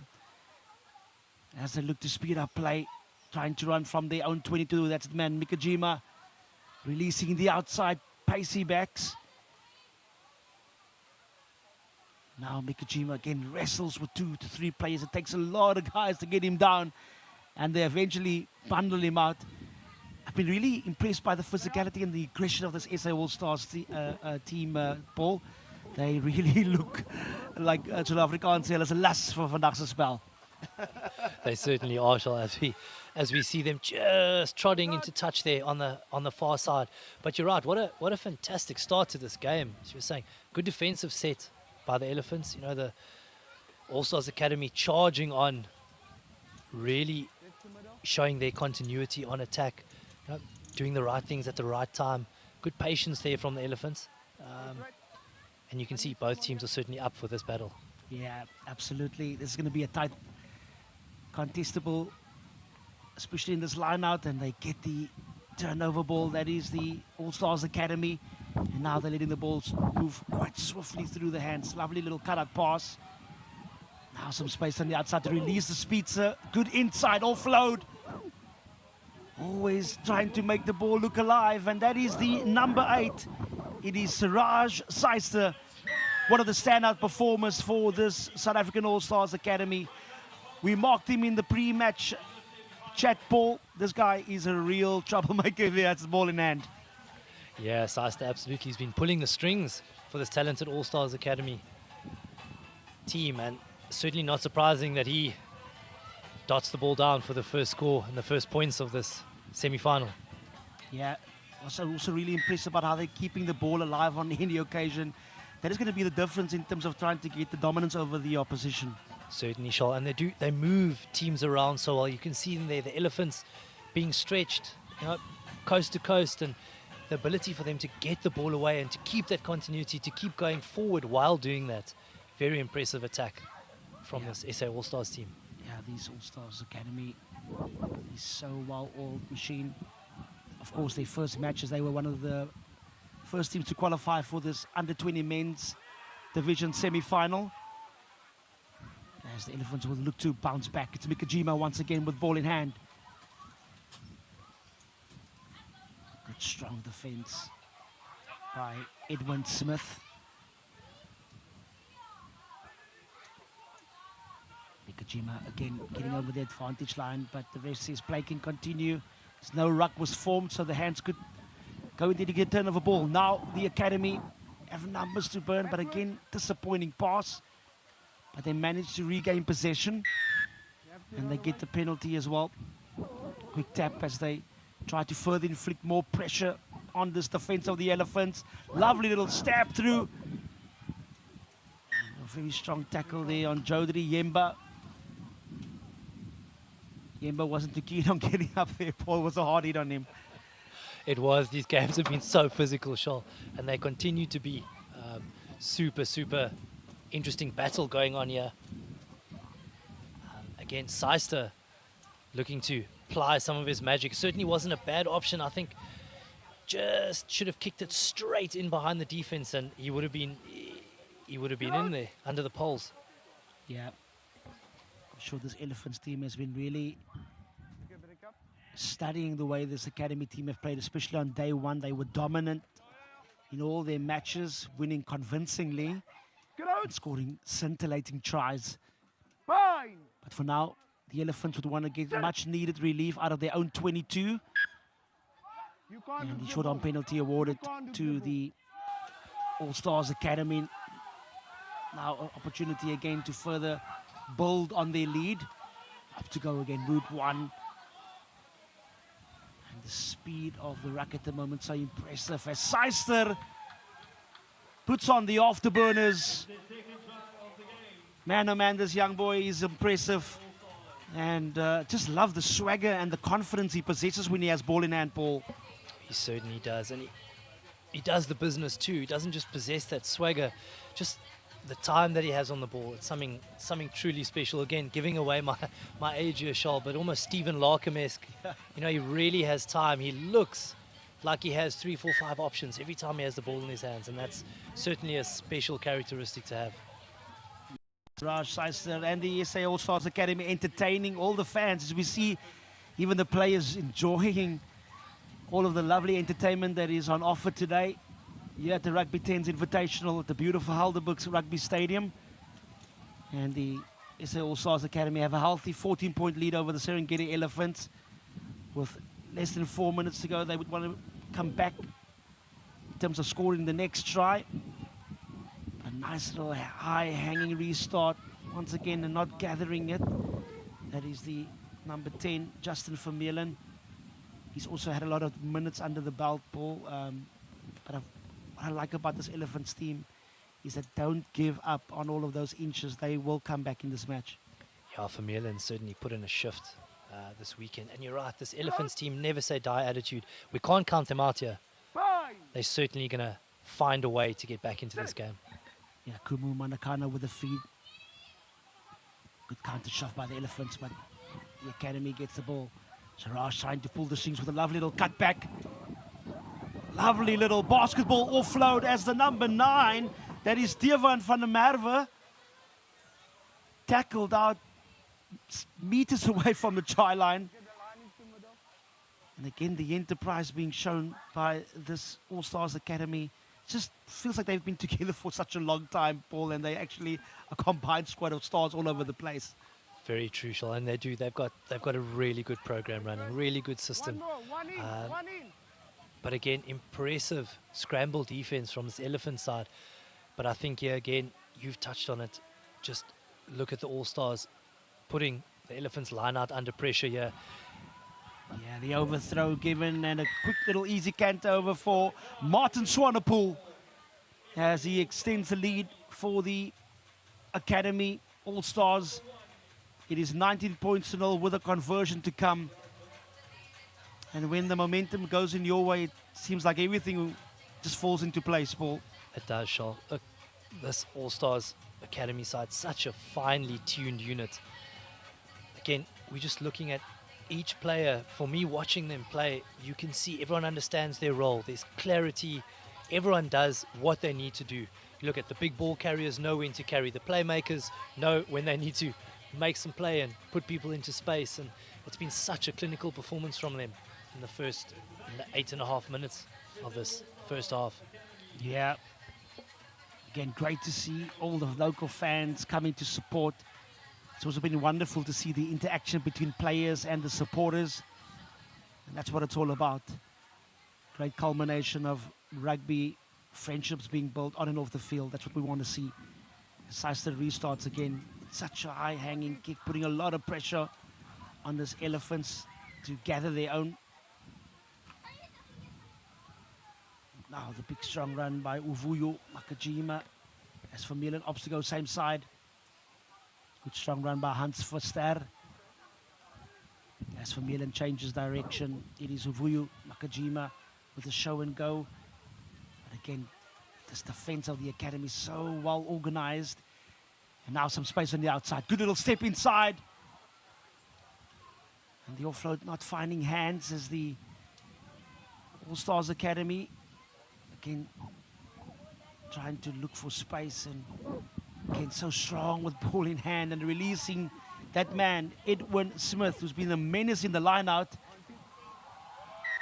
And a high tackle, and that's not going to make things any easier for this Elephants team that has been under a lot of pressure. And the Allstars Academy, they don't want to waste any time. Good little step on the inside, and at the moment it's toying with this Elephants defense, putting the ball through the hands. And unfortunately on the buzzer, knocking the ball. It's been dominant from the South African Allstars Academy as they take a healthy 19-point lead over the Serengeti Elephants. One of the first semi-finals in the under-20 men's division. There's a lot of scintillating knockout rugby coming soon, so don't go too far away. We're going to go down to the huddles to hear all the chat happening between these two top teams. It's the first semi-final against the SA Allstars Academy against the Serengeti Elephants coming up next. Maak dit vir onsself moeiliker as wat ons moet. Hoor julle wat ek sê? Right, volgende 5 minute soek ek alles wat jy het voor die changes begin opkom. Right, ons sny nou kele af. Right, die laaste bietjie hoop wat hy nou het, maak ons dood. Verstaan julle vir my? Dis reg so. Volgende 5 minute slaan ons hulle met alles wat ons het. Sit die game in die sakkies, dit reg. Right, let's go boys. Laat julle my af, laat nou my af. Ons kyk die back toe en die soort. Dis 'n penalty, let's see game boys. Right, hulle is glo vir my. Hulle loop op die veld rond. Ons het hulle. Hou die tempo op, tel ons speel van die veld af. 2 3 Allstars! Ons is nie klaar nie, boys.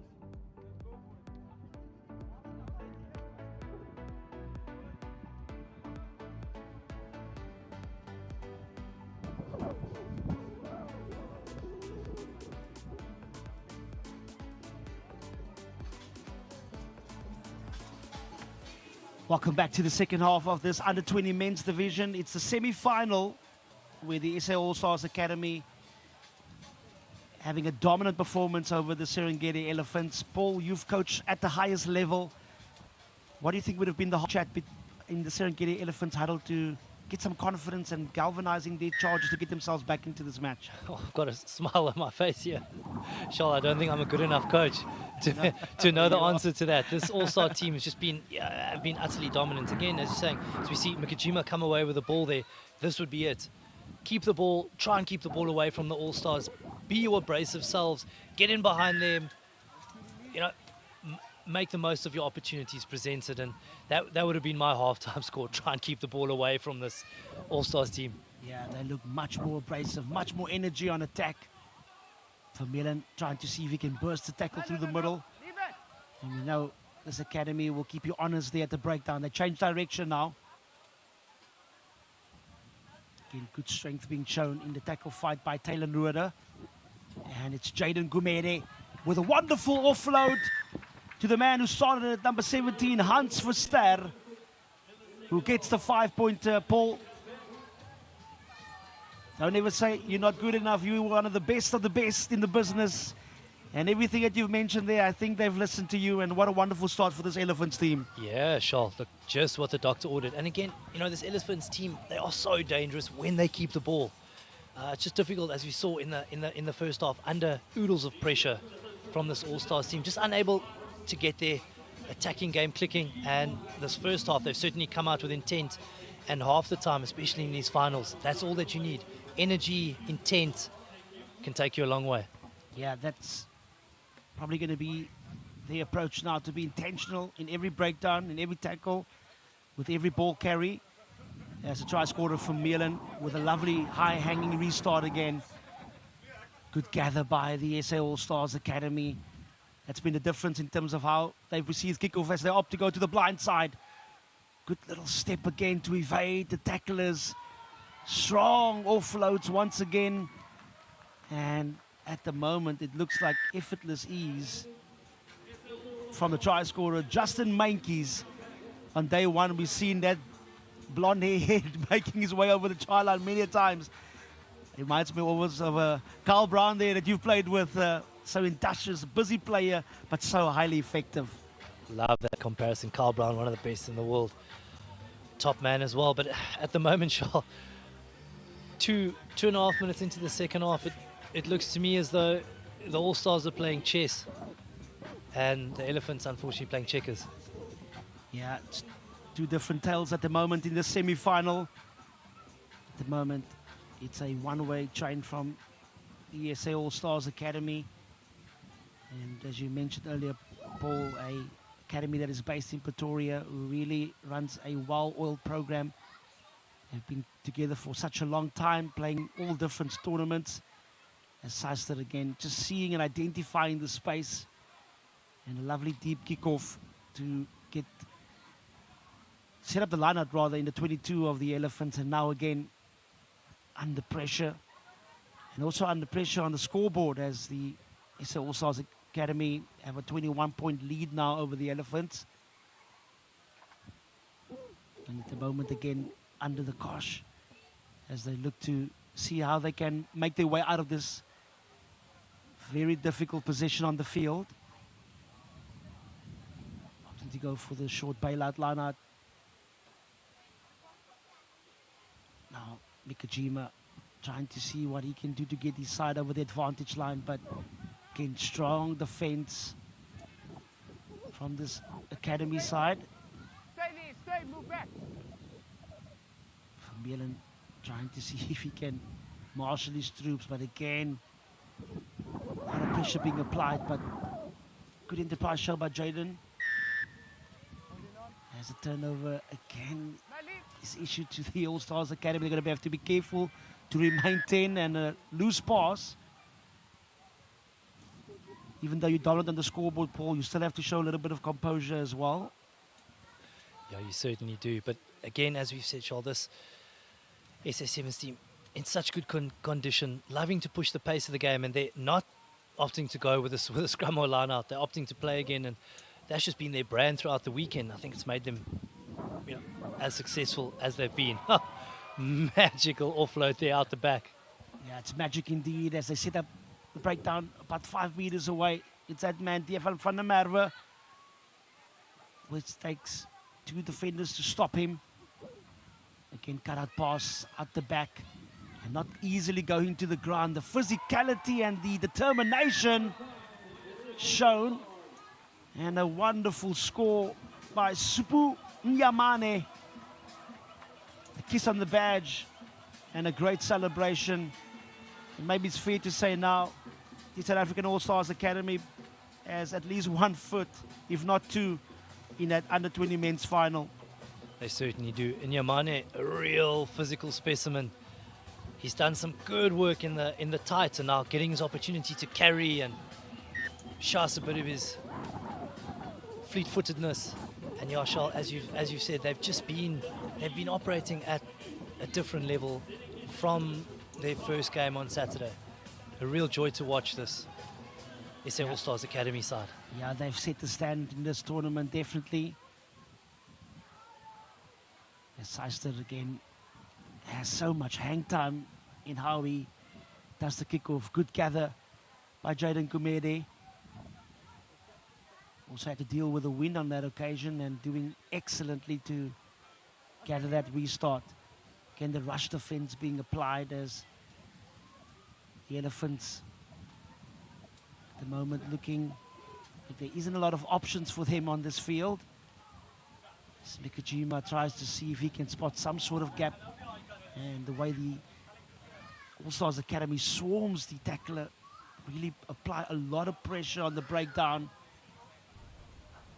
The Elephants at the moment, a little bit lateral. And that's what pressure does. It forces the opposition to kick. Ref says play can continue. Allstars a little bit isolated there. And the Elephants secure the scrum. A lot of people probably don't see it on the screen, but there's a strong wind at the moment that is blowing in the favor of the SA Allstars Academy. Hence the Elephants is trying to run and can't easily apply pressure with the boot in terms of getting much needed territory. Yeah, we saw that kick go up now and the wind hold it up. And again, it's just the pressure that this SA Allstars defense has exerted on this Elephants side, you know, forcing them into these mistakes. Unfortunately, forcing that turnover and then knocking it on. Elephants now have another opportunity, but as you touched on, Charles, it can be very difficult to run it out of their 22 into the wind. That's always a challenge. And as you can see, the SA Allstars Academy have run the changes, trying to keep all those legs fresh. But it's really been a squad effort in terms of how they've approached their tournament. Made sure they keep fresh legs on the field that is ready to compete and does not relent on the pressure in terms of applying that. Strong shove by the Allstars Academy, and they get rewarded for it. And you can see it's lights on. It's one job and then on to the next one. Opting to go with a big runner forwards. Good tackle being made by Carl Albertus. Seister again, 2 hands on 1 ball. Lovely little offload. And again, it's just too much pressure from this SA Allstars Academy. And if things don't work out at the rugby, there's also a career in the circus with that little backflip. Wonderful score by Bokomosa Mona. And that youngster, also the way he uses his feet, so dangerous with ball in hand, Paul. Yeah, they are operating on a different level here, Charles. But again, like you said, just the patience, you know, the understanding of what they need to do. They know they're physically dominant. They go for that shove. They obviously have a call. They go for that shove. They know what they need to do. Again, had the opportunity to possibly slow it down 8 minutes into a game. No, we're sticking to our brand of rugby. We're going to go for it. We're going to quick tap.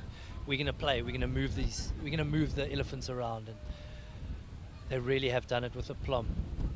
Yeah, you kind of feel for the Elephants. They had the quarterfinal and immediately have to compete once again, and that's just sometimes how the draw is such an important part of how things flow, especially when you play in knockout rugby and in a tournament structure like the Rugby 10s.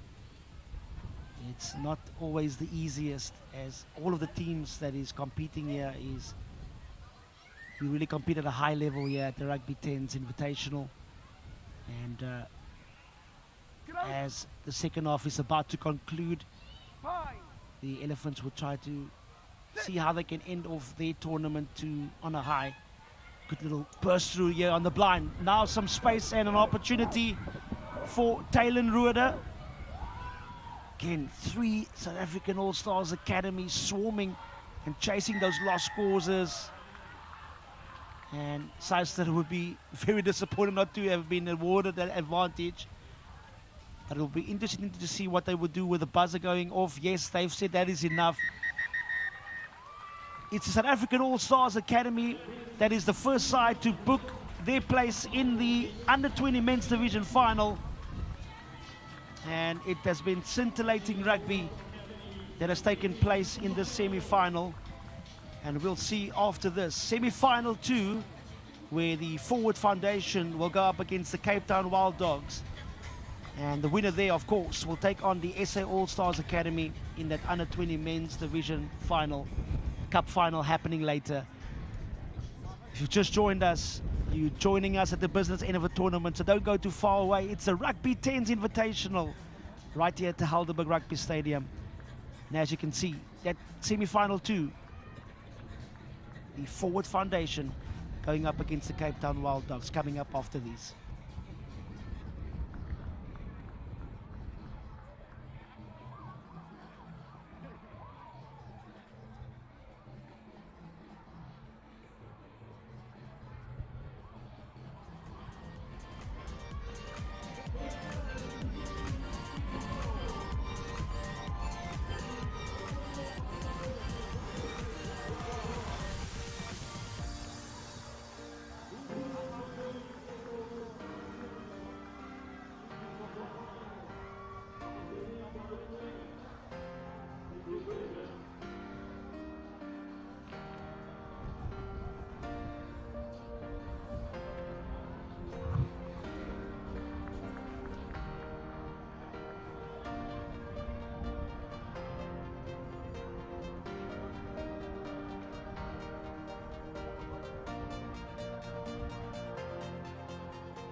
Exciting matchup number 2 here. Forward Foundation up against the Wild Dogs. Michal, very excited for this one. You know, he's a big Forward Foundation fan.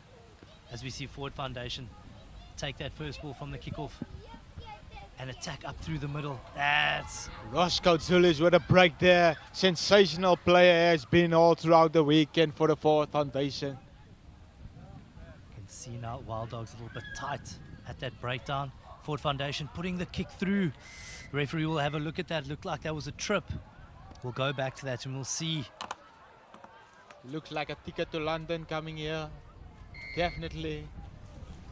It's an unfortunate start for this Wild Dogs team. You don't want to go a man down against this Forward Foundation attacking unit. And that's what's happened early in this first half. Forward Foundation now with ball in hand, looking to play quickly.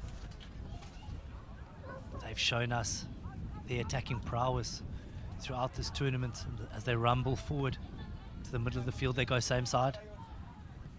Moving the ball out to the left. Unfortunately, that pass has gone forward. You know, Ethan Davids in space there on the left. We know what he can do with ball in hand. It's looking very dangerous. Michal, welcome. This is a game we've certainly been looking forward to. Definitely. Thanks for having me here, Paul. As you can see here, the weather is picking up here. Some windy conditions here at the Charlie. Lovely vibes. You see the crowd getting into it. The grandstand is getting packed now. Stay tuned with us at the Rugby 10 Invitational here. We got some exciting talents for you guys here, from the youngest ladies to the oldest 20s of the boys. As we see here, Wild Dogs feeding that scrum. We alluded to it earlier. Wind has certainly picked up. The Wild Dogs playing into the wind now. As we see the Forward Foundation team unable to make that turnover. It's the Wild Dogs rumble forward. They've been very good in the contact throughout this tournament. And again, third penalty in a row. Off they go again. Forward Foundation doing well to stay connected on defense and working back, not giving away another penalty and conceding a yellow card. As we see the Wild Dogs go off to the left. That's fantastic there. That was Lizanne Botto getting the ball to the left side. Good carry as we see them working, using that blind side. And off it goes to Mbali, who's going to open the scoring for the Wild Dogs. Definitely not something we called at the beginning of this game. We thought the fast forward team would be, or the Forward Foundation team would be in the lead by now. Yeah, definitely. Wild Dogs actually matching up Forward Foundation's pace of the game and the skill set and the mindset. I think these boys, they all know each other really well, from the beach to the schoolboy rugby to the 10s here now, and they're getting to face each other here. It's just another cracker here. It's exciting to watch here, these two teams, because they played a similar game actually. They do, and interesting to see how the Wild Dogs are going about things. You saw them make their way out of their 22, and they just continue to go forward, very abrasive into the faces, getting momentum up the middle, and we've seen them play quite, I'd say, more evasive, spreading the ball pattern. It looks like they're going a bit more physical in this one. Definitely are. They're gonna have to deal. Solid tackle coming through there from number 11. Speedster decides to take the quick ball. Plays it out wide. Goosey by Ewan Williams. What a play he is. He's been for this side here. Kick through by Lakay. Just couldn't get that ball back, but it rolls out for a 5-meter line out. Look to see the Wild Dogs put the Forward Foundation under pressure now. Wild Dogs again really upping the ante here, playing incredibly well, putting this Forward Foundation team under pressure, and that pressure turns out to be insurmountable. They've made that turnover, and again they attack the blind side. They get that ball away, and again it's Ronaldo Lakay in the right place at the right time. Michal, what a start for this Wild Dogs team. Yeah, definitely they come up with firepower. Yeah, I think sweeper you in January coming through for his team with some quick ball off the rucks, getting the ball into space for his boys, and some crucial decision making there outside there, going for the blind, getting the 5 points on there. I think forward needs to get the head in the game. From this kickoff, I think they need to receive the ball also, get into what works for them at the moment, working the wide balls, getting into space, trying to set up some phases first before getting the ball out wide. Not a deep kick here.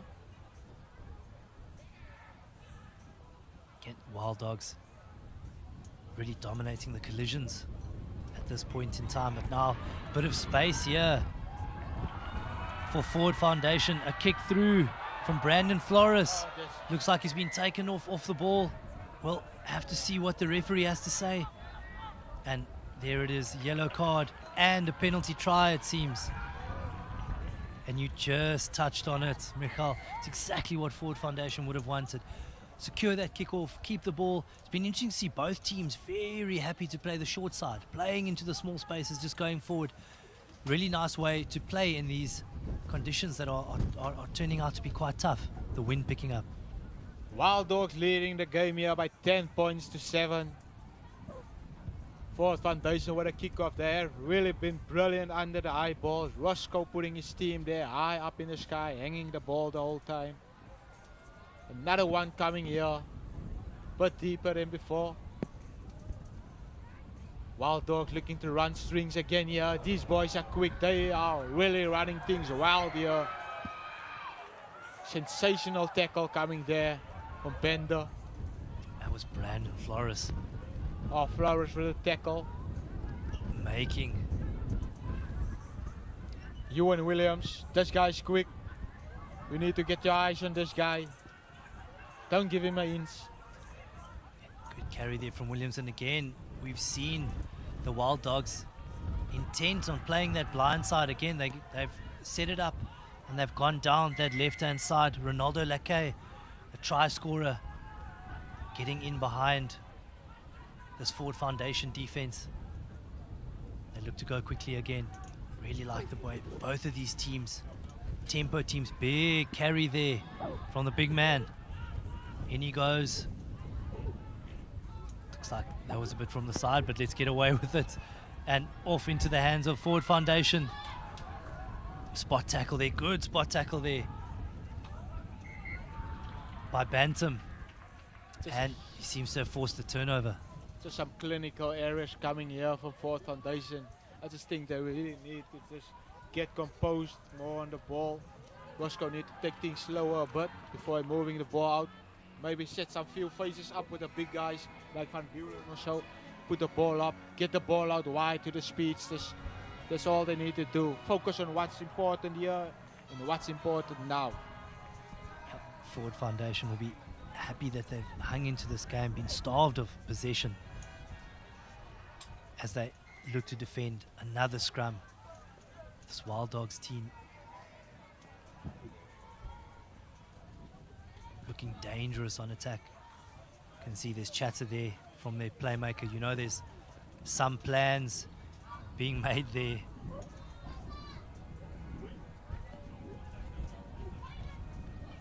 Really good attacking platform, middle scrum, just outside of Forward Foundation's 22. And off they go, attacking the blind side. Have a look at the inside runner there.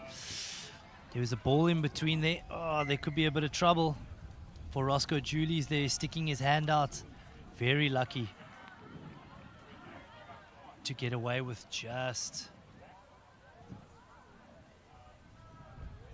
a scrum there. Forward Foundation a bit under pressure here in the first half. I think they just need to get their heads in the game.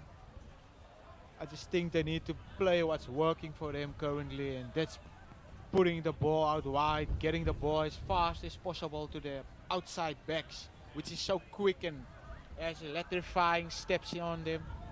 Just think things not going the way they're supposed to for Foundation here at the moment. Very true. Bantam puts the ball in, sends the ball out to the left. Can see, wow, fantastic attack there through the middle, looking to set it up. Forward Foundation looking solid and strong in defense. Off the line they get. All pushed to the edge there. That's into the hands of Yakwin Africa. Haven't seen too much of him this half. He's a real prospect. Really exciting player on attack. And Forward Foundation back into the game. They'll look to go quickly.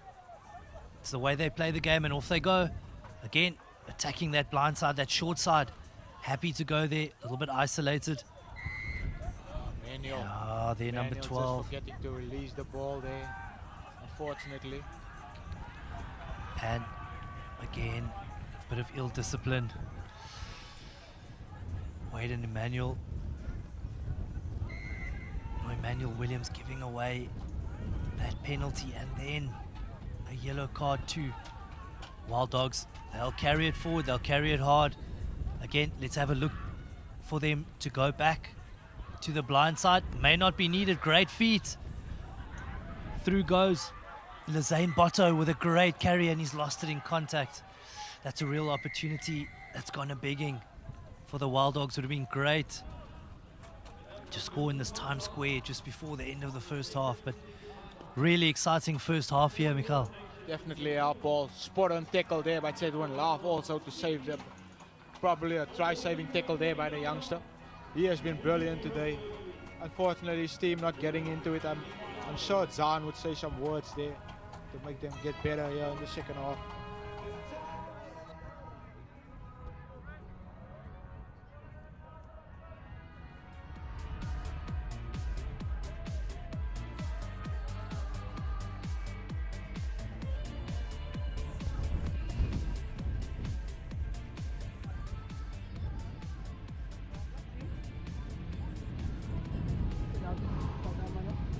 Okay, final working, fantastic. We knew they were going to try and rip us, they're not ripping our ball. Keep it up, that's great work in the breakdowns, okay? When we put up the phases, we saw that now. If we keep the ball 2-3 times, they're going to get exposed. So let's keep working on that, otherwise looking fantastic. Let's go now, let's finish up this game. Let's not do what we've done all day, let's finish. Support play is quite. If one go down, we have a sealer to seal the ball. So let's just keep that up.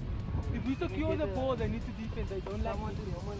Come. Can't just stand like this. I don't know what to do now. If Nathan goes up, make sure you boys, they always want to get boys, still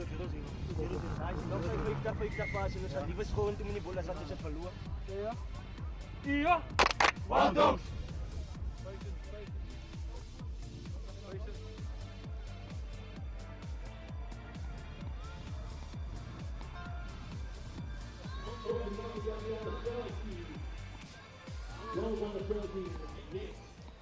Welcome back to this exciting encounter between the Wild Dogs and the Forward Foundation. Certainly enthralling entertainment throughout that first half. Forward Foundation perhaps been pushed off their base slightly. The Wild Dogs seem to be in control of this one for now, as we see Forward Foundation kick off. Not a bad option, kicking it deep in behind the Wild Dogs, who then decide to kick it. Gets the ball now. This guy's quick. Exciting player to unfortunately lost the ball. Exciting player coming from the Wild Dogs. They're looking to pull some strings here. Forward Foundation wild here. Try score with the ball. Wild Dogs looking to keep this ball alive. Into the hands there of Bantam. And that's going to be another yellow card. It means Forward Foundation now down to 8. And off the Wild Dogs go. That's a fantastic carry there. Up the middle. They've got 2 numbers extra. Should have gotten that ball away. The try scorer from the first half. Looking to be direct, looking to be abrasive, and unfortunately he's given that turnover away. Off go, the Forward Foundation looking to find a bit of rhythm, which they unfortunately just can't do. At the moment, Mikhail, Forward Foundation just seeming to try and force things, and they've conceded a penalty, and off it goes to the Wild Dogs, who played out to the edge. As you said yesterday, Paul, it's like they're in quicksand. You're trying too much, but just not getting there. Things not working for them at the moment. Still a lot of time left here to get into this game, right? There certainly is, as we see the Wild Dogs getting a bit of attacking continuity together, and that's great feat by the young man, the Zane Botto. Great attack, he got his hip square, had a look forward. The fast forward team really scrambling there, and fantastic finish by this young man. It's, I mean, Michael, you know these players. It's from both sides. Just so much talent on display here, and we want to see them with ball in hand a bit more. We want to try and, stop these unforced errors and just see both teams putting attacking phases together. Sometimes it's just frustrating to play against a mate also, because sometimes you want to prove a point also in a game, and I think that's when it comes to clinical decision making on the game field. Like, for example, Ewan Williams at the moment, he's having a brilliant game here at the moment. As you can see, he's playing against his mates and so ex-mates also, but he's just playing his game and running the game that coaches taught him to play the whole time. Things are really working out for the Wild Dogs at the moment. They are, and in saying that, not a good start after that try. Wild Dogs kicking that ball dead, giving the forward foundation, this dangerous forward foundation, attacking outfit, an opportunity to attack from midfield. They now send the ball to the edge. You can see that's Liam Stefanis carrying while he's centered infield to the talented Devante Klaassen, who's made some good meters. They're now middle of the field. They send it out to the left. Very good carry up the left-hand side, and they'll swing it back. Big boy in the middle of the field. Oh, that's a good spot tackle. I think it's advantage being played now to the forward foundation. Again, middle ruck as they look to go route one. Offload they go. Gets the ball out, it's the big man. Strong carry by the youngster, gets tackled 5 meters from the touchline. This ball got to come out quick here. Some patience that has to be shown there by foundation. A bit over eager. Forward foundation again with a quick tap. We've chatted about it, if they could just show a bit of composure. They've again lost the ball. There was no need to play it. Kick downfield by Ewan Engel. Williams there. Lovely touch founder there. Klaassen looking to play this one quick. You can see one of the Wild Dogs players in all sorts of trouble. In the 22, it's off screen. Looks like a concussion here at the side of the field here. Referee really needs to watch this.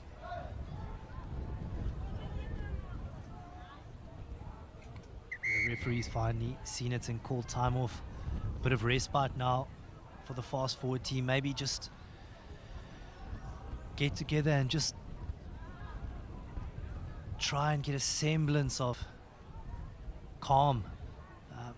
They're still well in this game. Definitely haven't been outplayed. They've done well to stick into this game, not really having the ball position that they would have liked. And the Wild Dogs seemingly dominant. As you can see here, some fans on the TV. Anoop, Levy. Girls from the Western Province side. Joa Levy, certainly one of the talented ones, actually still in matric at St. Cyprian's, already represented the South African under-20 team, really pulling the strings for the Western Province. Definitely, she's been a key figure in that team there. And our partner in crime also, Piper. Those two have been balling the whole day since Saturday for the squad. As you can see there, the Rhinos enjoying the vibe there. Lisa Sakalafir, one of their favorite lamps. As we go back in, a good take from the Wild Dogs, who kick in behind. Really good option there, putting this forward foundation team under pressure. Fortunately, we've kicked it dead. But good thinking there. goal line dropout now. Foundation really need to get into this game, get some points on the board. Time's really not on this side now at the moment. They need to find a way to regain possession here as they go deep, kicking it deep to the Wild Dogs, to the edge. Into the hands there of Nathan Hahn, who sends it infield again. There we go with a try scorer, Lazane Botto. So dangerous with ball in hand. Off he goes. He's beaten 2-3 defenders. Gets that offload away to the young man, Bantam. Oh. What a try by this Wild Dogs team. What's happening here, Paul? Some unpredictable stuff coming through here from the Wild Dogs. We thought the Foundation looked great, fiery, come out of the blocks this morning, but unlucky here for them. That's the beauty of this 10s tournament and the beauty of finals day. As we did for Ford Foundation's game early on this morning, the two of us were saying they're going to be real contenders for this tournament. They come into a semi-final against the Wild Dogs team that's up for it, and they find themselves 15 points down with 2.5 minutes to go. Unlucky there. Tough one to call here also. Unsuccessful conversion too. Wild Dogs just really running things wild here. Foundation looked like a team that don't know what to do at the moment here, but some strong running coming through from the big man here. Off goes Brad Brown, looking to make inroads into this Wild Dog defense, who have really defended well in this game. Again, that's a very good second effort there from Devin Williams. As Ford Foundation look to attack the middle again. Great defense here by this Wild Dogs team, who were offside there, just transgressing, and they give this Ford Foundation side an opportunity. Oh, and unfortunately just forcing that last offload. Really good play by the big man. I think it was Brad Brown again on the left-hand side of the field. I think some tired legs coming through here. Not so much effort being shown here by the Forward Foundation boys as in their earlier game. Some tired legs also all around the big boys. Getting too much carries in there. Seem tired now. Handling errors coming in here. Unlucky for the boys in blue. Yeah, great spot there, Michael. I think the Wild Dogs have just ground this Ford Foundation team down. And they've been unable to hit their straps in this game. The Wild Dogs been in control from the first minute, as we see them break down the middle here. This guy's pace. Great Devin short line Williams. there. Devin Williams, what a try. He's gonna run it down under the sticks. Sensational try by the youngster. As we spoke about in offline, this guy is coming on. Super subs. That's what you need in your team. Some solid energy legs. And the Wild Dogs have managed their players so well through this tournament, that possibly giving them the edge. We know the Ford Foundation team being heavily reliant on a few of their players, playing all the games, and that should do it for this talented Wild Dogs team, as Bantam makes that conversion and settles things in the second semi-final.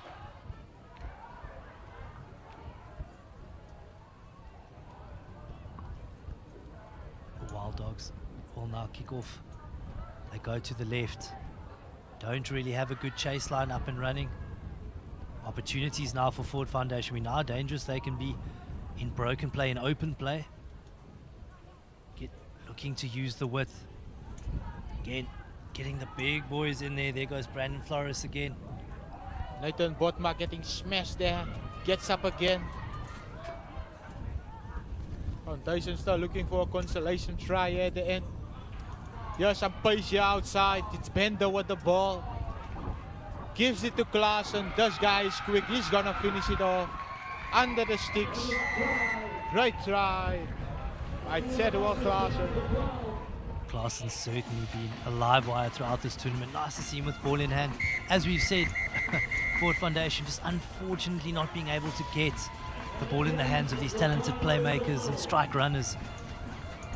As we see the Wild Dogs come away with a comprehensive semi-final win.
Welcome back to the Rugby 10s Invitational here in the beautiful Helderberg Rugby Stadium. We are now ready for the business part of this wonderful tournament. It's the Under 13 Girls Cup final where the Vusa Foundation is going up against the Just Planting Seeds in the Under 13 Girls division.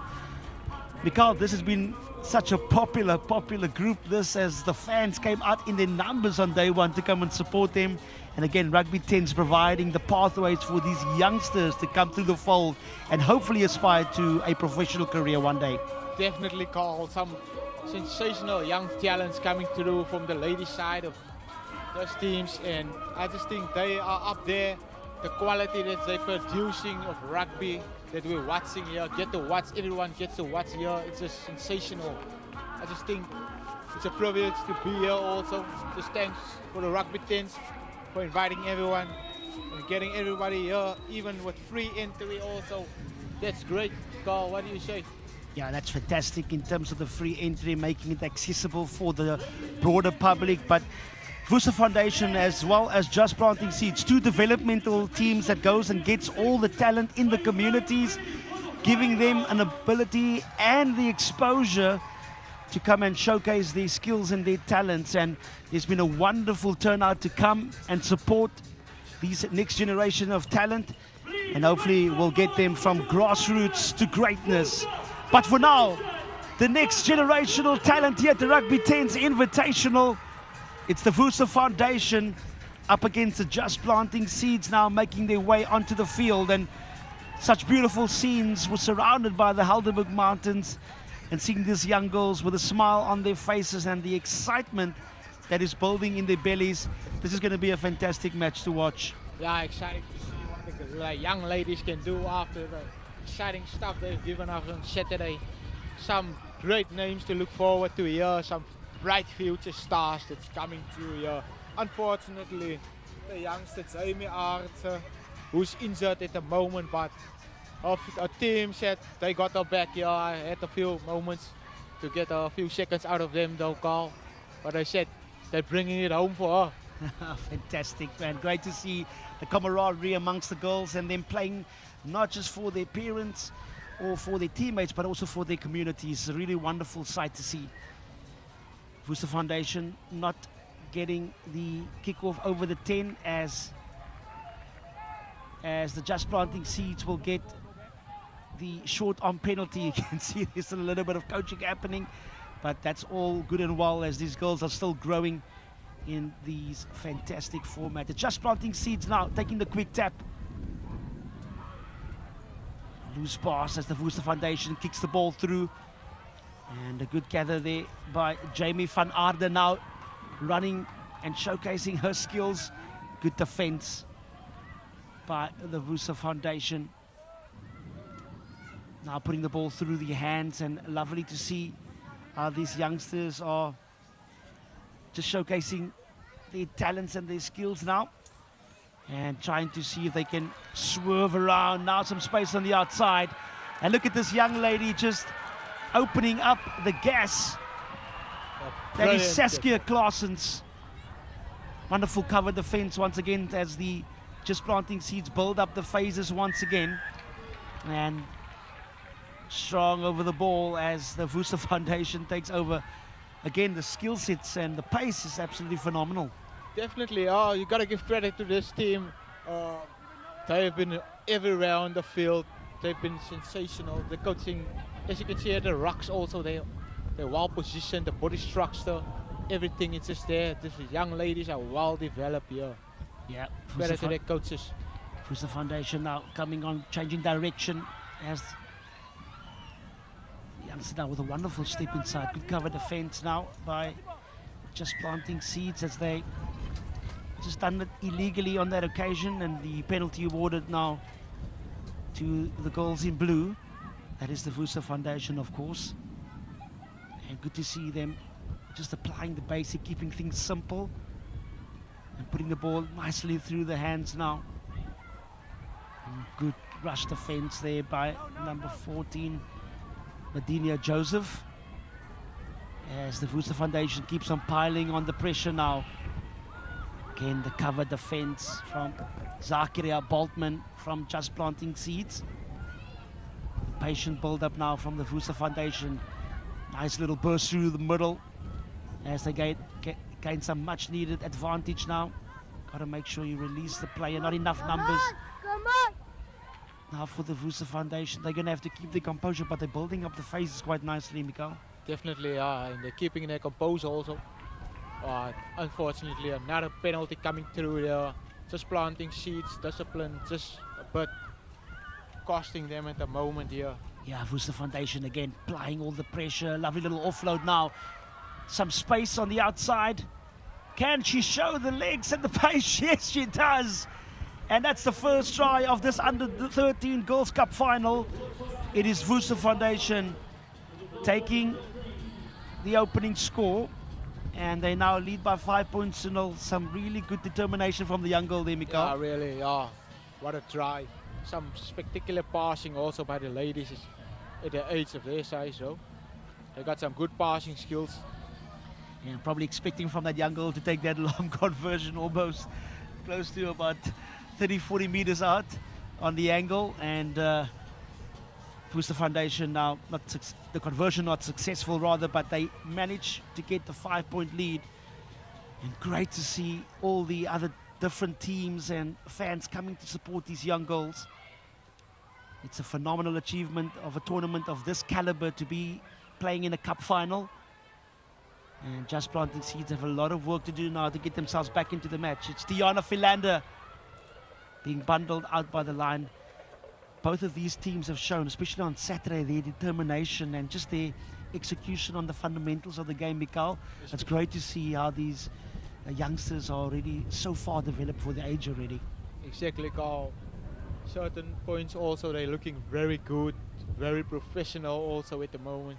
You can see they're coming through. The coach, you got to give credit to the coaches for working on those girls, getting them to be so good. Even the passing skills, the basics, plain basics, getting to the ruck, cleaning, everything. It's just spectacular for me. Yeah, fantastic. Now opportunity for the Just Planting Seeds as she pins down her ears. It's that one again, the number 13, Zartman, just again stopped by the determinating defense. Or the determined defense rather.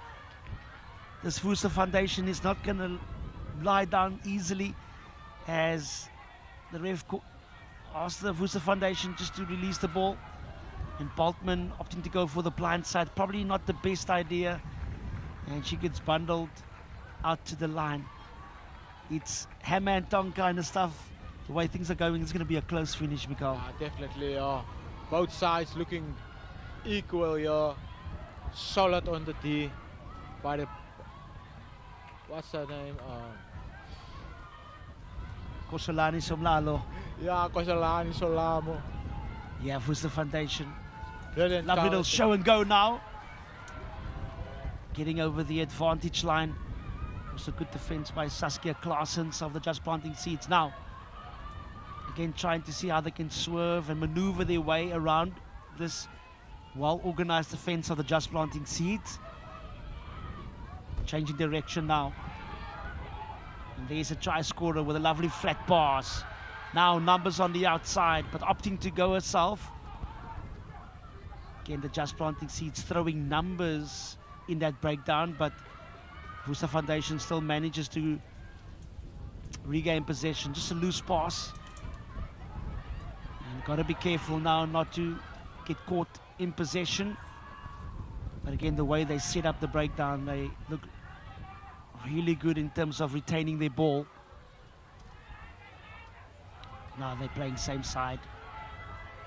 And a very good draw and pass there from the youngster once again. Good little step inside and managing to find the half a gap.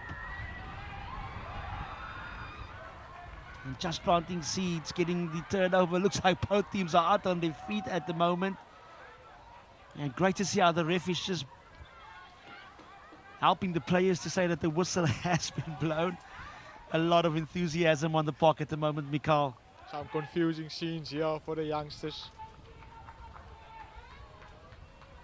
Yeah, scrum set now, just inside of the half of the Vusa Foundation with a scrum feed for Just Planting Seeds. Also spoke about coaching earlier. Jason Pullman, the under-13s and under-16 coach, also a former Marty's player and Western Province player, and really has poured his heart and his soul into community rugby development. And you know, these girls come from the Manenberg area, tough circumstances, but he's, you know, giving these girls some glimpses and pathways of what they can achieve if they put their minds to it, Mikael. Yeah, and these girls are actually good for me from a personal perspective here. They're really looking good, great for the age. Actually getting the ball out wide, even the passing skills, the basics, tackling, just how to manage around the ruck also. Just the clinical things there, spot on, coach. Savianka Fatar of Just Planting Seeds still bulldozing away over the advantage line. Now they're opting to go same side with some numbers to burn as they can get the ball just through their hands. Just a loose pass, but courtesy of the applied pressure of this Worcester Foundation, they're not giving this Just Planting backs any space to work on. Planting Seeds, and there's been nothing sort of determination on the side of the Just Planting Seeds team, but at the moment this defense of the Worcester Foundation has been inspirational, to say the least. And that concludes this first half of the Under-13 Girls Cup final. It is the Worcester Foundation taking the early lead by 10 points to 0 over the Just Planting Seeds. Don't go too far away. I think there's more to the story when you come up after the break. See you soon.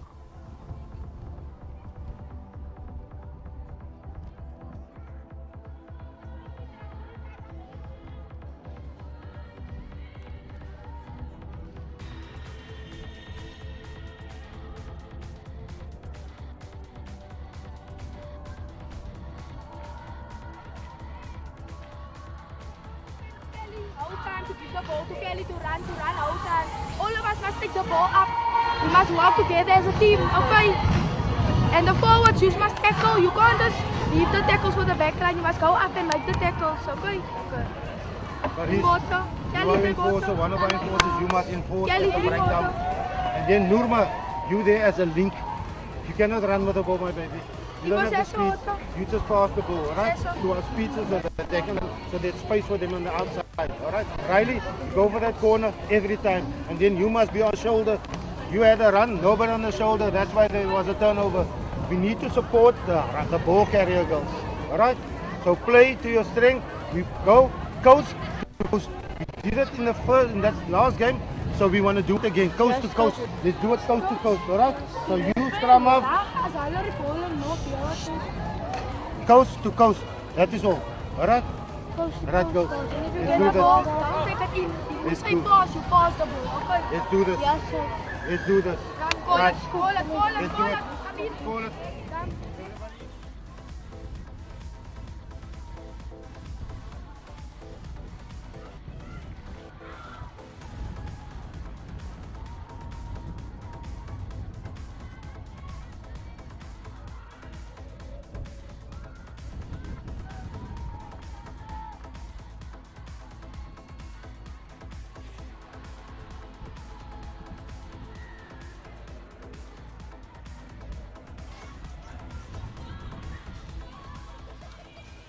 Welcome back to these Under-13 Girls Cup final here at the Rugby 10's Invitational.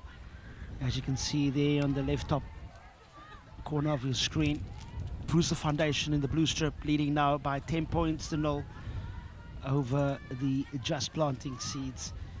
And scrum awarded on the 10 inside the half of the girls in blue.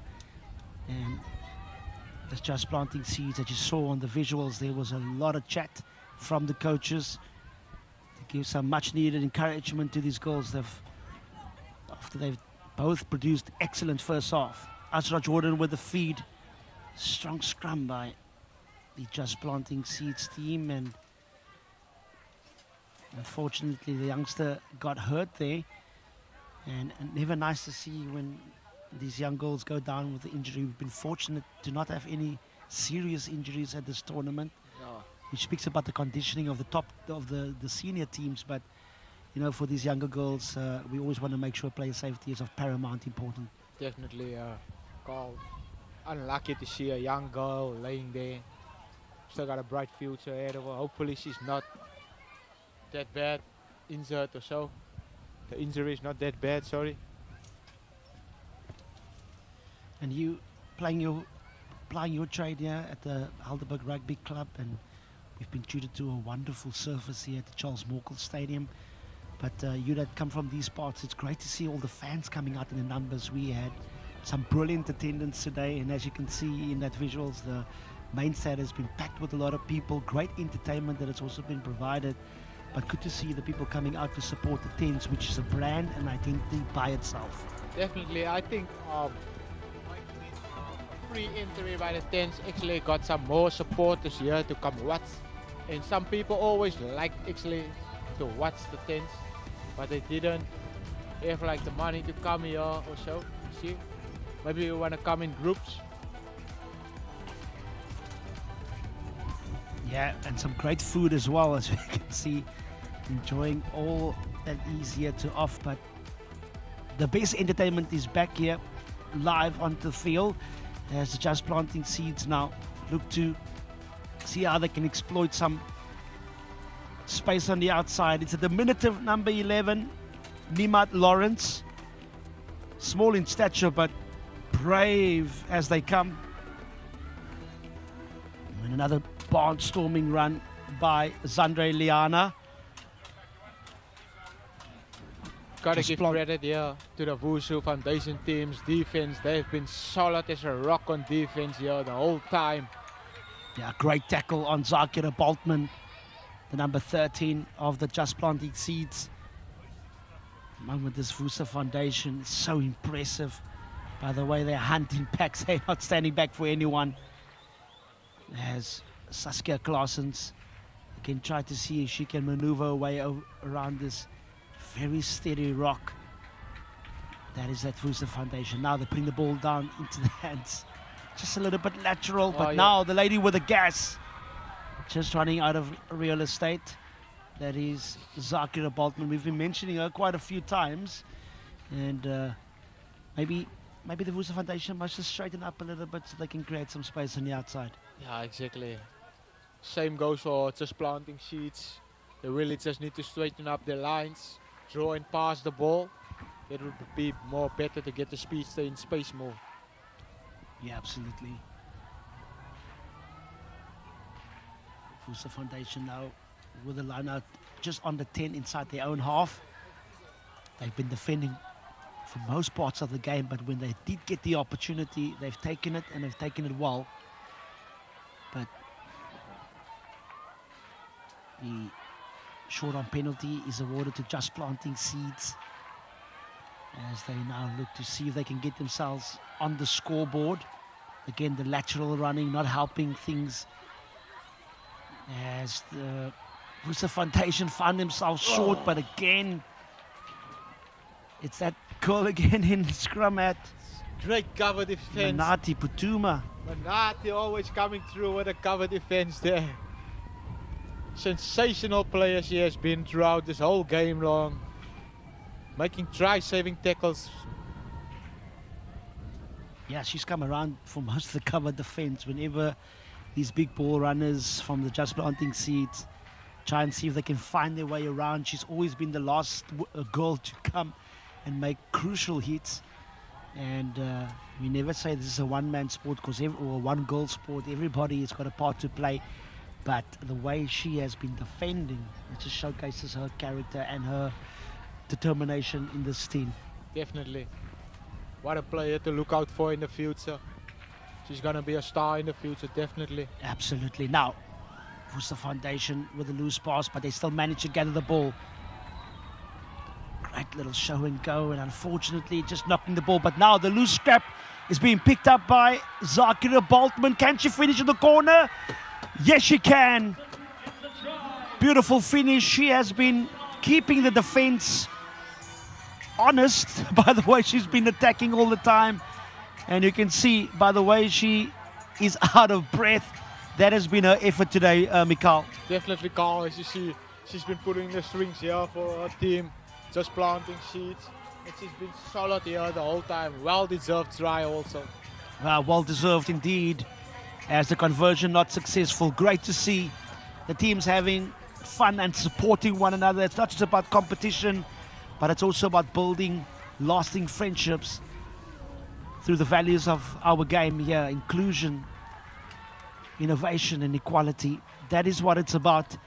And great to see these young girls getting the opportunity to be supported and plying their trade on this world-class field. Now, Vusa Foundation has been defending all in this game, and now they've got the opportunity to see what they can bring on attack. And they get the long arm penalty. Quick tap as they further try to see if they can catch this Just Planting Seeds defense napping. Again, not 10. The Vusa Foundation a little bit over eager by taking the quick tap, not on the mark. I think these ladies don't even look like they have brick or shred yet. Yeah. Again, lovely idea, just the execution lacking, but man, I've been so impressed by these under 13 girls. Their skill level is way above or beyond their years, and even playing in this wind, they're making it look very easy. Definitely goal. And yeah, it's just about keeping things simple, Mikal. The draw and pass, which is girls have perfected so beautifully, and they win their line out, which is again such an important part of the different attacking platforms. At the moment, not the direction that she needs to go, especially with the cover defense of Vusa. But now, Just Planting Seeds changing direction. It's that girl again, Zakria Boldman. Saskia Claessens rather, that gets stopped in her tracks. Now the big frame of Sandra Lana, but the turnover is executed by Vusa Foundation, and a very important score with just less than 1.5 minutes to go. Mikal, may that be the one that puts their hand on that coveted under 13 cup final trophy. Definitely, Vusa Foundation has just secured the win there for themselves. What a sensational intercept there. Great read by the youngster. And finish it off just behind the post. Yeah, this Vusa Foundation has shown that defense can win you cup finals. They've been absolute Trojans. And there, as you can see on the screen, the under 16 cup final coming up next. Jason Pullman have been involved in the under 13s as well as the under 16 cup final as well. We Just Planting Seeds will be involved against the Western Province Invitational, but now just less than 13 Girls Cup final. Vusa Foundation will want to finish with a flurry, and again the draw and pass, really good idea, but execution just letting them down as they set up the breakdown just inside the half of the Just Planting Seeds team.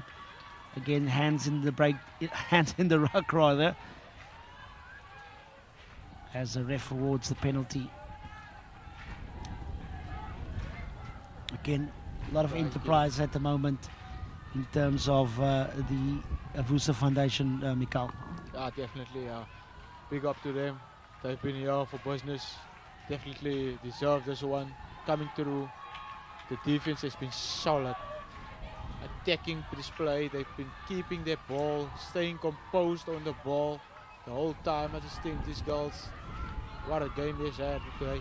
In the final day also. Yeah, quite cut back now by the Vusa Foundation as they try to see where they can identify holes in the defense. Good pass in the contact. Again, lovely offload as well. And numbers to burn. And look at the stop and go. It's been all Vusa Foundation. And they score the final try and the buzzer. And that will make sure that they are crowned the champions in the under 13 girls division. It's the girls in blue that will walk away with the silverware, and so well deserved. And what a conversion as well by the youngster. I think she's been the man of the match. I wish I can get her name very soon, because the way she has been showing her talents, look at that smile. She'll definitely be What a in one game she's provincial had. team soon, and maybe even one day representing the Springbok women in the 15s and the 7s. But for now, it's the Worcester Foundation that's crowned the champions of the Under-13 Girls Cup final, and they are victorious by 22 points to 5 over the Just Planting Seeds team. What a start to the finals rugby, and there's more to come when the Under-16 Girls Cup final will take place after this prize-giving ceremony, where the Western Province Invitational will go up against Just Planting Seeds in the Under-16 Girls Cup final. Stay tuned, there's some lovely entertainment as well as the prize-giving ceremony for the Under-13 Girls Cup final. It's a Rugby 10's Invitational coming up soon after these.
Ladies and gentlemen, it is that time. It's the award ceremonies. You've seen the game. You know who the winners are. But before we get to that, we'd like to call up Simi, an ex-Springbok, to do the handover, as well as Rhino Kombring to come over and hand over the awards. Simi and Rhino, if you could join us over here. Okay, with that being said, with all the awards, the first award, we have an MVP player of this division. Ladies and gentlemen, she is number 10 from Vusi Foundation. Can you make some noise for Ai Bakwa Milane? There. She walks away with MVP for under 13s. Well done. With that being said, we have to acknowledge all the under 13 teams participating here this past 2 days. Can we give every team a round of applause? Amazing. Now, the winners for the under 13 Rugby 10s Invitational 2025 is Vusa Foundation!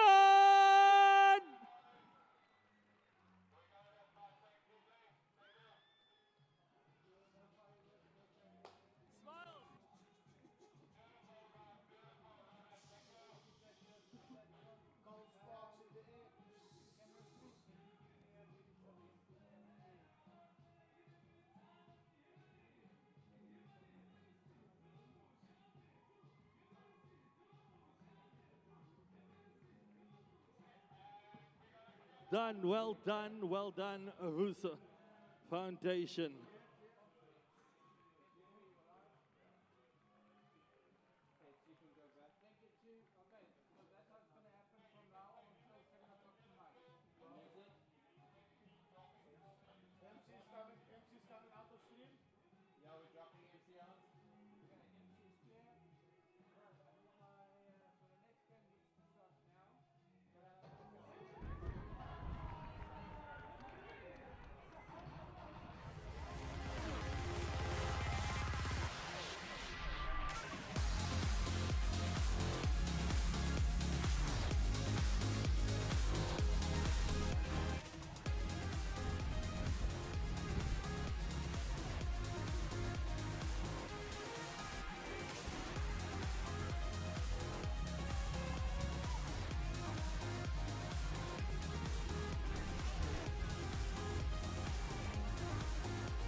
Massive excitement here in the air for this under 16 final. Western Province Invitational up against Just Planting Seeds. Joining me in commentary, Susie Appleby, fantastic to have you here. Lovely to be here. Super excited to watch this one. What an enjoyable under 13 final. Oh my gosh, it was brilliant. The skills on display, Paul, are just unreal, and their tenacity, their desire, their willingness to play is just a joy, isn't it? It certainly is. And we were fortunate enough to have a good chat on Saturday about it, but the level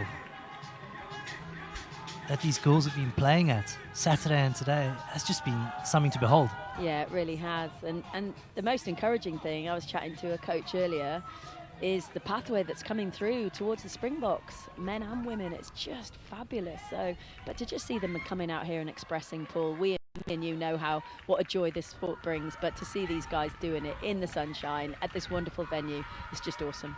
Yeah, and to add to that, Suze, I love that, but just the support as well. Yeah. To have their friends and families out here, as we see Planting Seeds making that first kick-off, the Western Province side move it off to the left, unable to really get momentum there. They're being held up. Good fight in the contact there from this talented Just Planting Seeds team, and they've won themselves a penalty. Suze, the Western Province team just a little bit static, in that attacking move. Yeah, they didn't really make a decision, and what awareness though to hold them up in a choke tackle, which means they're going to ultimately come out with the ball. It did end up in a penalty, but actually otherwise it would have been their put in. So as I said, well coached, understand the game, and now look what they're doing. Absolutely fantastic break down the side by Lachen de Jong, and off she goes through the middle, really weaving, scything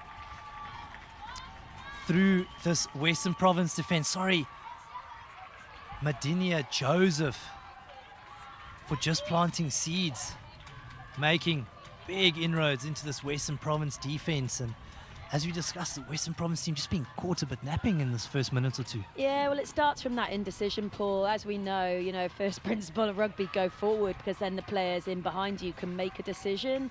And since she didn't, it became a bit of an easy target. But then you've got to capitalise on it. That was a brilliant one-woman finish, effectively, but really well taken to opening the score. Certainly was, as we see, just planting seeds with a kickoff, allowing the Province team to gain some momentum in the middle, though. They forced that turnover, and away with the go Zara Simons, who's called back. Double knock on there, and we have another opportunity to have a look at just planting seeds from an attacking middle scrum.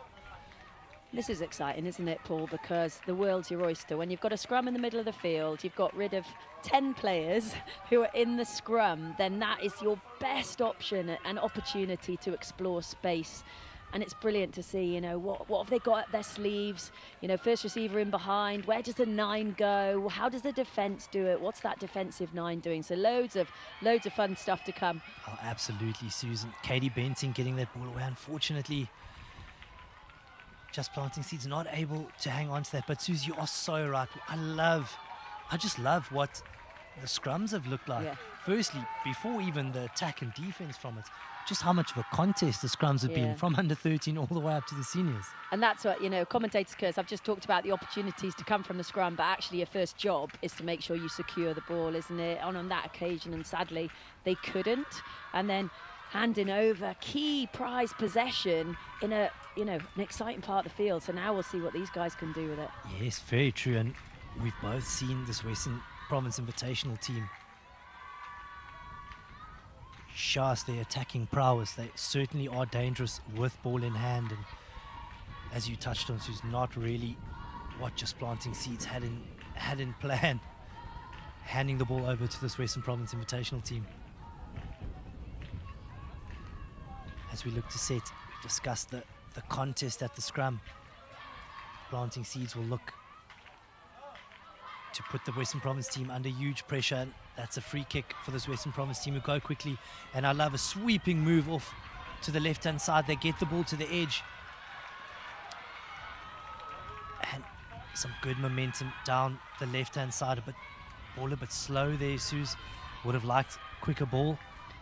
Yeah, it was a great hand. I think out to Lawrence, is it, on the edge? Yes. But, just like I said, the defence managed to reorganise and slowed down the opposition. Now they're on advantage, which is what happens when a team is desperately trying to reform in defence. Absolutely, and that's a barnstorming run by Mbambelo, and off she goes. Oh, so frustrating, these unforced errors. Yeah, it's whether he's coming back for the penalty. Yeah, he is. So they knew they were on advantage, which is brilliant, isn't it, Paul? You can really roll the dice. It is, absolutely. And Province, quick tap. Oh, she went the right way to begin with. Brought it back, though. Province still with ball in hand. They've unfortunately knocked that on. Really good defensive pressure from this just planting seeds team. Yeah, it is. I mean, the key bit of urgency there is, okay, they knew they're an advantage, so they know as soon as that advantage is not deemed to have been gained, they're going to go back and have to defend their line effectively. And they did that well, like you said, tap and play, and actually took the right option where there were fewest defenders, but actually then made it easy for Western Province to reset themselves, which they did, and got off the line. That's the key thing, isn't it, Paul? It's all very well being out in a line, but actually get off the line and go and get your opposite number, and that's what they did really well. Suze, I absolutely love that. As you touched on earlier, this game of rugby, it's a simple game. Just everything you do, you need to do going forward. Yeah. So the defense getting off the line, shutting down the space, putting teams under pressure. And now as we see, Province will look to do that, will look to keep this talented Just Planting Seeds team in their half. Katie Benting with a put in, good scrum dominance there. And straight away they look to kick to the edge and straight into the hands of Western Province's 14. That was Lachan de Jong saying the ball out to the left. Western Province setting now in the middle. They've been intent on carrying hard and going forward. Again, they stack quite tight there and they go route one, decide on the pick and go. Into the hands of Onaka Polis. Big, strong ball carrier. Now Planting Seeds with a turnover, and they send that ball into space, Susan. They seem to have found some space down the left-hand flank. Oh, she is flying. She's backing herself, and that's exactly what you want to see, Paul, isn't it? End to end, coast to coast. And that's the brilliant thing about sevens, tens, any form of rugby. If you can see the try line at the other end and you're going to back yourself, you are going to get there. And that's what she did so valiantly. So true, Susan. That's Nimat Lawrence with a clean pair of heels. She did so well. This is squaring up the defender and then going on the outside using that powerful handoff. There was no one who was going to stop her there, as we see Saskia Claessens converting. But I think what we have to talk about, which we have done for about the last 2 or 3 minutes, is the resistance to allow people to come over your line. And then when you get the opportunity, you pounce. And that's the brilliant thing about rugby, isn't it? If you take these opportunities, then it becomes a simple game. So, you know, important score after 7 minutes, and it brings it virtually even. Very true, Susan. Just seeing Just Planting Seeds' ability to adapt. They kicked, didn't quite work for them, held on to the ball, decided they were going to run it out, and just shows how effective they are with ball in hand. As we have a look at the Province side, who've gained possession again. Good defense from this Planting Seeds team. Very abrasive at the breakdowns, countering everything, and again, they get off the line. Referee judging them to be offside. Be interesting to see what the Province team does now. Suze, we touched on it earlier. The Province team just not looking as decisive as this Planting Seeds team have looked with ball in hand. Yeah, well, they're going to make a decision now, and the decision is to go forward, which is fabulous, isn't it? That's going to set a point of attack, and from there, is it run, is it pass, is there a kick in space in behind because the defence might have come flat?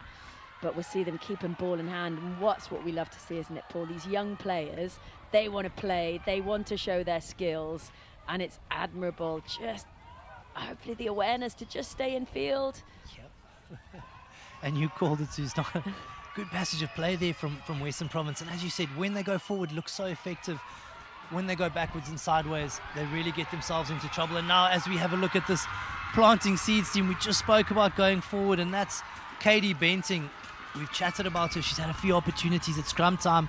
She's their sweeper, and we've now got an opportunity to see her in full flow and see how dangerous she is on the attack. You've mentioned her several times already, which means she's in the middle of the play, which she is. She's connecting the attack and the defence. She's marshalling her troops, and it's so critical that you have that player in the middle, not just one hopefully, but one of a few that can really direct the way. But you can see as an individual, she just jumps on an opportunity. Again, I'm going to back myself, I've got footwork, I've got pace, and actually I think I'm faster than you. And that's all you need, isn't it, in the game of rugby? Following that, it's just support and get another effort in. Love it, Suze, absolutely. And just being brave, as you said, using your talents, using your skill set. And again, as we have a look at Planting Seeds kicking off, they're all over this Western Province Invitational team, driving them back into their own half again, but slow off the line on this occasion, letting this Western Province team run at them. And that's a fantastic offload into space by this Western Province team. We have a look at them breaking down the right-hand touchline. Quick balls needed here. Don't allow the Planting Seeds team to organise. Province move the ball into the middle of the field. That's Anako Polis again. She's carried well in this first half. picking up, they're moving the ball off to the left-hand side. So we said, Suze, we just want to see this province team go forward, and that's gone into the hands there of De Jong. What a fantastic finish, and you've said it countless times, Suze. As soon as this province team shows a bit of decisiveness and a bit of willingness to go forward, they're so effective. Yeah, I was willing them, I could see the final defender inside the posts, which means there has to be an overlap somewhere, but then it's having the vision for yourself, but also the communication from outside. Give me the ball, move the ball to space. Then a lazy defender came back in, but it was there, wasn't it? It was maybe a phase too late, but it's never a phase too late if you're going to finish like that lady does. Absolutely fantastic way for the Western Province Invitational team to finish that first half. A half largely dominated by Just Planting Seeds, and all to play for in the second half.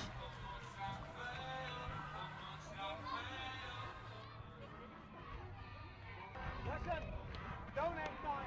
Don't forget it. Was it the same? You gaan die ding wen. Die span wat die langste in die 5 minute. Jy moet nie nou opgee nie, moet nie koppe sak nie. Hulle gaan teen die win, so wie? Be disciplined. Watch the offside line. Ons het 3 penalties as hy afgestaan. Okay.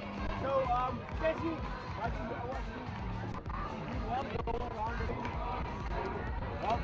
listen, girls, for 10 minutes, you need to prove why we worked the last 4 months. Okay? 10 minutes, Jamie, maak die 10 weer. Na die gaan ons huis toe, en ons gaan huis toe gaan speel. Okay, girls, let's go. Okay, vat water.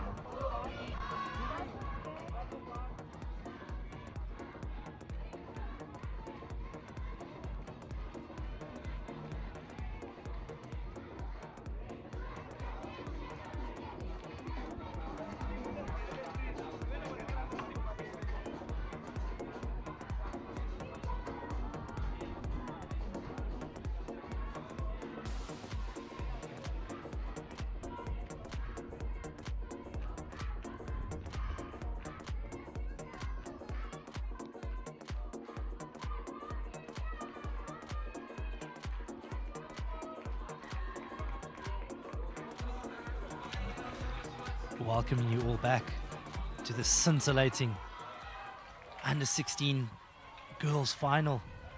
Just Planting Seeds in control at the halfway point, leading this Western Province Invitational team by 19 points to 5.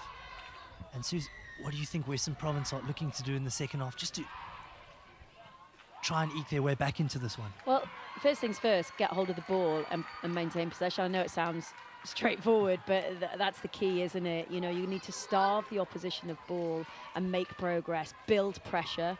That's what, as we know, that's how, and then be able to convert it. So whether that be by passing and moving, and which route you take, is it direct, and then you look to explore space, or you could look to go over the top. So lots of options, and that's the key thing. 2 minutes at half time, what were the messages that were delivered? Yeah, very interesting. And as we discussed that, Western Province have got themselves an attacking opportunity here, deep inside Just Planting Seeds 22. Good scrum there. Unfortunately, that pass hasn't gone to hand, but it's gone backwards. Penalty advantage. Province looking to take it quickly. They move it off to the left to the talented Tutu. Gets the ball away. Planting Seeds put them under all kinds of pressure, all sorts of pressure. Yeah, Province. that lady Tutu's just in the middle of everything, isn't she? They've sensed the urgency, Paul. We've talked about it. What's the message? Well, do what you've been doing, be patient, but be urgent. I would imagine is that you want to get some points on the board, and now they need to convert from here. Love it. And there's real, as you said, Suze, Western Province team, there's been some real intent. They've come out with real intent in the second half, and often that's half the battle won. Just that energy, that effort, that intent. Everyone on this field has skill, and sometimes those are the things that make the difference. Yeah. The 1%ers, the cliche, but it's so true, isn't it? And that's a bit of a coach killer, isn't it? Where you've built the momentum, you've built pressure, and you just get held up over the line, as we see often so. But there's a moment here that you have to seize an opportunity, and then now with the new rules, you now get another moment where they've given you the ball back. Now they need to take this opportunity. Absolutely love that, Suze. As you say, just planting seeds, having to kick that goal line drop out now into the hands of the try scorer who's gotten that ball away. Unfortunately, that pass has gone past, but Bombelo picks it up and off she goes. Barnstorming run down the right-hand side, and Bombelo. What pace, what power. How impressive was that, Suze? I love that because the ball was bouncing. A bouncing ball, as we know, can create chaos, can't it, now? But she had the composure. She turned her back on the opposition. She fields it, and then she has the presence of mind, make sure it's in the correct hands so she can fend and protect herself the best that she can. It was not an easy finish. It was 1v2, and she made it count, and she claws her side back into this game. Fabulous bit of work. Very true, Susan. Again, we need to commend the coaches of both teams. Two of us are sitting here talking about how good the basics are, how good the fundamentals are, and how good these teams, or individuals in the teams, have been at executing those. Really been a joy to watch as Megan Abrams kicks off for the Western Province team. How this Just Planting Seeds team will look to get their attacking rhythm going. Fortunate to have kept that ball at that breakdown. Western Province were all over it. Jacklers all over the place there, into the hands there of number 5 Philander, who moves it off to the talented Joseph, who just puts a foot in touch. Western Province will be breathing a deep sigh of relief. Joseph, very dangerous in space. And we have a look at our first liners of the game. Yeah, wow. We don't get many of them. And, you know, it's, again, back to a bit dull, but train the game. How much time do you spend on them? Because when you do get them, you have to be able to execute. It's an opportunity. You can drop a forward into the backs line, potentially, set a point of contact in the middle of the field, or look at a different option. But it's important that your line out, if we get this executed, your line out players stand up and they reload to present a two sides of attack wherever their point of contact goes. Oh. Love that, Susan. And what do we say there? The simplest way to do it is just get the ball back. Yeah. Unfortunately, I think that ball has gone in skew. And interestingly, Just Planting Seeds have opted for a line out. Yeah. So they obviously have a plan, and it seems as though they're going with a 5-girl line out, looking to set up a drive. Very South African. Not surprised at all. Remember the 7-man line out? Nobody ever forgets it. No. I do, you'll actually laugh. It's 2011 in Hong Kong in the quarterfinal against Fiji.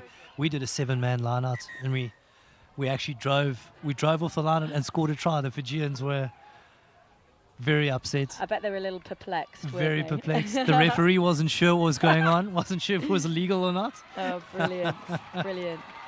Yeah, this composure bit is really important now, isn't it? You know, it's a 2-score game effectively. Western Province need to get the ball, but they can't be desperate about getting it. They need to stay in control in this, back in control of this attacking play and do what they've, classic again, change possession.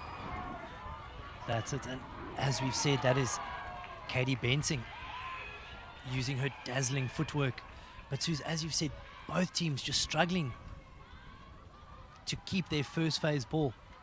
And we look at, that is horrific. I really hope the two of them are okay. Just a little bit of a lack of control.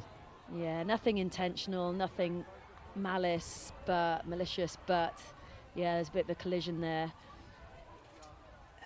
At least we can see some movement from both of these young women on the field. As you said, Suze, no malice in it whatsoever, just unfortunate. And again, as you're saying, these are things when, you know, these young women often not getting to play enough, you know, difficult to find that contact zone, to know when to chop your feet, when you are thinking you're doing what the coach wants, you're getting off the line, you're closing the space, and sometimes, you know, things like this happen. Yeah, it's sometimes that step back inside or that change of movement and direction, it just throws you and you think you're doing everything just right and actually just catches you off guard. So, yeah, let's hope they get back on their feet. But the defence is as important as the attack, isn't it, Paul? How ferocious can you be, but how can you do it with control to make sure that you keep your complement of numbers on the field and ensure you give yourselves every opportunity. The good thing about this is they'll be able to, they've got substitutes. It'll be a chance for someone else to be able to come on, play their part in the final, and it could be a really significant part. And hopefully those players can come back on or whatever's appropriate, but they'll be looked after with the best medical care here at this tournament, and that's what's been really impressive all across the pitches. We've seen medics and strength and conditioning coaches, coaches, as well as all these wonderful players and all the support that's come out. But that is the bigger picture of the game, Paul. It's not just the players that are running around getting to do what they do. It's all a bit of wraparound care that's just so important. Absolutely, Susan, and I'm so glad you touched on it.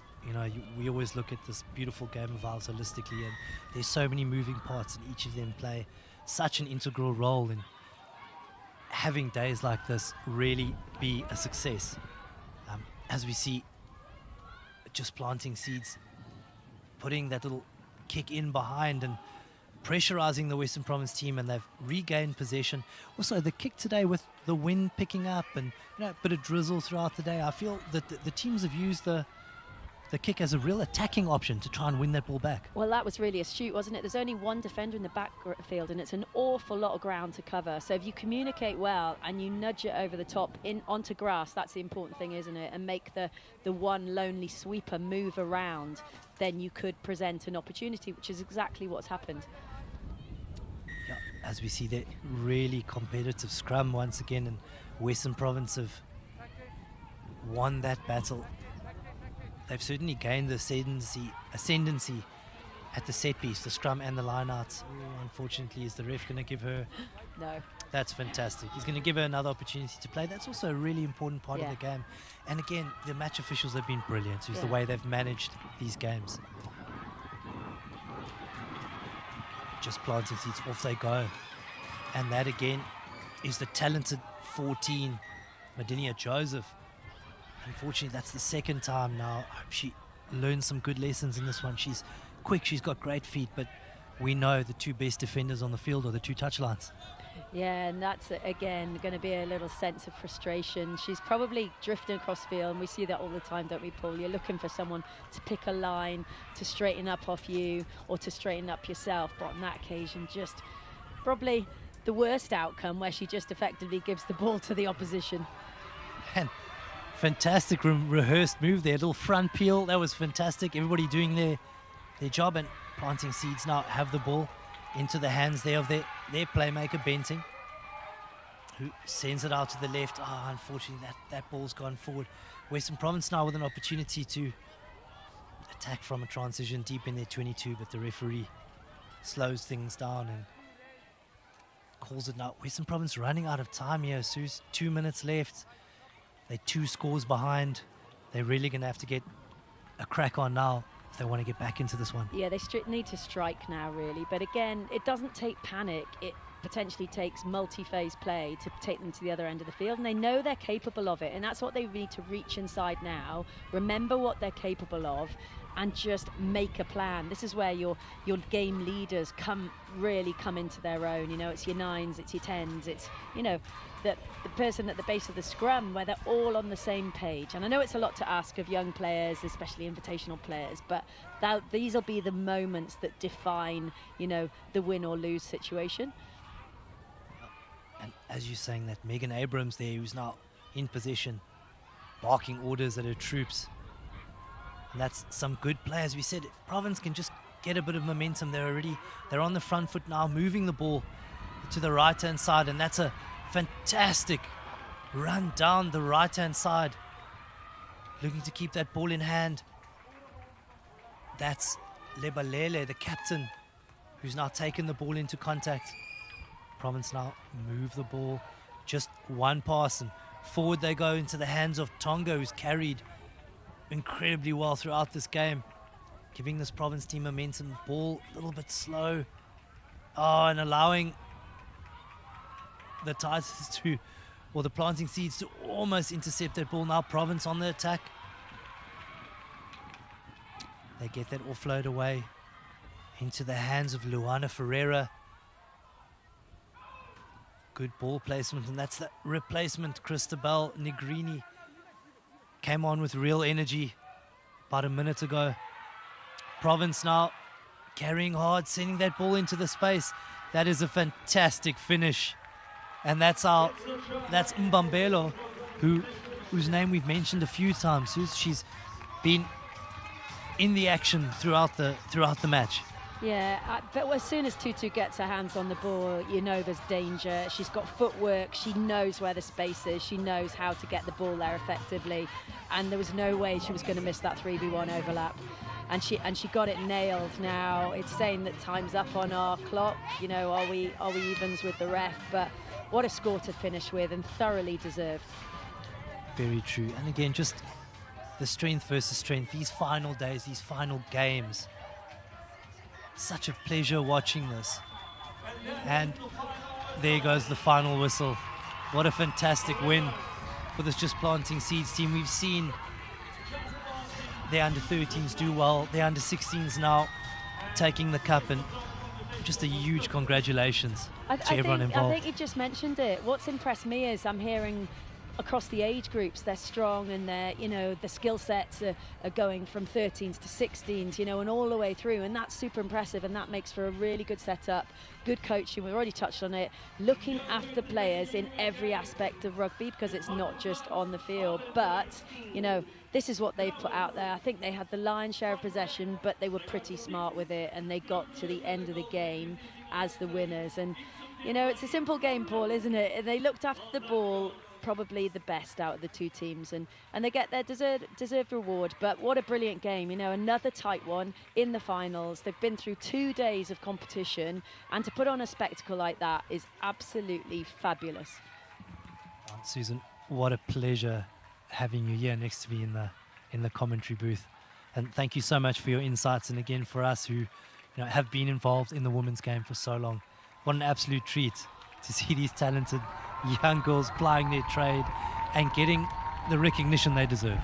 Absolutely. Now we'll see another brilliant presentation, which was phenomenal for the 13. So I think we're going to see it coming up again. Thanks, Paul.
Baby, come on, don't claim that love you never let me feel.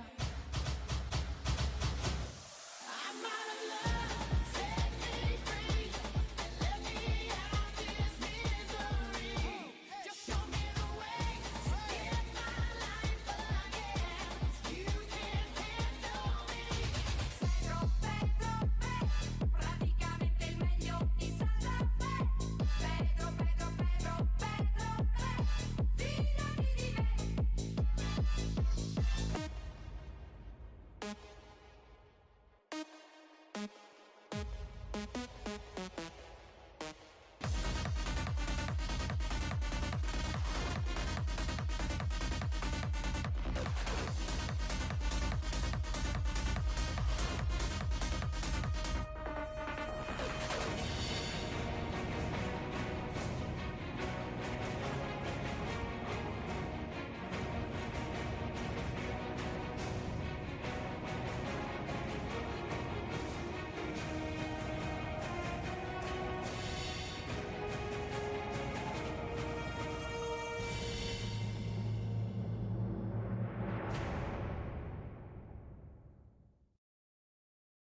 Let's give them a round of applause.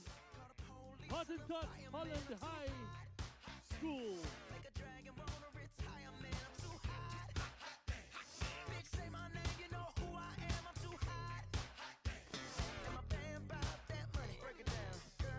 Hallelujah.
It is the awards for the under-16s.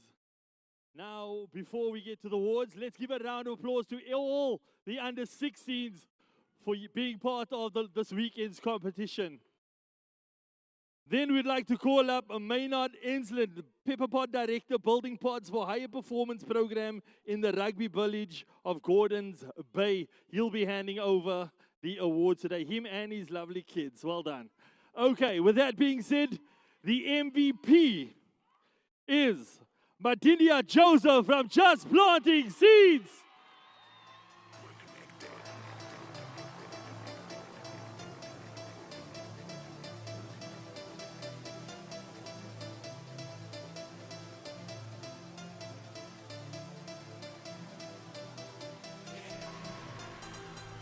Well done, Madinia Josephs. And the Rugby 10's Invitational winners for 2026 is Just Planting Seeds!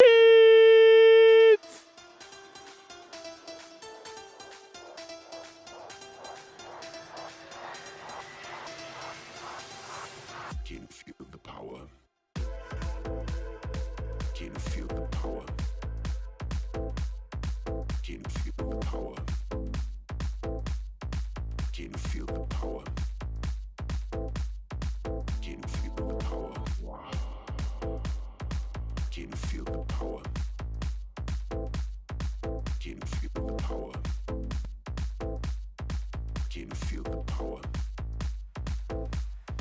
Can you feel the power?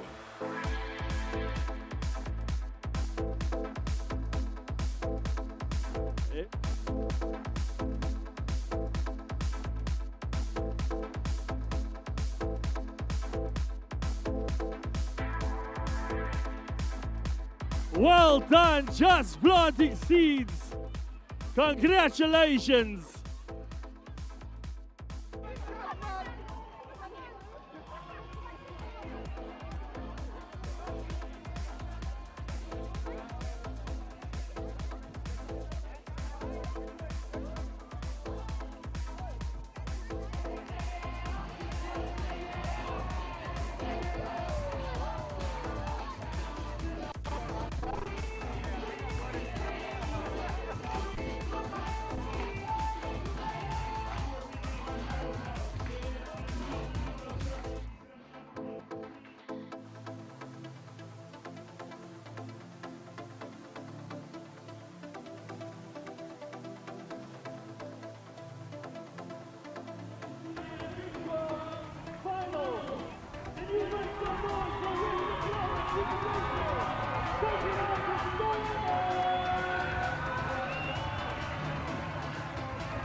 Welcome back, ladies and gents, to another enthralling under-18 final. Here we have the Western Province Invitational team up against the Stormers, and I'm joined again by Susie Appleby. Susie, feels like you've never left. Feels like indeed, but I'm excited for this one because I've been coaching a team within this competition, the Honey Badgers, and these two that are taking the field for this final are strong outfits, so this is going to be a cracker. Brilliant, as we see the Stormers getting hold of the ball.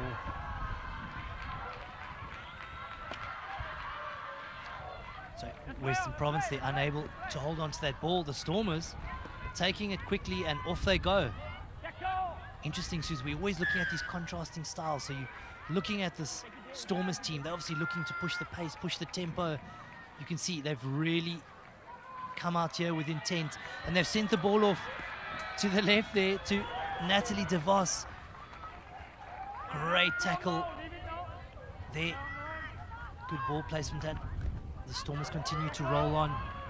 Great defense there from the Western Province team, getting off the line nicely, staying connected, forcing the Stormers team down to the right-hand side, and unfortunately now conceding a penalty, not rolling away. Stormers taking it quickly, and off they go to the right-hand side with Danielle Pienaar. Fantastic finish by this young woman.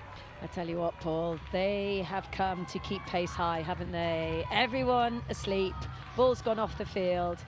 Love that. Quick line out, up and running, penalty after penalty after penalty, because they were taken by surprise. And then, deservedly, wow, pace. That lady with the famous surname, Danielle Pienaar, getting the first points on the board. Awesome. That's it, and so good to see. You know, we've chatted about the contrasting styles, but I just love to see these teams who push the tempo. I'm such a believer in the tempo game. You look at the best teams in the world, they're the ones who are conditioned to push the pace, put the opposition team under pressure. As we see Western Province Invitational team now in possession. That's a really good carry down the middle again. They look intent on going through the middle with Mazisa, who gets the ball away. Intelligent play from her. I thought if she had kept going, she might have been isolated. It's now into the hands of Jeshi Schoenman, who's shown real promise throughout this tournament. She's unfortunately isolated on the left-hand side.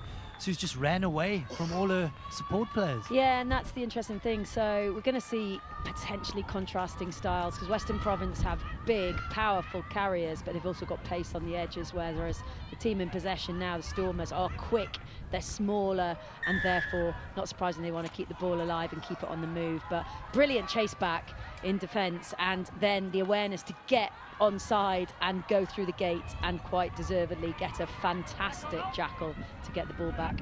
Right, this is, and you've mentioned the physicality of this Western Province team, dominating that content point now. Stormers have broken out from their own half, and you've mentioned her name earlier. That's Natalie DeVos getting reeled in from behind, and you've touched on it, Suze. You know, we talk about attack, but in these tight finals, it's often defense. Yeah, well, we knew those games. And Denala Fila, gosh, we couldn't see the wide angle. I think we'd have seen her streaking across the field with that never say die attitude. Yes, they turned the ball over, and it was effectively 2 against 1, but she wasn't giving up, was she? And you know, she gets a reward of a turnover. But you know, this Stormer side are showing tenacity, aren't they? They want to play. They're not hanging around. Yeah, certainly. And teams, as you said, very well matched up. You know, contrasting styles. Province, you can see, very physical, really intent on making the ball physical and making the game physical. And I think what the Stormers have done well in the first 4 minutes is they've been able to play their style. They're still moving the ball around, not necessarily getting dragged into that physical battle. Yeah, they want to disrupt them, surprise them, do the unexpected, and it's had a lot of good effect so far. As we have a look at Western Province again, there's Schoenman carrying the middle. Nice to see her popping up in a playmaking position, or a big ball carrying position there in the middle. Province now making good progress up the field. You can see they really have a good plan. They set themselves nicely and up they go. Playing now same side, Gunman in possession again. Sending the ball out to the left to the real speedster there. That's Fila. Fila who gets the ball away to Azra Landor. What a score for Western Province. And I'm here sitting, I think, chewing on my words, saying Province looking to be physical, but when they decide to move the ball around, Susie, my goodness, they're dangerous. Well, I think it's the organisation that was so impressive, Paul. They took the ball and went to the middle of the field. They clearly had a set-piece play that brought it back to the short side. And then they asked questions of the defence in so doing, because what are the defence going to do? And on that occasion, they overfolded. That means they left too many defenders in the short side and left themselves short, and then they pounced. So that's that. You know, it's clearly off the training ground, which is always really pleasing, isn't it? And allows them the second score, and really probably going to see them settling down now. Yeah, absolutely. And again, Schoenman in the game, and she's got the ball off to Fila again, who's used that dazzling footwork. We talk about these second efforts and we talk about these big swings, these momentum swings, Suze. I think for the first 4 minutes of this game, all we spoke about were the Stormers, and now the next 2 minutes, back come the Western Province Invitational team. Really good play. Then again, Suze, as you were saying, just possibly catching the Stormers napping there on that short kickoff. Yeah, well, they're looking to the 10-metre line, aren't they? Because, you know, when you've got a defender in your face and you're trying to field a restart and it's bobbling, it's hard, isn't it, Paul? And on that occasion, you know, doesn't quite get it right, but I tell you what, they weren't hanging around, were they? Western Province were on that, and then it's just rapid, isn't it? It is just, we know where each other are, very well drilled, and, you know, score down the edge. This Western Province Invitational team certainly has adapted to the tempo of this game. You know, a bit of a slow start, but they've certainly wrestled control of this game from the Stormers. And again, I think I've cursed them, so as we're laughing here, just singing their praises, and there they go, not kicking the ball 10, giving this Stormers outfit an attacking opportunity midfield. High tackle there from Western Province, you know, looking to win those physical battles, as we see the Stormers team up and running again. That's a fantastic take there from Danielle Pinar again. She scored that first try and away she goes. Unstoppable. What a ding-dong battle here, Suze. She's so sharp. And the thing is, right, so in that first sequence of plays, if you like, they kept the pace high, they took things quickly, they got themselves 3 penalties on the bounce. So they know if that happens, they know they're going to be vulnerable, Western Province, and they did it again. So part of their game plan, potentially move them around, but also attack their weaknesses, which is discipline potentially, and then take advantage. So it's really smart. It's really smart play, but also it's just instinctive, isn't it? Get on the ball, get to the other end of the field. Absolutely, and just pushing the tempo. I really like it. You said both teams have a plan, and you can see there's real thought behind it. There's a real willingness to implement that plan, as we see Western Province rolling forward. Unfortunately, the Stormers side just chancing their arm one too many times at the breakdown, as we see the Province side rolling on. That's a fantastic offload into the hands of Azra Landor again, who's been a real danger with ball in hand. Off it went. Oh, the Stormers seem to be offside there, but into the hands of Shanila Hugh, who then gets the ball out to Inga Jim, who sends it out to Schoenman, and no one's going to stop Schoenman from there. She really is a supreme athlete. Yeah, look at the physique on her. I think she was part of the, as I understand it, the under-18 Springbok setup last year, and you can see why. You know, she's just finishing the job there. It was relatively straightforward, but she's all over the place connecting the play. And when there's a line break, which there was up the right-hand side of the field, everyone was alive to the opportunity, so they don't all flood to the ball. They maintain their width, maintain their depth, and then they just run onto the ball at pace. And that sounds simplistic, but it's how the game works to be effective and get tries done. So, but a brilliant line break, and you know, this game is going, you know, it's going possession to possession, end to end, and we're loving it, aren't we? We are. Two of us sitting here with broad smiles on our faces, smiling like Cheshire cats. And again, just so nice to see Schoonman just getting involved in all facets of the game. We said she's a winger, she's on it, but then we see her pop up at a scrum. She's carrying in the middle of the field, and I think really good reward for all that work she's put in so far. So we see the Stormers again intent on just pushing the pace of the game into the hands of the danger woman, Danielle Pinar. Scored 2 tries in this first half already. It seems like this Western Province Invitational team have now transgressed one too many times. A chat happening now between the referee and Schoonman. Bit of a warning just for not retreating back. 10 Suze, I think they're lucky to get away with not. You know, that's super smart of Schoonman, because she pushed her players away, encouraged them away, and got to the ref to prevent him from going to his pocket potentially. That's really smart, mature play. It is, again, she's been the name on the tip of our tongues for the last 2 minutes. Incredible work there. Smashing tackle by Schoonman, who then gets up and counter rucks and wins possession back for Western Province. Really good end to that first half for this Western Province Invitational team. So the last thing they would have wanted was to give the Stormers. Absolutely. Well, it's gone end to end. We just mentioned it. There's been some standout names that we're already talking about. You know, Pinar, Schumann. You know, like repeat, and that's the exciting thing. These repeat efforts in a final. You know, you said earlier, you're gonna have to be brave. So it's a tight scoreline. Again, what's the message in at half time? How brave are we going to be in these next 10 minutes? Real exciting second half to come.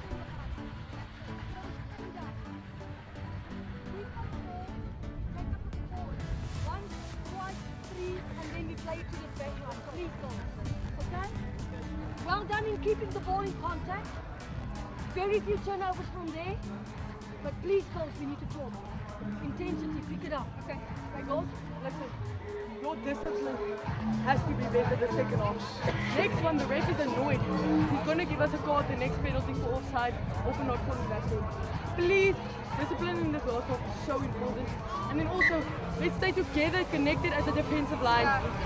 Let's go.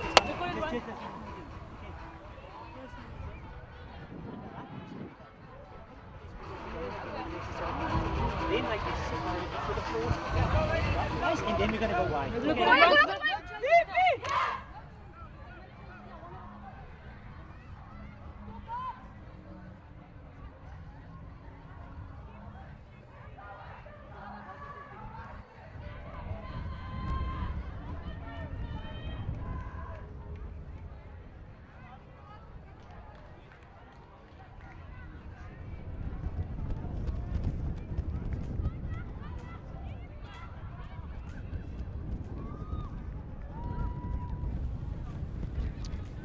What an exciting first half we all witnessed as we look to get cracking now in the second half.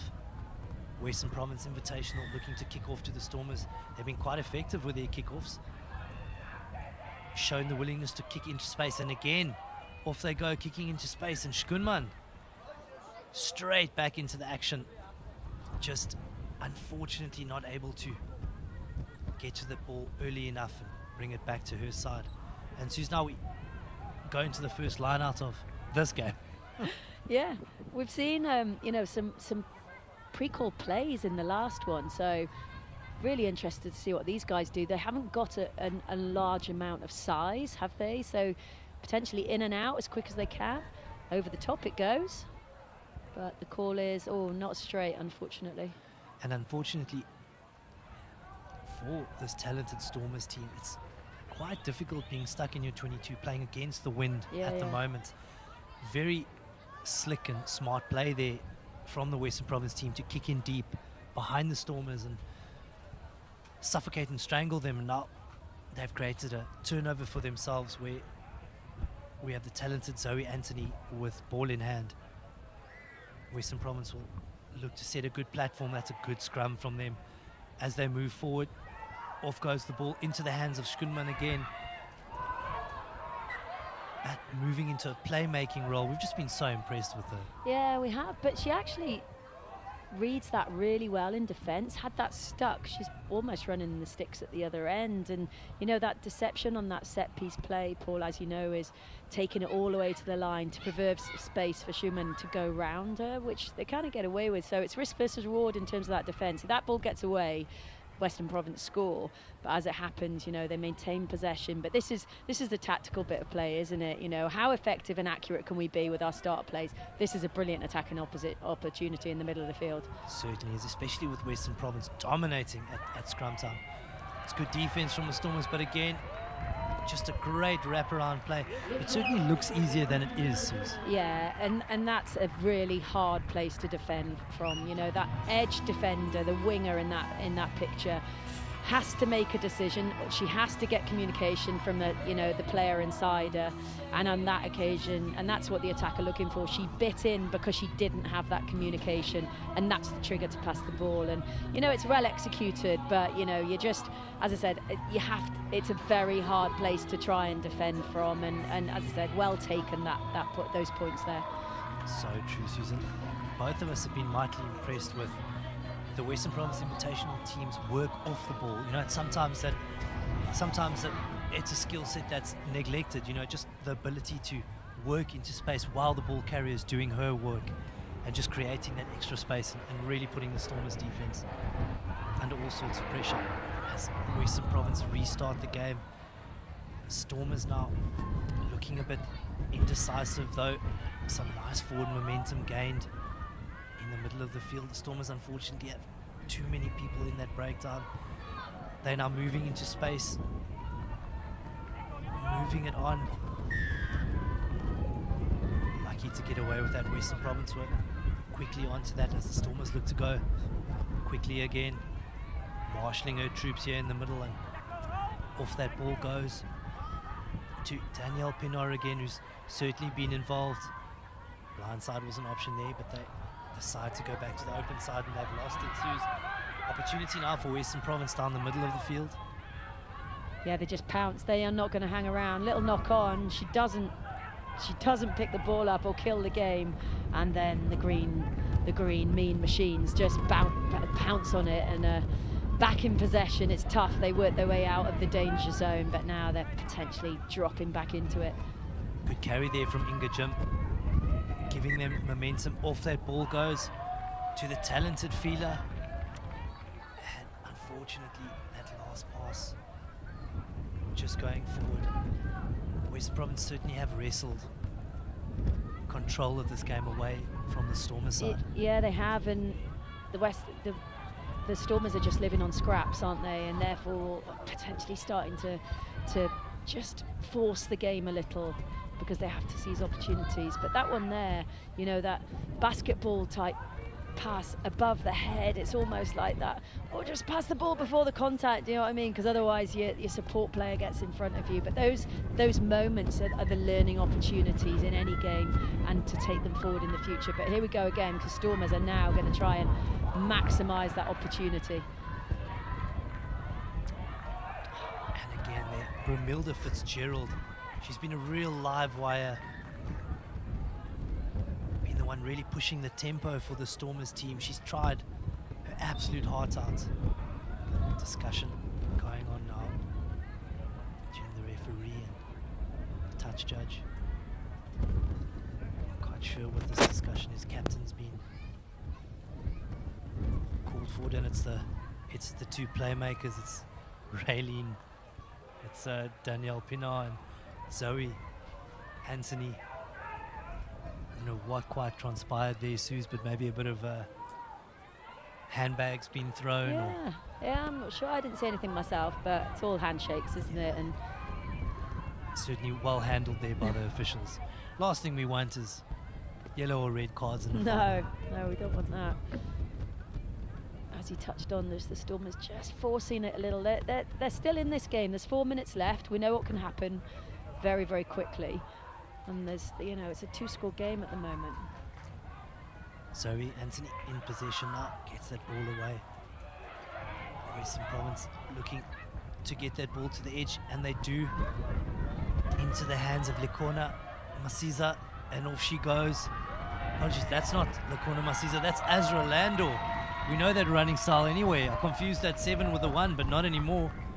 Fantastic finish by Western Province. What pace by that lady on the edge. She had an awful lot to do, Paul. It was not a done deal. She was going to get that score. There was good creativity in the centre field, but Stormers were marshalling it pretty well and pushing her to the edge, but she just went, you know what, throttle down, I'm coming round you, and I'm going in over the try line, and that gives them a comfortable lead now, and Stormers are really going to have to chase this game. Oh, and it looks like Western Province have really flipped the script on them, and they are now looking to push the game on, push the pace of the game, put the Stormers under pressure. Again, a nice deep kick just into the 22 of the Stormers. Great feet there as the Stormers look to make inroads, and again it goes off to Pinar, who's been a real shining light for the Stormers team, and trying hard. It goes away there. That's number 16, Natlo, gets that ball away. The Stormers hanging on to their ball very well. Province set though. They've stayed connected on defense. They've been very, very good. And we've spoken about Fitzgerald. She's tried so hard. She's been at the heart of most of the Stormers' attack. Unfortunately, the 9 from the Stormers, Raylene Manna, just caught in possession. Now, possession back in the hands of Western Province, who've been very abrasive in the second half, carrying very hard, and off that ball goes unselfishly. Shkunman hands it off to Azra Lando. It's like an instant replay, but it isn't. Yeah. Lando, that's 2 tries in a minute. Yeah, and Paul, you mentioned it. They're very impressive in attack, but they're so impressive in defence. They're on their feet, they're connected, they're strong, they're talking. I can't hear them from here, but you can clearly see the communication and the gesticulation, and that's intimidating when you're trying to carry ball in attack. And that, that causes indecision, and everything combined. I think they're as impressive in defence, which then really does afford them opportunities. And then flick the switch. I think you said it during that passage of play. Flick the switch. Attack, attack, attack, and as you said, selfishly on the edge, selflessly on the edge there, Lando gets over the line. But yeah, I think it's a comprehensive, impressive performance from Western Province. It is. With under a minute left, the Stormers looking to make their mark. Not a bad option there. Good chase line coming through. Western Province have done well to deal with that, and they now have possession of the ball again. Off they go to the right-hand side. Really quick pass to get that ball away. Unfortunately, Lando has done so much fantastic work in this game. Just couldn't hang on to that. And with 15 seconds left, you can see that little live wire. Brumilda Fitzgerald just wants to get going. Yeah, and that's what you love to see, isn't it, Paul? It's not gone their way in this final, but she wants to carry on playing. She wants to just handle as much ball as she possibly can, and she's rallying her troops and saying, let's go, let's go, let's go. That's exactly what we want to see. Oh, we absolutely do. She's up.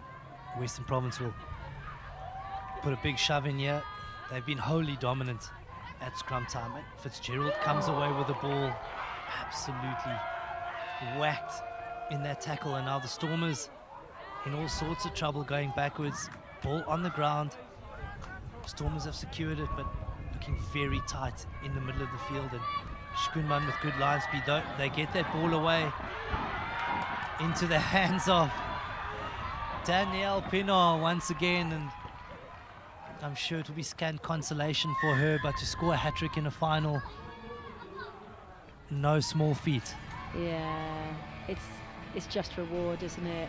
There's been some super impressive individual performances by the Stormers, but en masse, Western Province have been dominant in most facets of the game. It certainly was a contest, but the domination of Western Province, and really pleased for them. They've been really strong for these past 2 days that we've been playing, consistently performing in games and getting better and better. And icing on the cake for them, we're not playing last tries the winner, unfortunately, for the Stormers, and Western Province are going to go home with the trophy. Fantastic final there. Brave display from the Stormers team, but well deserved for this brilliant Western Province Invitational team who have dominated from Saturday, from the outset of this tournament. They've dominated and certainly are deserving winners of this final.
It's the awards for the under 18 girls.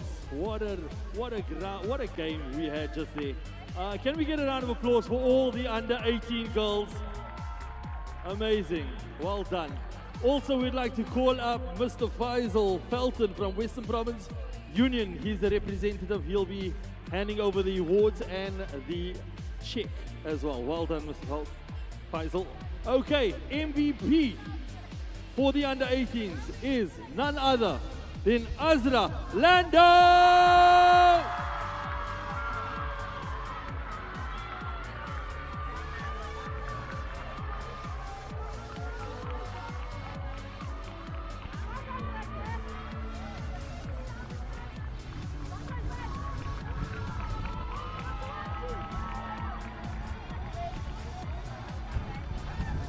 Well done, Azra, walking away with the MVP award. And the winner is, for the winner for the under 18 girls Rugby 10s 2020-26 is VP Invitational!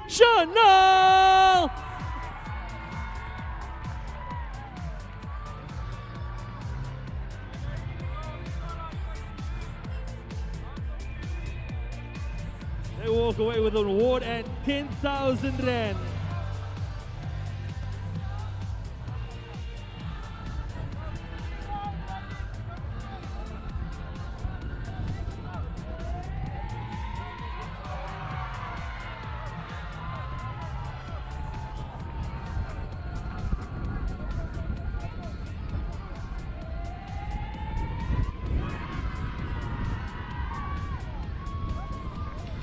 Congratulations, VP Invitational.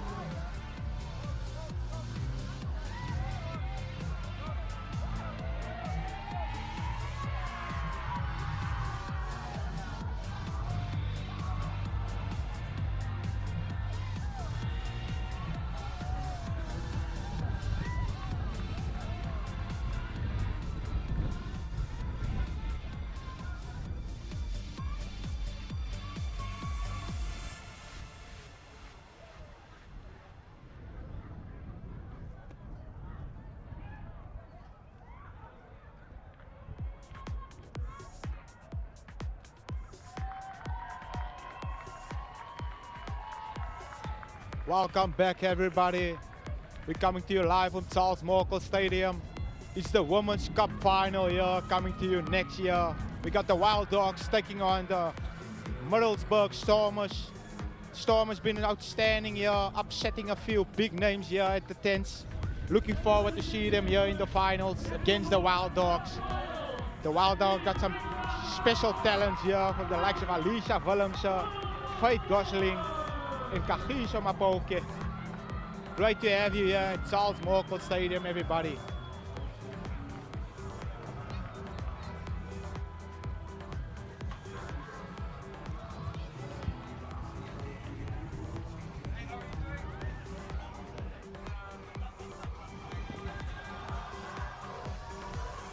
What a treat we've got in store for this one, haven't we? Really strong performances from both teams throughout the 2 days, so I can't wait. Definitely a cracker about to start here. The Middlesbrough Stormers has been phenomenal throughout the series here.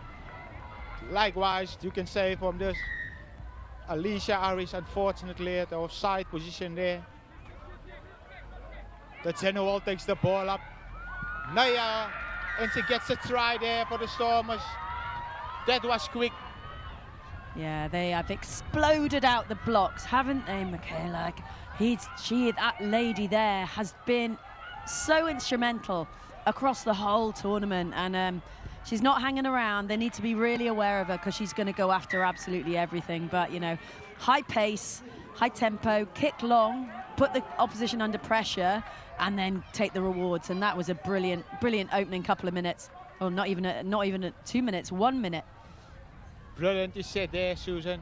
As you can see here, the Stormers, they like to play the ball deep, get you there in your halfway so that they can attack there, start as soon as possible. They can crack up one from anywhere. Same goes here for the Wild Dog side. Some dangerous play here from Faith Gosling, running down the touchline. This girl is quick, gets the offload away. Brilliant play.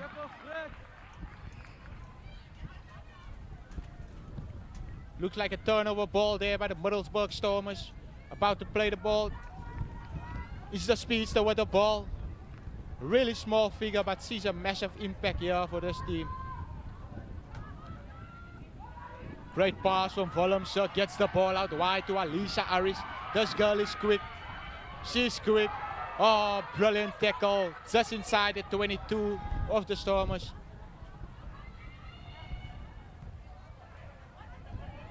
So, what do you think of this Middlesbrough Stormers side here coming from the Middlesbrough, coming to upset a few teams Well, here? they're brilliant, aren't they? They are taking it to them. Look at this carry up the middle. It's so physical. They're imposing their physicality in their post-contact meters, and then they're inviting the defenders to make mistakes, and that's exactly what's happened. But they've come with a clear game plan, both sides. Let's really go at this opposition and then, you know, take advantage, keep pace high. That's what we like to see in 10s, isn't it, Mikhail? Oh, and look at the just rewards. That's absolutely fantastic. Great try there by Camela Makule. She has been sensational today. From the start of the tournament, she's been coming out of the blocks with a bang. Great try. Willemse looking to convert this one. Successful with the conversion also. As we go into this game, 7 points all. Love this. It's end to end, isn't it? And that's why this game is so exciting. It's on the edge all the time, little mistakes, but most importantly, it's a final. All your shackles are off. Let's be brave. Let's go and really play some really nice rugby. Great kick-off there by Willemse. Alicia Aris with a catch, great take out of the head. She's been brilliant today. Offload gets in. Unfortunately, the referee calls for the scrum, forward pass. Scrum down to the Stormers. Oh, take a breath. Take a breath, Mikhail. It's just awesome, isn't it? As we said, no one's hanging around, and it's really impressive given the amount of games that these guys have played between Saturday and today. But the energy doesn't stop. The desire doesn't stop. They just want to play and play and play. And that's what, you know, it's so brilliant about this game, about sport full stop. Just give me the ball, I want to play, and I'm going to see what I can do with it. Definitely, so we saw some brilliance from these young ladies also here. The likes of Willemse and Gosling, Makune also. Exciting players. I think coach got a tactic over here. But heavy to turn around, so they're gonna kick the ball. Yeah, some trouble coming here. Gosling, Faith Gosling again. One of our standout performers from this tournament here. What a game she's had. What a tournament also she's had. Puts it down under the sticks. That's the risk versus reward of kicking the ball. You know, if you're going to kick the ball and keep it on the field, which is what they elected to do, you make sure your defensive press is coming up as a really connected line. To be fair, Gosling really just makes a 1v1 opportunity look very simple, and that's the tenacity and the skill level of this woman that we see on the screen. It's absolutely brilliant. She's doing it for her team all the time, and you know, the lead has gone in a flash, you know, and again, it's super exciting, isn't it, Miguel? You watch the, you know, they then take the lead, and this is the momentum swings that we talk about in rugby. Kickoff not going 10 out of, unfortunately, there by Willemse. Wild Dogs trailing the game. Storm is trailing the game here by 14 points to 7.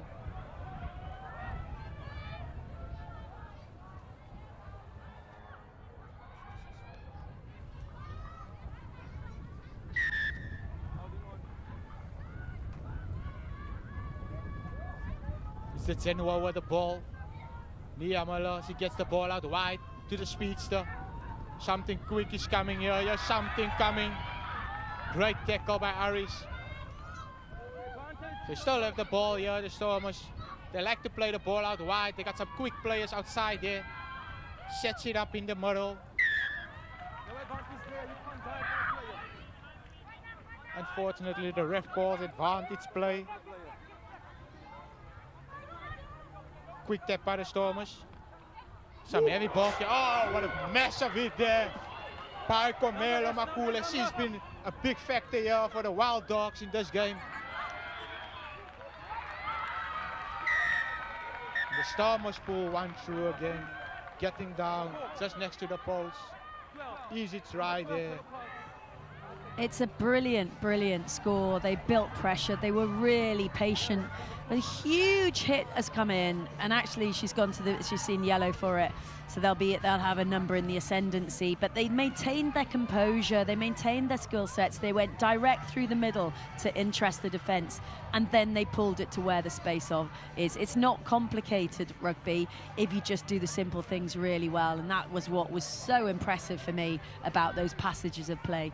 Build pressure and then pounce and take your opportunity when you get it.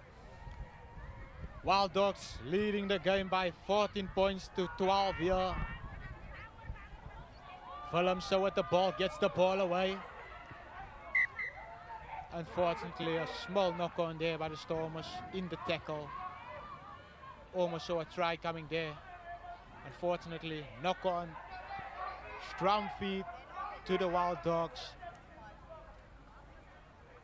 And this is a brilliant, exciting place to attack from. A scrum in the middle of the field is very hard to defend. We can see the defending halfback sitting in behind the scrum to try and marshal all the opportunities and cut down the overlap on one side of the field. But if you sit a first receiver in behind the scrum, you give yourself the opportunity to attack both sides. So we'll see where they choose to go, but they, you know, as I said, a huge opportunity now.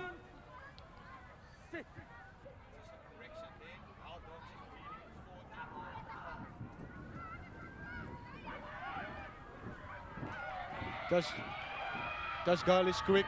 Alicia Irish with the ball. Takes the ball out wide. Takes the defender on. Gets tackled 15 meters from the 22. Stormers looking physical here in the rucks. Getting the ball there. Great call from the referee.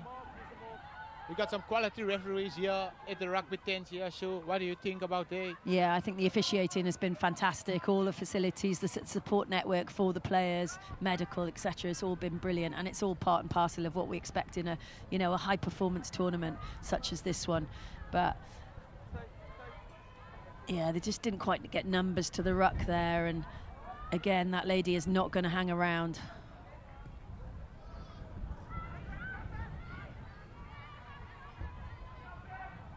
Loving the change of tactic there. Just not space, but seeing space in behind, so I'm just going to nudge it. But then, oh, unfortunately, offside penalty call there by the referee.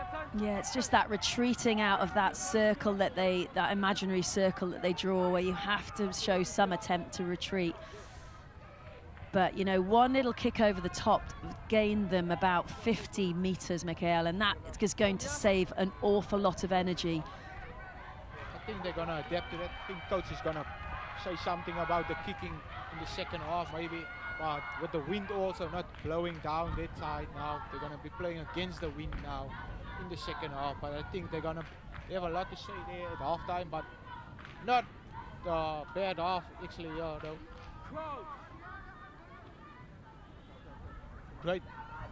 Great scrum here. They can capitalize from here, they can get the points. Yeah, interesting to feed from the right-hand side of the scrum, which means that the half-back can just follow around and get that ball naturally on her right hand. And you see that defensive half-back isn't in a good defensive position if she does that. First job first, though, win the scrum, which they have.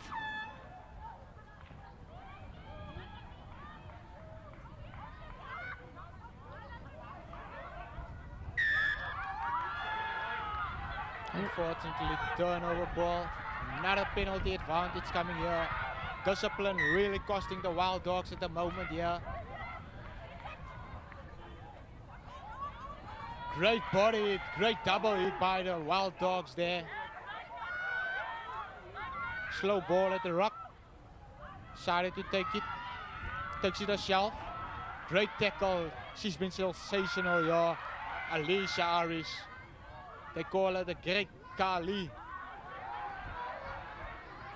Yeah, it was a huge intervention. It was a 4v1 overlap that she just got in the way of at a critical moment as we pushed our way into half-time. Brilliant decision there by Willemse to kick the ball out. What a first half we've had here, Sue. What do you think? Gosh, my heart is beating out my chest. It's so brilliant. Like, it's end to end. Seen some amazing skills on display. And, you know, I can't call this one. I'm not sure which way it's going to go. The wind will play a factor if it's used in the right way in the second half. But, yeah, can't wait for the second half. Cape Town Wild Dogs leading the Middlesbrough Stormers by 14 points to 12 here, everybody. Stay tuned with us. We're coming to you in a few back with the second half. I see the crowd is still banging here, enjoying the vibes here. We got some quality rugby here. Some brand new talent guys, so fast here. Just play the basics, and we keep going to the front, get at the pace and go wide. We went wide twice and we scored again. So why don't we stick to instruction? Just keep it plain and simple and keep the attack. That's why I said on the wings that are loose, you got to cover the back because they kick the ball. Right? Whoever gets the ball now, where's Fryer? Hulle sit hom diep in die hoeke, laat hulle omdraai. Hulle moet nie wen hallo. Laat hulle omdraai. Tell your roof of the 22. Ja, die roof tel ja. Right? Basics girls in, seal, wide, game is done. Just play the basics. 10 more minutes. 10 more minutes. Can be done. Right? Come girls, you got it. You got Listen it. hier, wat nie? Ek doen nooit klaai in ons 22 nie. Nooit. Dit dag nie. Asseblief, laat die bal buite gaan liewe stil. Ek is buite en sê jou paas. Relax. Guys, we need to start communicating. We stop doing our own stuff. This is the last And we 10 need minutes. support the runners. Support the runners, right? The last 10 minutes, let's gel as a team and let's finish the game up. Can you also You are stop good. working on defense? Yeah. Okay. We are with the win now, so make use of the win. Come. Stop.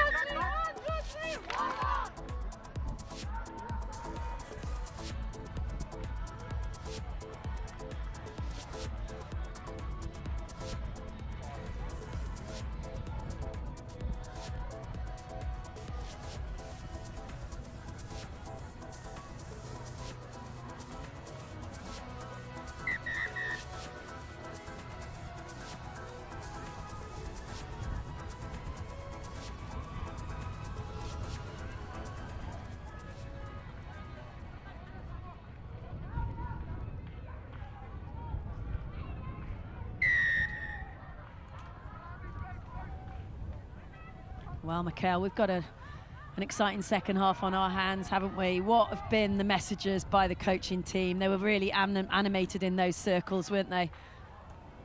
They were really giving the people opinions on their game, I think Stormers should really make this team turn around a bit more. Maybe put some tip kicks through, because the sweeper ain't really there where she should be on the defense. Especially at the scrum points, as you can see, you can either go blind and you get the overlap there this side, or you can just decide to play the ball out wide. First time, just quick ball.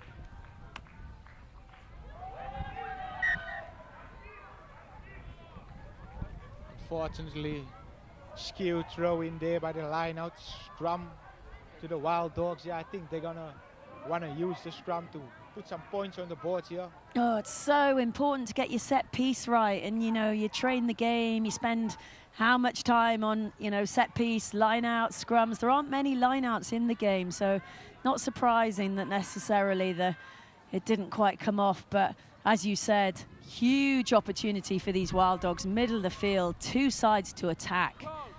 Really difficult to defend. Kagliso Mapoke will put the ball into the scrum here. Strong ball carrier here. She decides to go for herself. Stays on her feet, strong. But slow ball from the ruck now. Aris with the ball. Gets it out wide. Pamela Boyce sets it up. Unfortunately, lost the ball in contact. Stormers will be really pleased with that. They haven't made gain line. They've stopped them at every opportunity and slowed their ball down. That's a really positive outcome from a defensive perspective for the Stormers.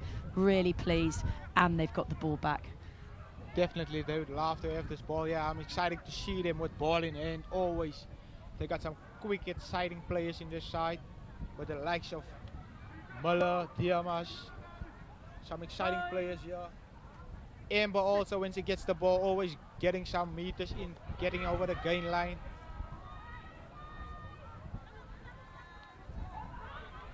Brilliant tackle there. Stormers attacking the ball here, gives it to Isaacs.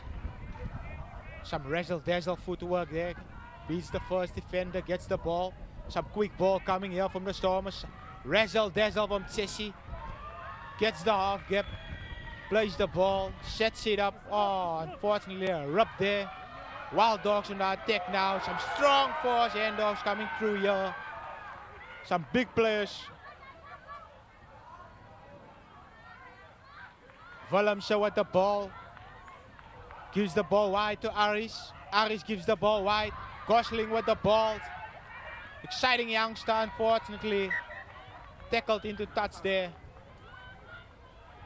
Shooters, Wild Dogs really running wild now, yeah. Well, they are, but it's a tight one. It's a really tight game. Stormers built through multi-phase territory and were really patient, looking really confident, but just one error is all it takes to turn possession into attack, and Wild Dogs just jumped on it. And then the key is they're imposing their physicality, aren't they? You know, one carry takes three defenders out of the game, and then there is space somewhere. Just couldn't quite connect that last play, that last pass, but it is edgy, this one, isn't it? You couldn't call it. I think Coach Village said they should use their strong key points in this game, and that's using their strengths before they move the ball out wide here. Strong scrum by the Wild Dogs there.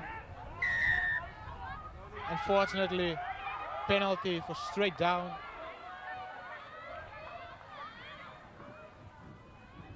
Muller with the ball, gives it out wide.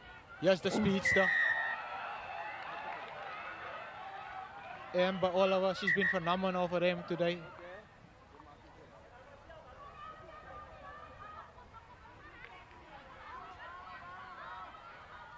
Also the likes of Dorencia Boysen scored plenty of tries here also for the Middelburg side. Unfortunately, rules coming in there. That really is so disappointing. Didn't take it through the mark. As you said now, so just a crucial mistake and you can get punished here. And that's exactly what the Wild Dogs just did there.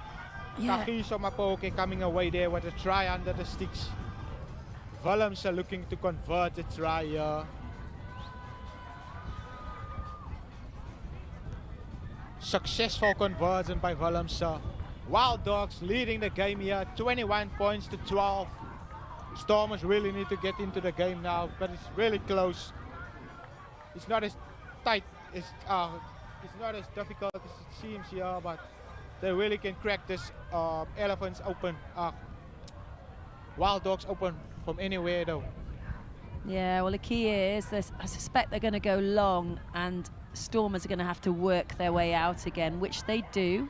There's pressure on, straight into the hands of that woman, Muller, who's just in the middle of everything that's been good. But just a little forced ball. It's going to give Wild Dogs back possession again. Referee coming back for a knock-on advantage. Yeah. Scrum feeding to the Wild Dogs here. I think they're going to capitalize on here. Well, the key, Mikhail, isn't just not to panic. There's still 4 minutes in this game and a lot can happen. However, it is a two-score game. So the urgency has to be on behalf of the Stormers. They have to get hold of the ball and keep hold of the ball. And you can see this wind is strong. It can count for a couple of scores. So, yeah, Wild Dogs will be sitting really confident in the way that they're attacking this game. What a scrum there by the Stormers. They really needed that scrum and the forwards came through for them here. The general decides to take the quick tap, plays the ball. I think they're going to set it up here in the mud. Brilliant. Quick ball coming. Sets it up again. Another face. Loses the ball. Again, it's Aris with the ball. This girl has been phenomenal for the side of the Wild Dogs. But unfortunately there, straight down on the ruck, red card.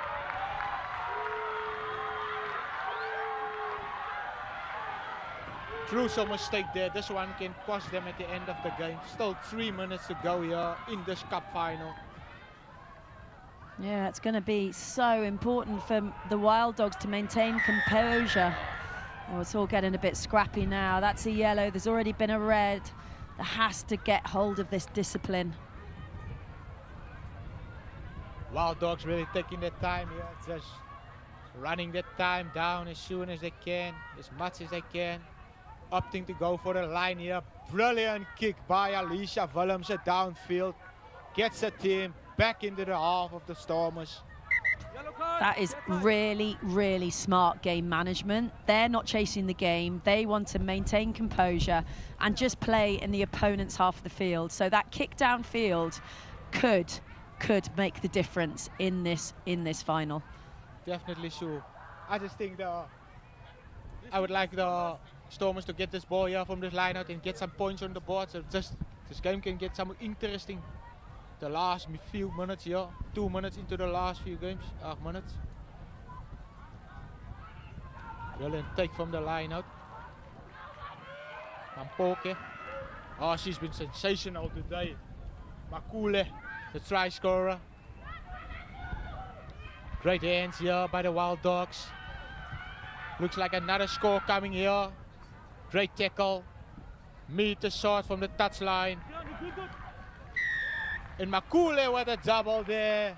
What have I told you, Sam? She's been here the whole day, whole game. She's been sensational here with ball carries. Ball still steals at the ruck.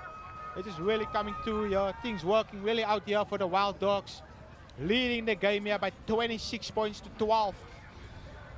Yeah, with the conversion to come, and I think the really impressive thing is their composure, their game management. They put it down into the opposition half. They won their line out. They sent a big carrier up over the line and made it really hard to defend. And from there, it was just simple carries and looking after the ball. And that's exactly what they've done to put themselves into probably get themselves the win, because I can't see the Stormers coming back. The Stormers coming back from this one. Unsuccessful conversion there by Willemse, the first miss for the game. Exciting here, they're gonna take another kickoff here. But so, as we saw today, Faith Gosling, what a player she has been in this game. Also today, a key factor for her team in this tournament. Not the biggest on the field, but she has a massive impact here on this game here. Yeah, so brave, so tenacious, just everywhere around the field, doing every bit of job that she can. And I feel as the final whistle goes, it's a deserved victory for the Wild Dogs. They probably dominated large parts of every aspect of the game, and most importantly, were in control of the ball when it mattered. And you know, for me, yes, the Stormers came to play, and it was a really competitive, good game. But I think the Wild Dogs deserve that one. Yeah, well done there by the Stormers for coming through from Middlesbrough. They have a sensational weekend here with us, upsetting a few big names here. But well done to the Cape Town Wild Dogs for pulling this one through, taking the Women's Cup here. 26 points to 12 against the Middlesbrough Stormers. Some great footy this year, great talents with the likes of Faith Gosling here, Alicia Willems, great game they have had, and the likes of Komole Makule, the forward from the Wild Dogs. She has had a great game here. Talk about the tournament she's had also. Fantastic. Well done, ladies. You deserve this one. Enjoy it.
That is the women's final here at Rugby 10's 2026.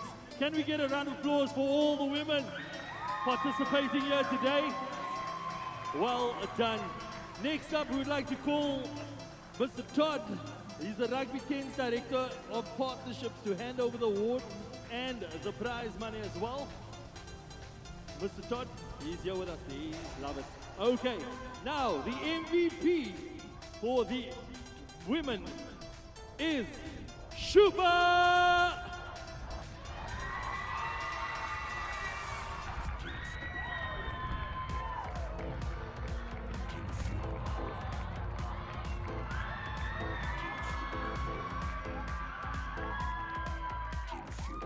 Well done, Shuba.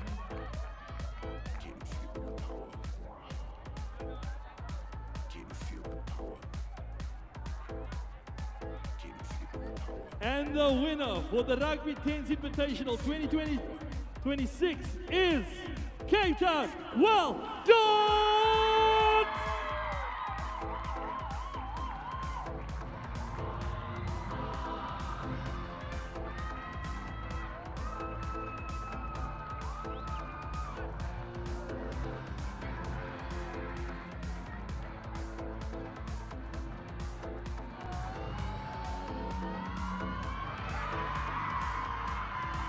They walk away with an award and 10,000 rands. They are the Women's Division winners.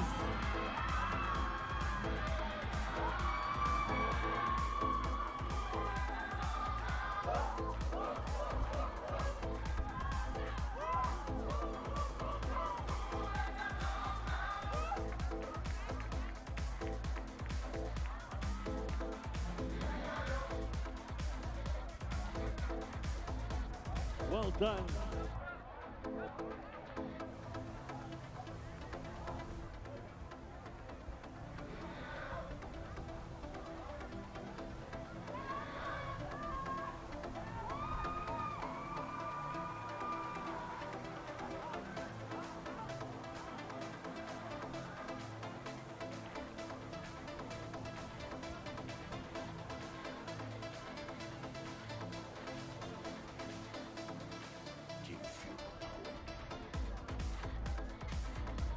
Welcome back to a beautiful Helderberg Rugby Stadium. It's the Rugby 10's Invitational, and we, by the penultimate game of finals day, it is the mixed play final where the under 13 and under 16 will combine for the Cape Town Wild Dogs up against Just Planting Seeds.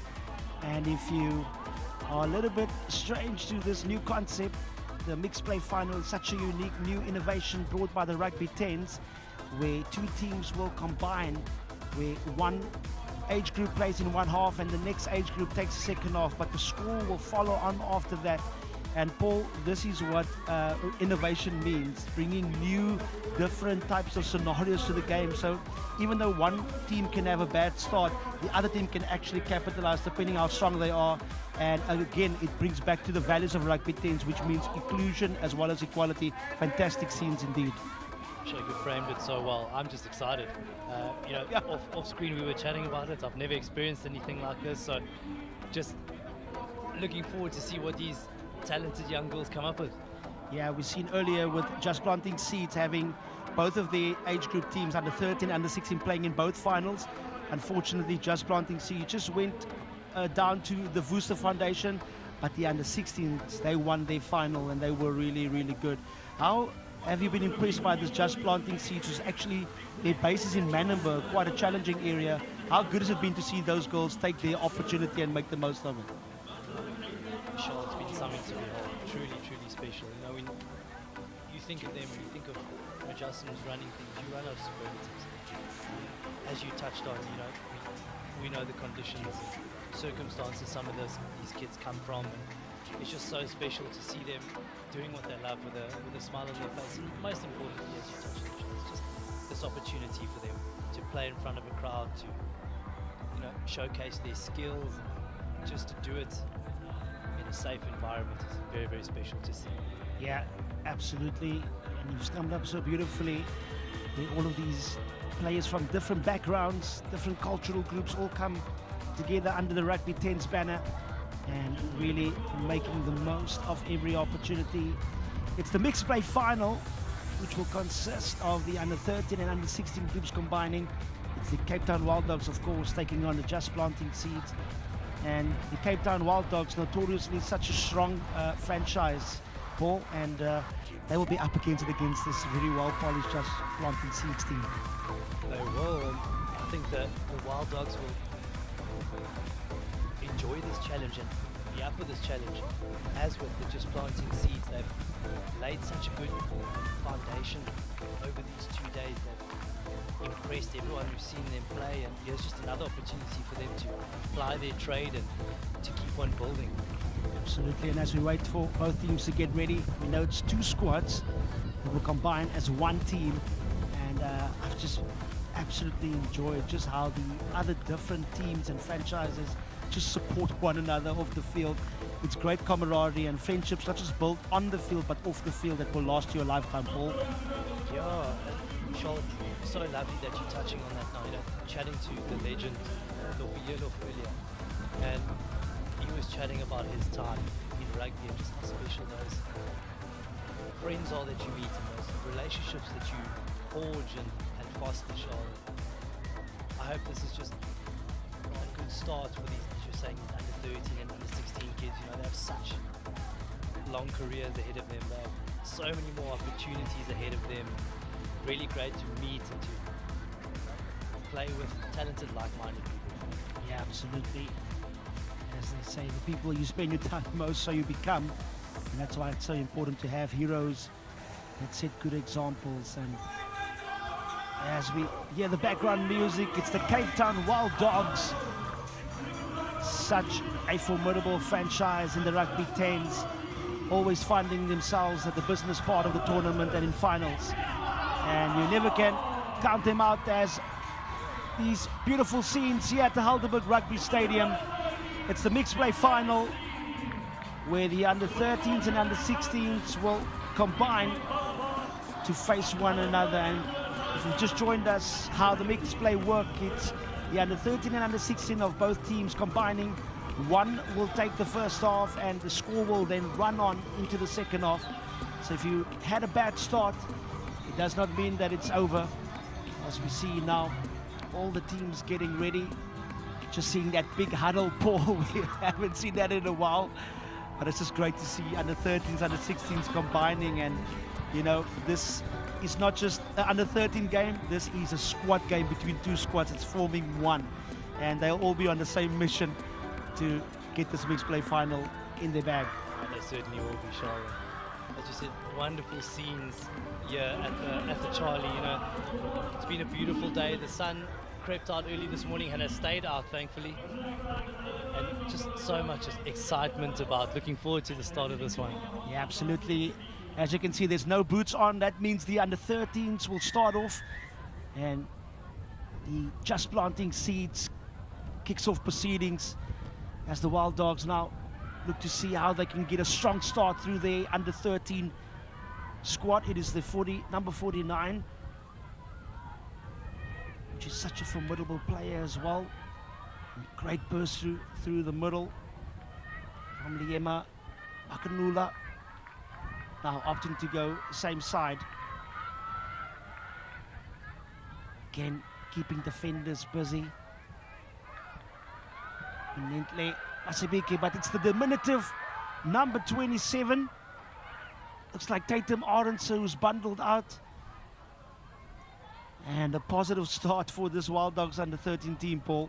Yeah, they play such a great brand of rugby, and it's nice to see across the board, Charles. We've spoken about it. You know, the Wild Dogs, you watch the seniors play, you watch the men, the women they play such a distinctive brand, and it's so nice to see these under 13s come out and just staying true to that. Yeah, it's running rugby galore as the Just Planting Seeds will try to see how they can get out of their own 22. Unfortunately, the ball knocked on by Riley Bush.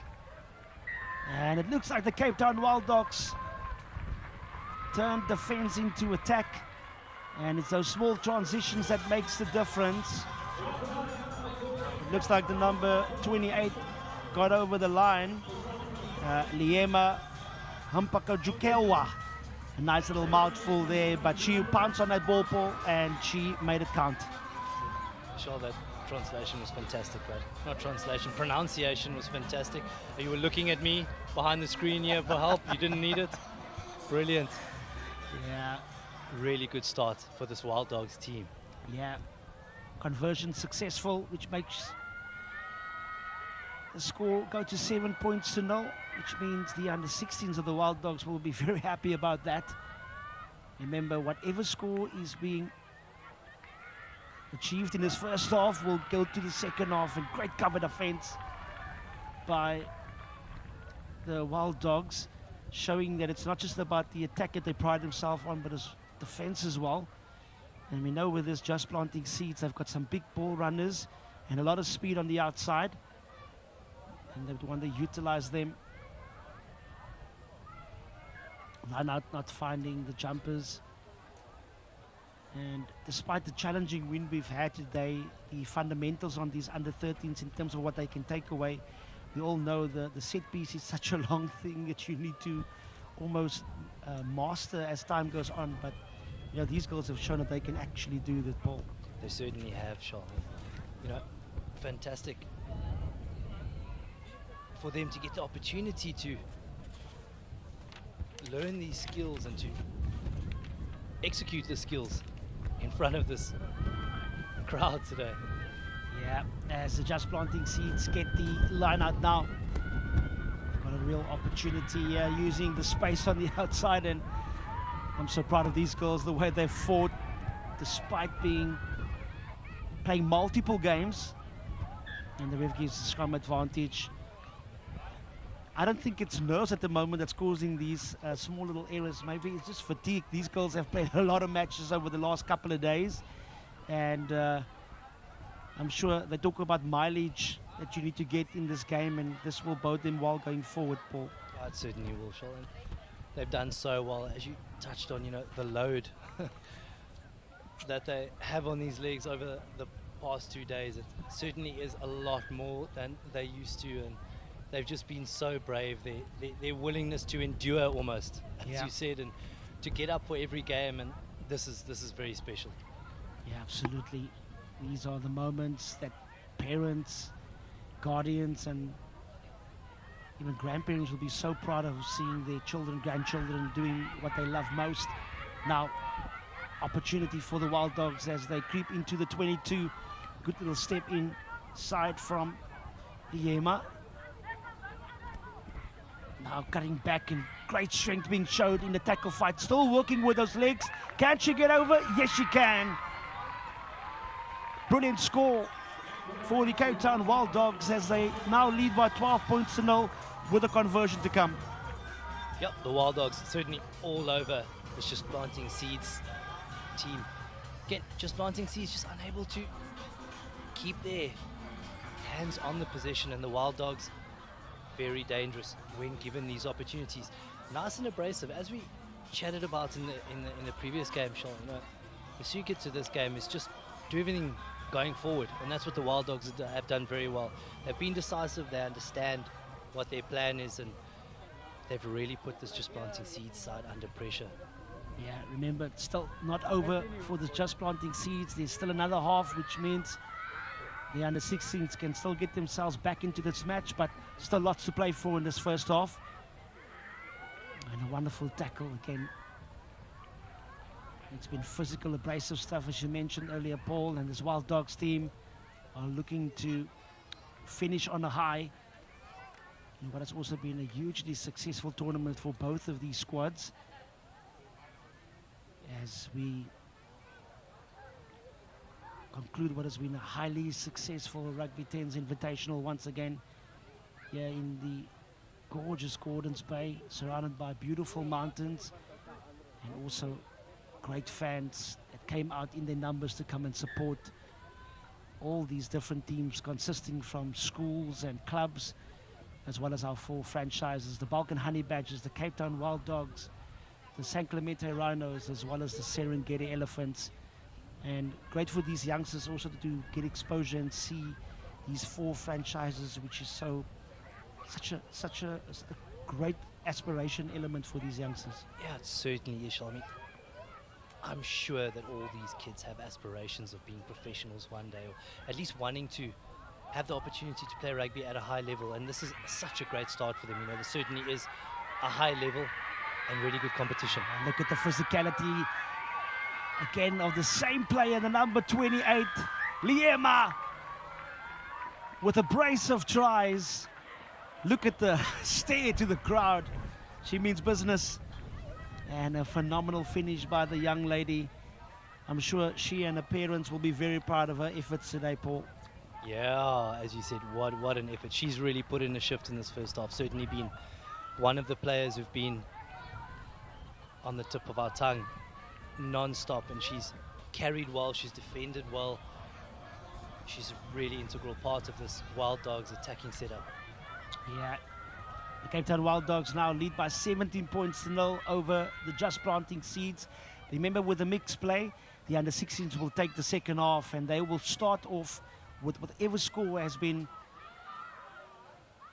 achieved in this first half, as the Just Planting Seeds now just looking a little bit frazzled in the way they've been trying to look for support, but good straightening out there by the number 7, which is Ibtisham Boyson.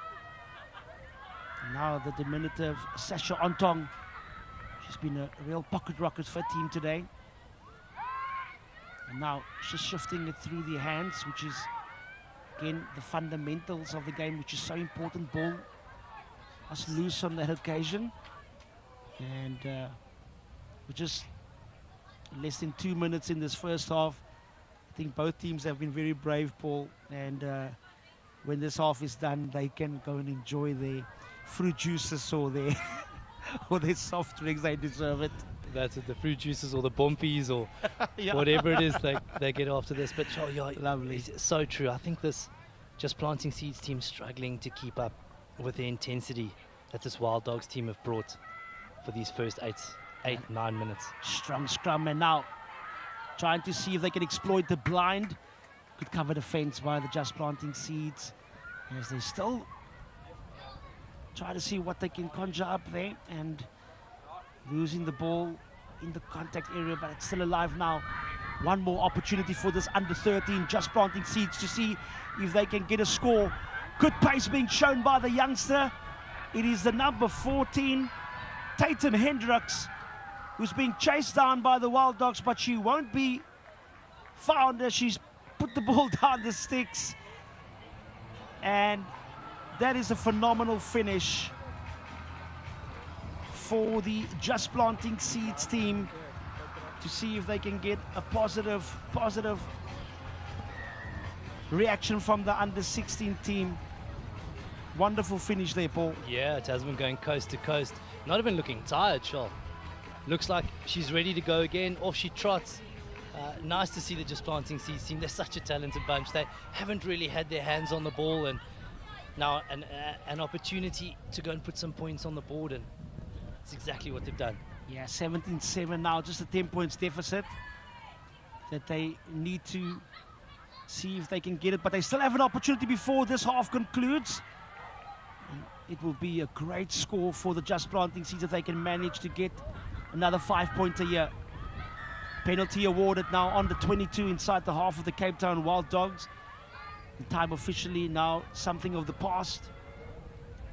And one more crack to see if they can build on that score.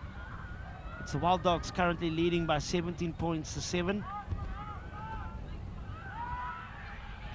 And they put the ball through the hands, a little bit stagnant. Powerful hit by the try scorer on the Wild Dogs side.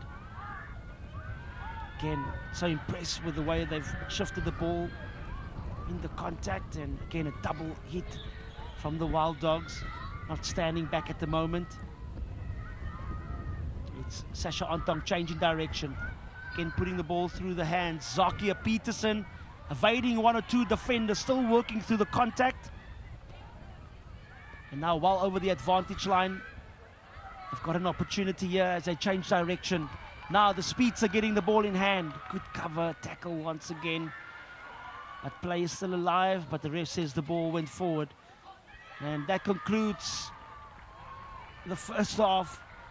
Just seeing the fist bumps on the under 13 Cape Town Wild Dogs. They think they've done the job, but it's not yet over. The first half, Cape Town Wild Dogs leading by 17 points to 7 over Just Planting Seeds. Don't go too far away.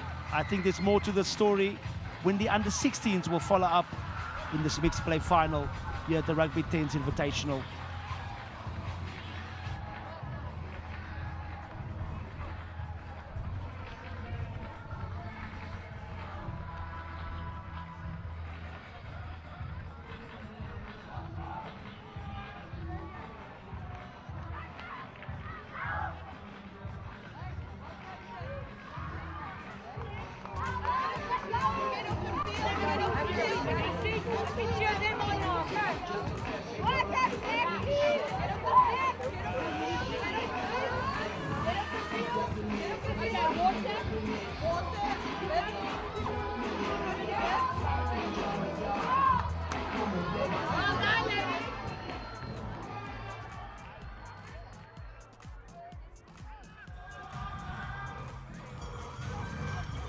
Welcome back. It's the mixed play final for the under 13, under 16. In case you missed it, it's the under 13s that gave the score of 17-7.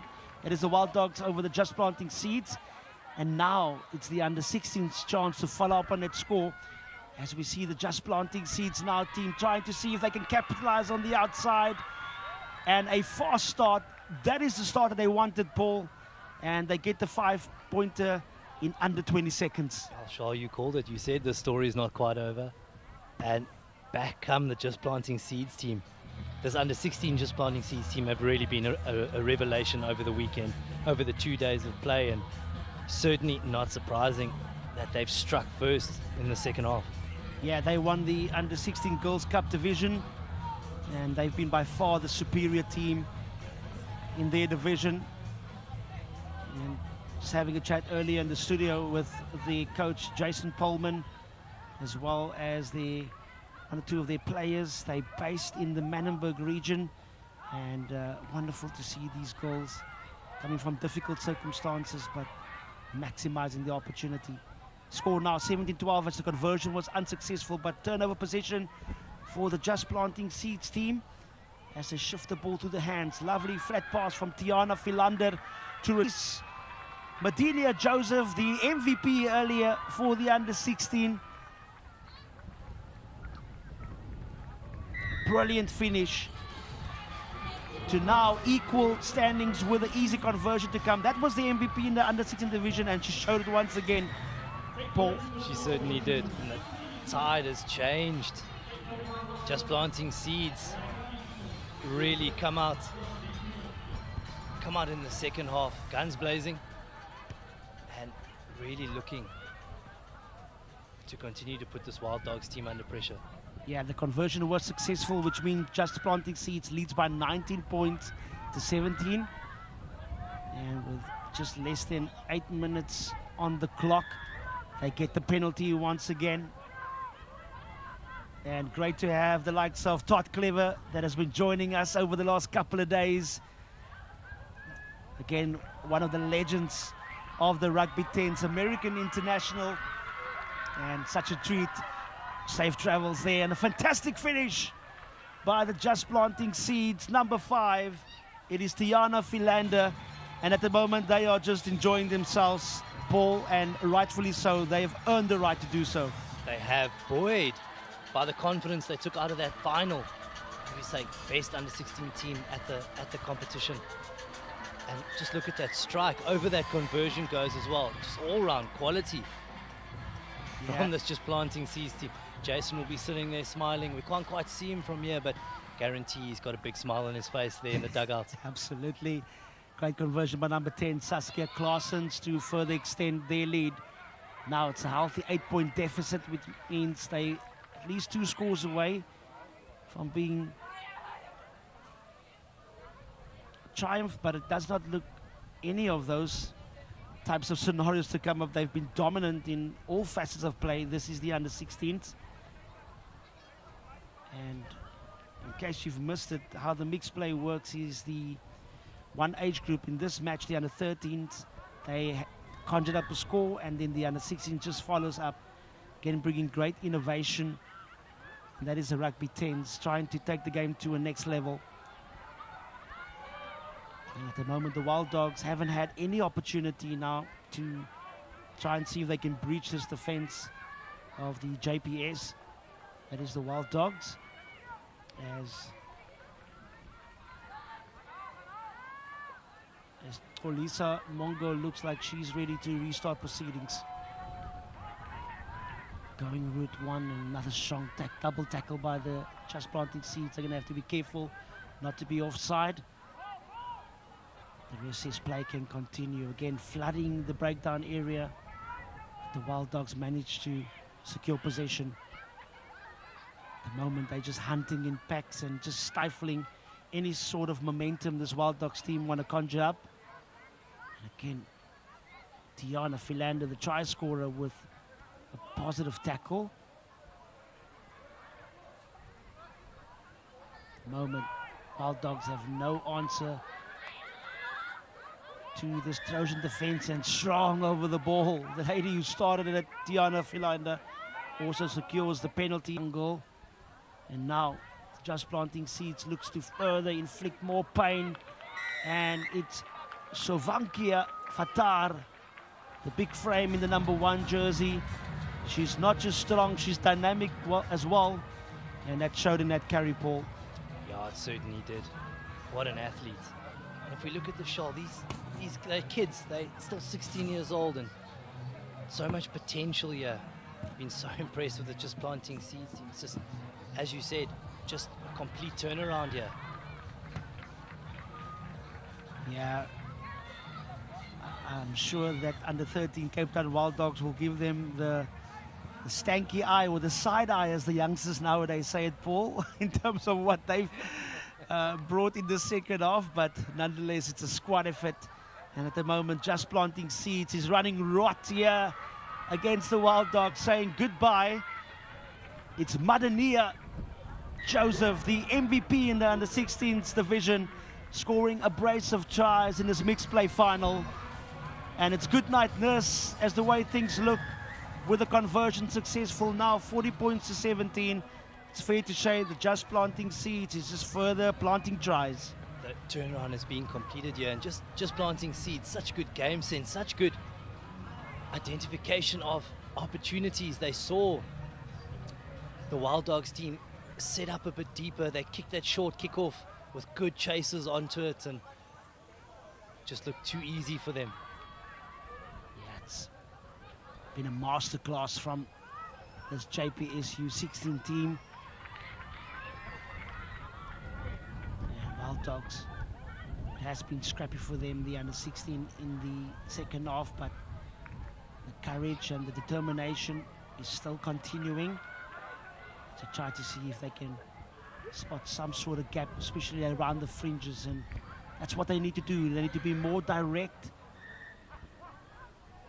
And the whistle have been blown.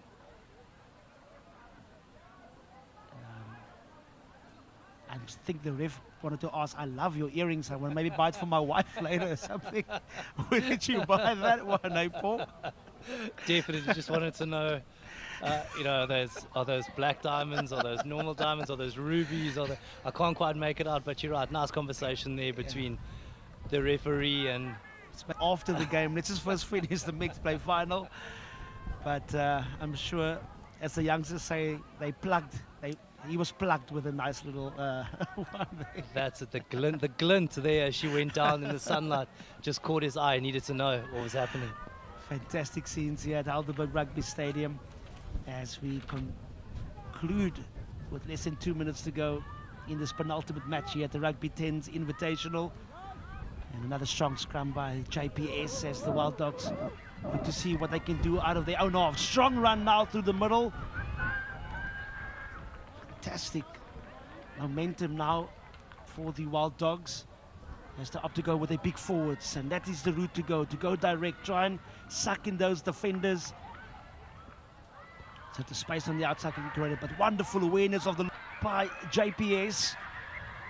And high tackle, but the ref says the penalty is actually awarded to the Cape Town Wild Dogs as they speed up play now. Been really impressed by the replacement forwards of the Wild Dogs, just upping the ante again and giving some much needed energy as another penalty is awarded. And there, strong run once again, keeping almost 3 defenders busy. Wild Dogs go blindside, trying to see if they can pick those small gaps around the fringes. Still going with this big pack of forwards with the one of runners and supporting. They just need to be careful the way they're falling, especially for the knees and the ankles. But now JPS trying to see if they can run from their own try line. They've shown that they can do it, especially with their fast backs.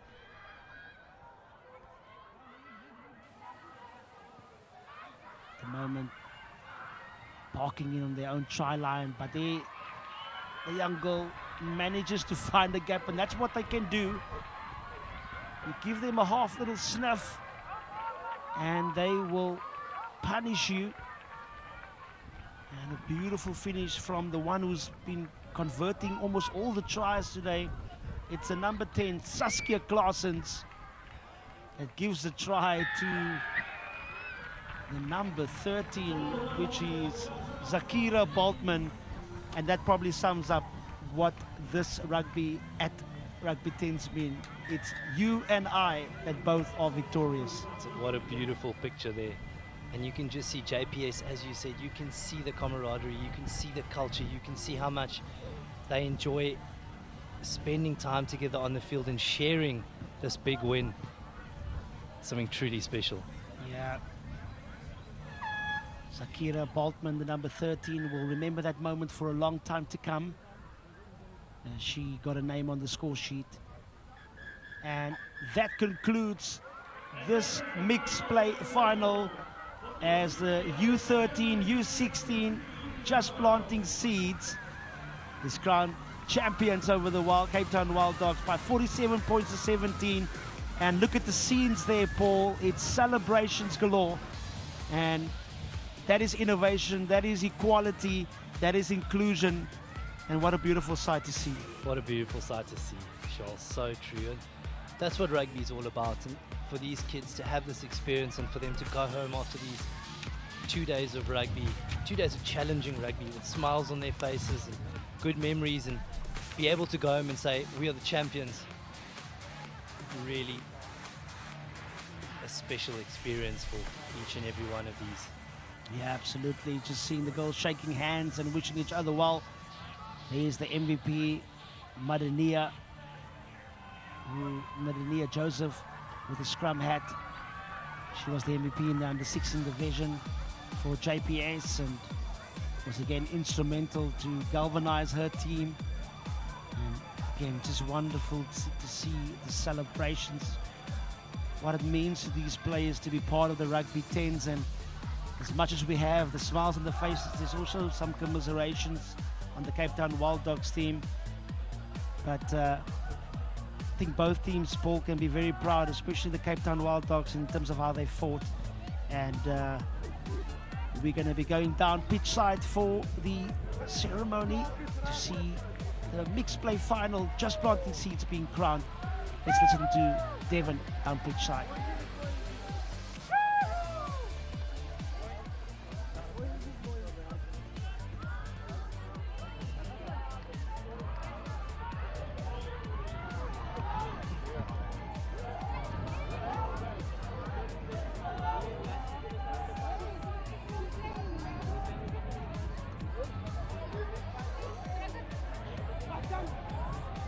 It's all about inclusion and equality. It's under 13 and 16 mixed play finals award ceremony. And the lady behind Rugby 10s, she'll be handing over the award and the prize money. Welcome, Andrea. Okay, with that being said, there is no MVP, but they are the winners. Ladies and gentlemen, boys and girls, your Rugby 10 Invitational 2026 is just planting seeds! Under 13s and under 16s all together, and they walk away with the award for the mixed play divisional winners at 10,000 rand.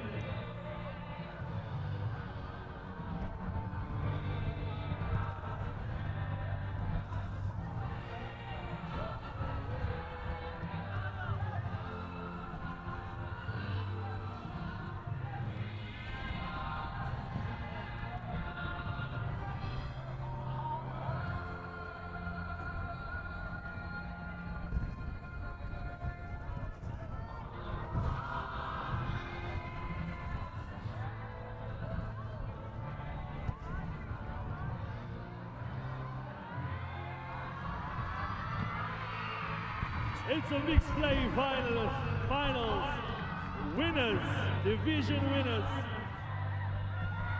just planting seeds.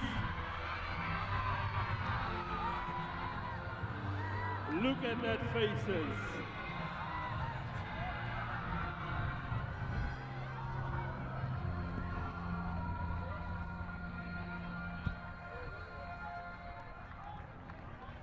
Before we announce the next match, after this, we'd like to call everybody on the field to take a photo. That's rugby players and moms, dads, supporters. We want one big, massive photo. After the finals and awards, we want you guys to join us on the field.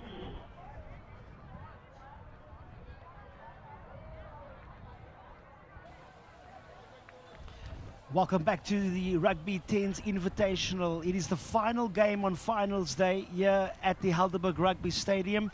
It is the under-20 men's final between the SA Allstars Academy and Wild Dogs. As you can see, the team sheet there, Martin Swanepoel, Spruce Imane, Amade Vermaak, as well as the wonderful Seister, who rounds up that wonderful one. And now it's the Cape Town Wild Dogs.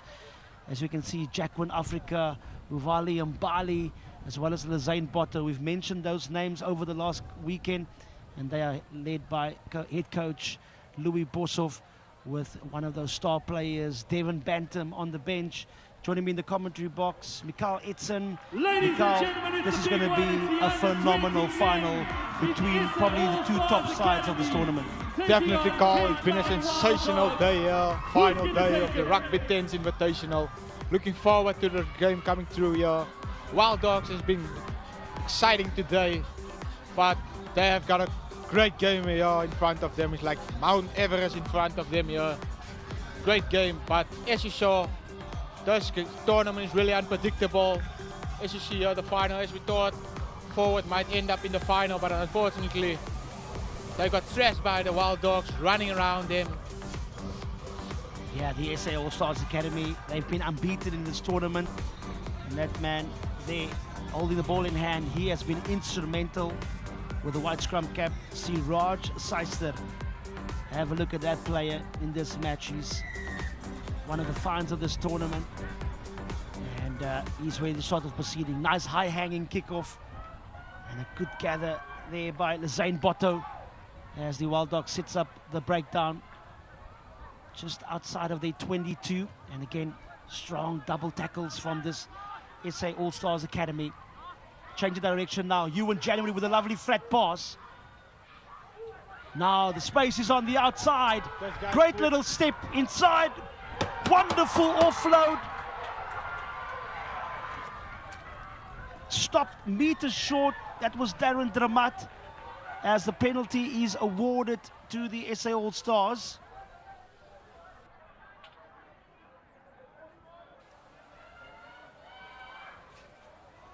Well done there by Siraj Seister with a great turnover there. Try-saving tackle also by the lad. He has been sensational here for the SA Academy side here.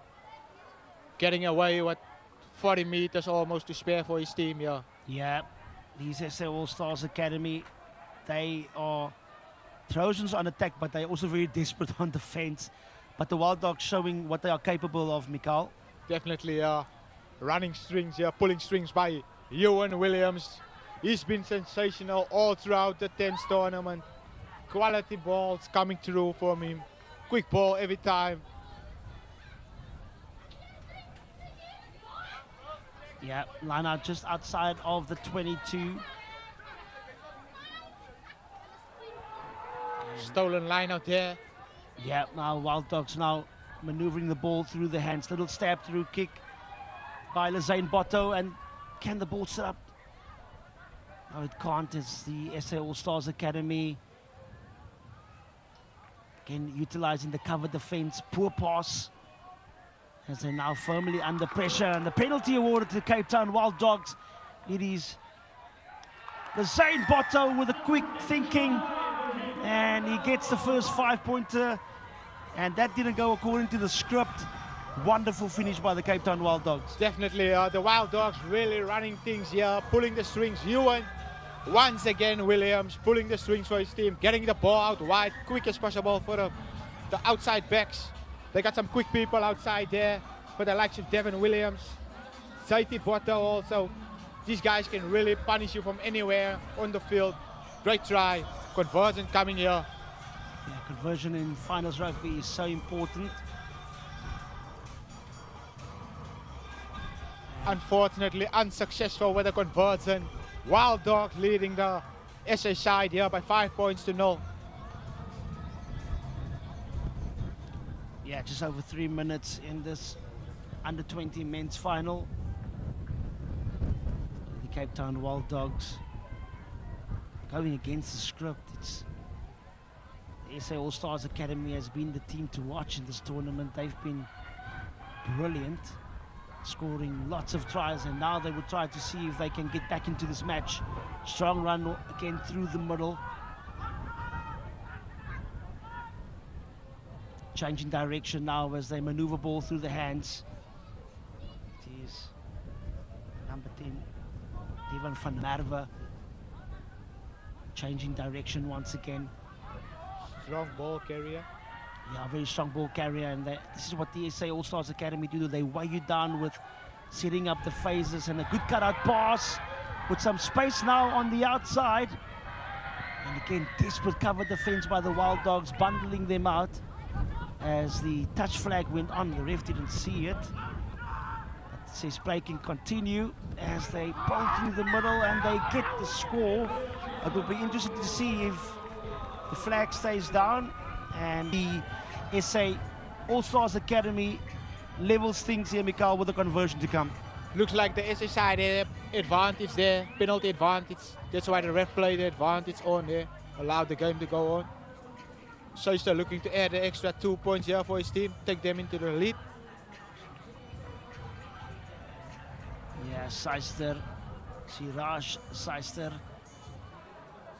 He's got such a beautiful skill set in how he gets the conversion, and he's been so accurate off the boot. Been really impressed by the way he kicks off as well, and he gets the conversion as the SA All-Stars Academy now lead by 7 points to 5 over the Cape Town Wild Dogs with just less than 5 minutes to go.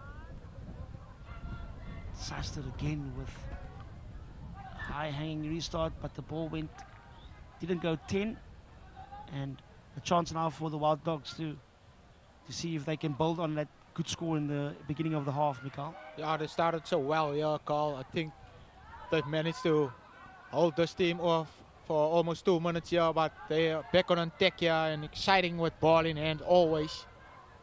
Quick ball coming from the ruck here. Yeah, change of direction for the Cape Town Wild Dogs now as they look to see how they can jink and jive with the stepping, and the ball went forward. We know that there's a gusty wind at the moment in terms of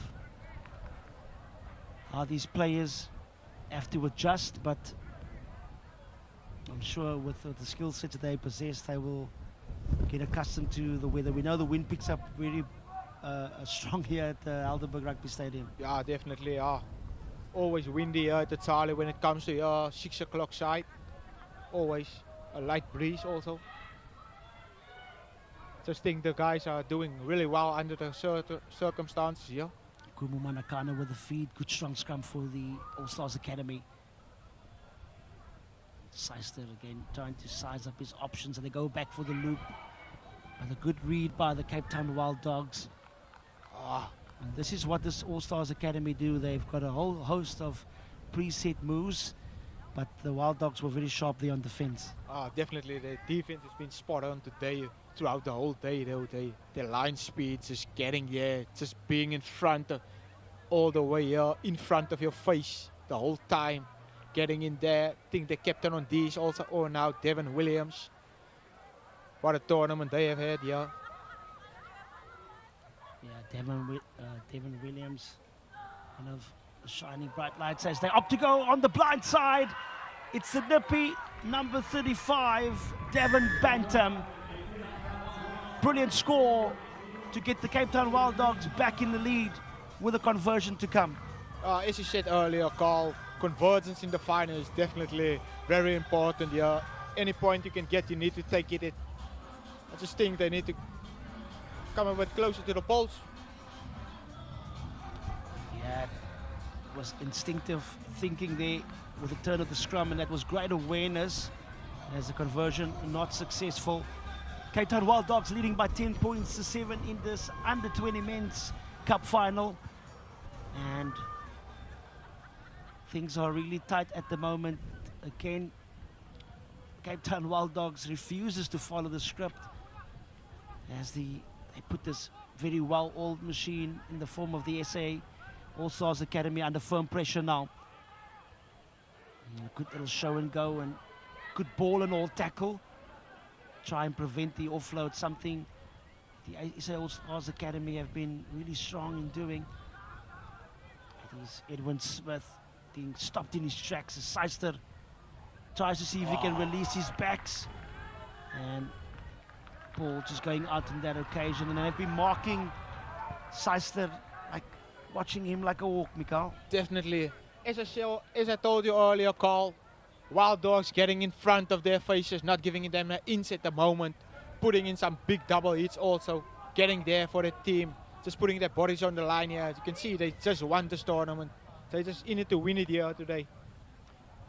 Yeah, scrum set for the Wild Dogs inside of the half, just under 10 of the SA All-Stars Academy.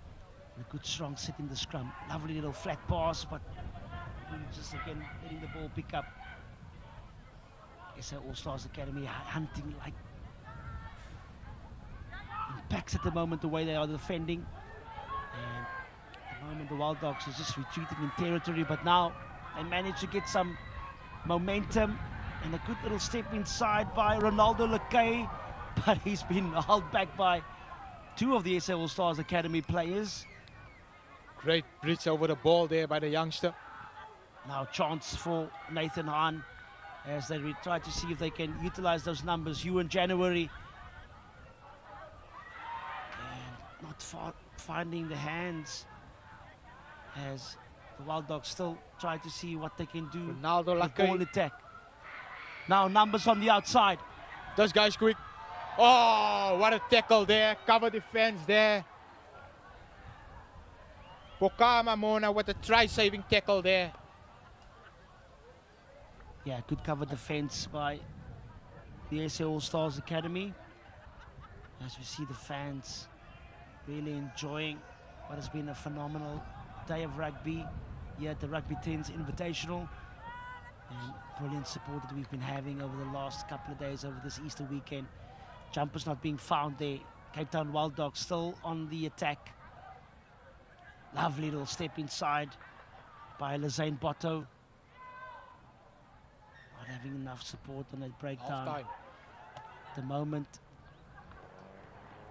not happy with the way they've been finishing. They've been getting in the right areas, but not being clinical enough. And now the halftime buzzer has gone off, but the scrum has been called, which means they have to complete the play. And now the scrum set for the SA Allstars Academy. They would want to attack from here. Oh. Seister not Really finding need the to. ball on that occasion, and good rush defense by the Wild Dogs. Half-time. And that's all she wrote for this first half in the under-20 men's final, cup final, as the Cape Town Wild Dogs lead by 10 points to 7. And there's still much to come for this match, I can tell you. Don't go too far away. We'll be back with a second half after these halftime chats at the huddle.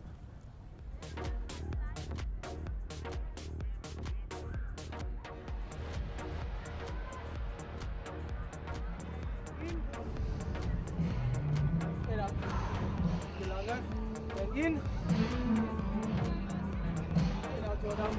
Boys, from my side, still 0-0 on the scoreboard.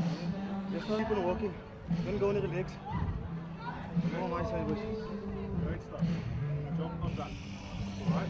The defense is fantastic. Pushing up, closing them down. They don't like it if they don't have options. Keep working on that. Alright? When we have the ball, we kicked it away once where maybe we should have kept it. But it's fine, if it came off, we were gone. So let's work on those phases. If we work the phases, they can't keep up. Okay. Yes, Capish. Boys, hier zijn mijn kant van alles zo. Dus ons had die bal of dan gaat die wel weg. Zo als je gaat zien, hoe niet gaat of wat die. We weten diep, spelers. But careful, careful. Don't play left, right, left, right. If you're gonna go, move them. Oh, hulle kan nie pas. Dit is space. 10 minutes. Ja.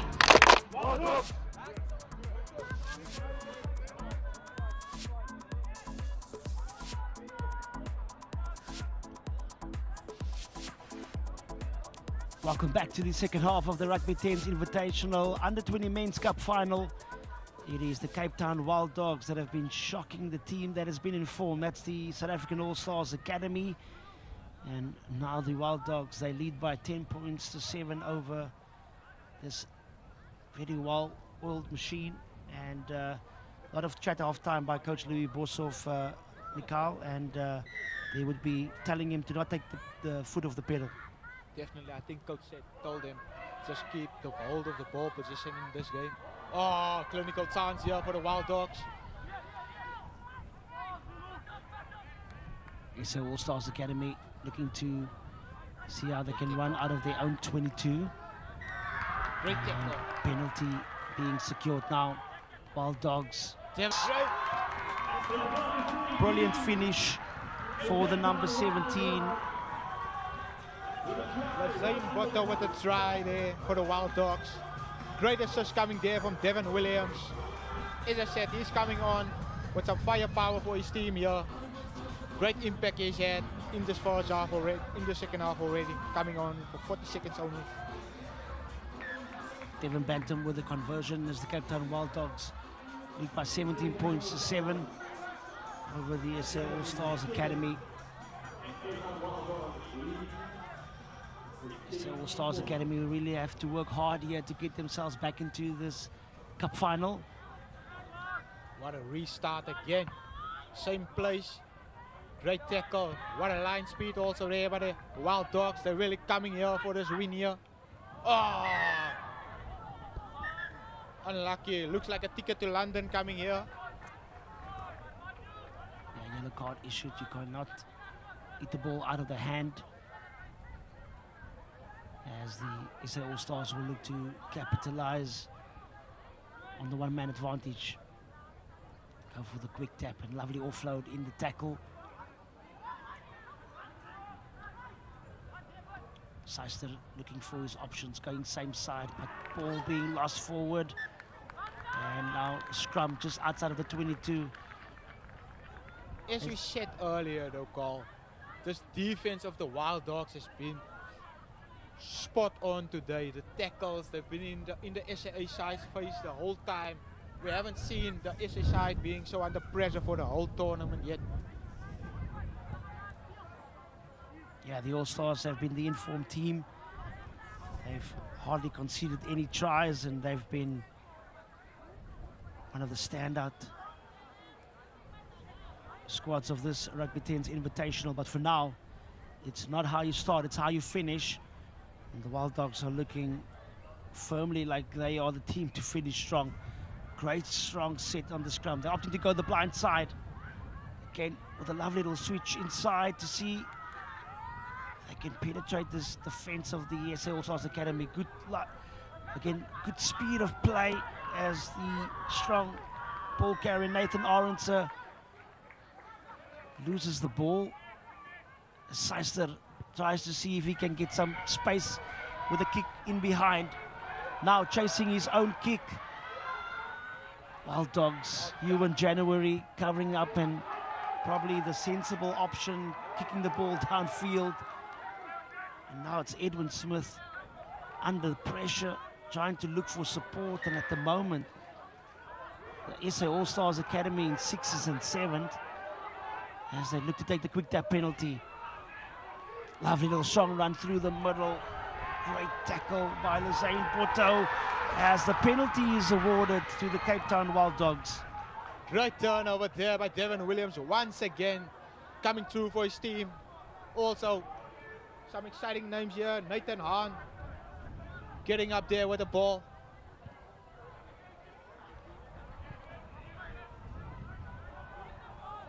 Kick not finding touch as the All-Stars Academy touched down the ball. Goal line dropout here. Not ideal for the Cape Town Wild Dogs at the moment, with not finding touch after a really good penalty being secured. Now the drop of kick, it's Ewan January now trying to size up his options. Changes direction, good pass to Devon, pass to Ronaldo Lekay as the young man scores a try. It's 22 points to 7 with a conversion to come. It's all been the Cape Town Wild Dogs. What exciting play there coming from the sweeper, Ewan Williams, once again creating space for his outside backs there to finish off in the corner. Well done. Try score actually under the sticks. Oh, brilliant. Another 2 points to come. Yeah, 35. Devon Bantam with a successful conversion. Now, Cape Town Wild Dogs have a firm hold in this under 20 men's cup final, and leading now by 24 points to 7 with just less than 5 minutes to go. It's going to be an uphill battle now for the SA All-Stars Academy as the ball went over the 10-meter line. Good gather by the Wild Dogs at the moment. It's all going in their favor. Penalty secured for the SA All-Stars Academy. They would need to score next if they really believe that they can come back into this match. Good tackle fight once again as they force the knock-on. And now scrum for the Wild Dogs, just inside of their own half.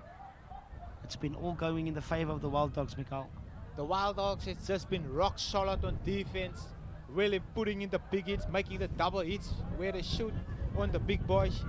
I just think Coach Louis Boshoff, he had great set with his team there halftime, telling them just to keep the composure, yeah, keep the ball position to themselves, and they'll end up pulling this one through.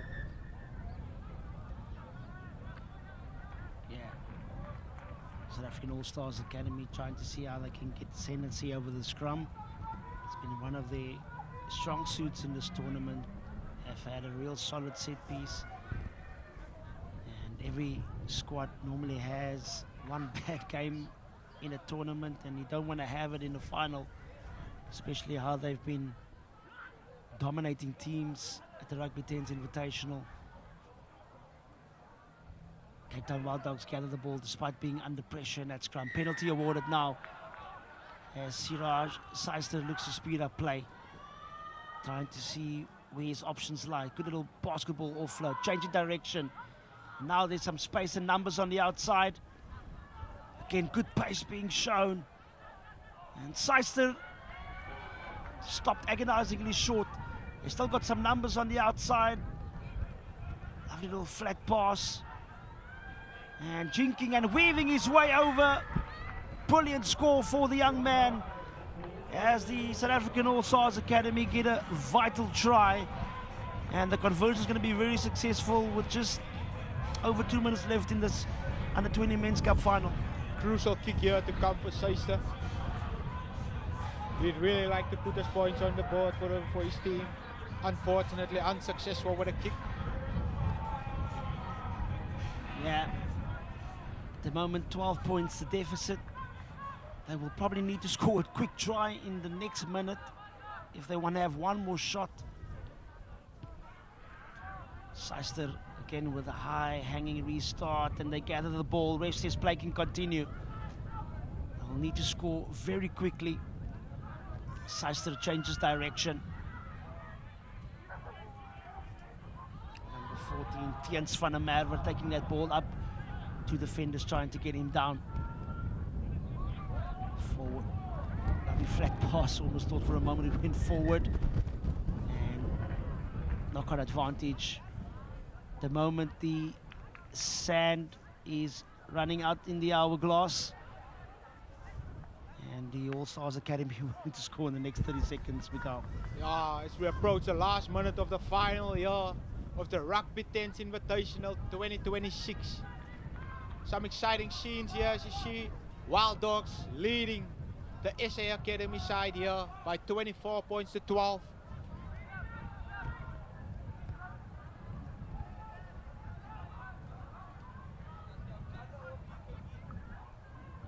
Good scrum set for them. I mean, they opt to go the blind side. Switch to Siraj Seister as it gives to Tiens van der Merwe. Setting up the ruck just inside the 22 of the Wild Dogs. Now, again, there's some numbers on the outside. Lovely flat pass, but finding Francois Marais, who's being very close to the touchline. Martin Swanepoel taking 2 to 3 defenders to get him down. He says the ball is loose, they can continue. They just need to run this time down, I think, your call. Yeah, 24 points to 12 with the buzzer about to sound. And that is going to be probably the biggest upset of the Rugby 10's Invitational. Ball did not go out. And finally, they get it out. It is the Under-20 Men final champions for 2026. The Cape Town Wild Dogs going against the script. to be victorious by 24 points to 12 over the South African All-Stars Academy. Great scenes here on the Charles Morkel Stadium, Mikhail. Definitely, I thought, what an upset here. The Wild Dogs has been great today. You gotta give credit to them. Give them a belt if you want to, or give them a beer. Some exciting names coming through off the bench also. Devon Williams, great from the bench. What an impact he has had. Also the likes of Ewan Williams. He's been sensational for his team. Not the biggest in the squad, but he has had the most impact in his team. Yeah, great scenes indeed here at the Helderberg Rugby Stadium as the MVP is crowned.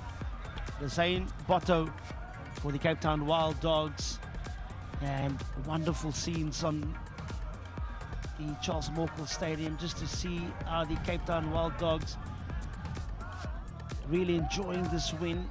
They've worked hard, and while everybody here has been backing the South African All-Stars Academy to take this one, it's the Cape Town Wild Dogs showing that when it comes to finals rugby, this franchise specializes in that, and they are crowned the Under-20 Men's Cup Division champions for 2026. My name is Charles van Vollenhoven, and it's been a pleasure to have Mikhail Edson, Paul Dalport, Todd Clever, as well as Susie Appleby, and don't forget Lorinda Brown has also been part of the commentary action, and it's been a great pleasure to have you tuning in with us over the Rugby 10's Invitational. We'll go down pitch side to see the closing ceremony as the Cape Town Wild Dogs will be crowned the champions of the Rugby 10's Invitational. And a special thanks again to our sponsors, Pool RX, as well as Pepper Pot, as well as Hertz. It's been a culmination of wonderful rugby, ranging from the under-13, under-16, under-18 girls, as well as the women and the under-20 men's as well.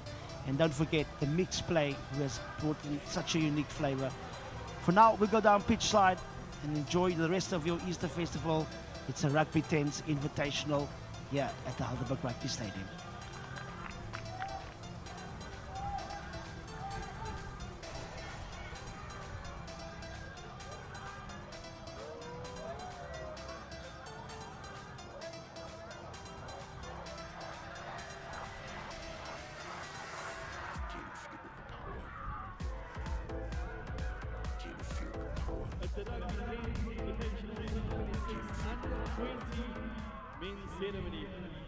Wow, what a game. Can we get a round of applause for all the men's teams that was here the last 2 days, as well as SA All-Stars Academy. Shout out to you.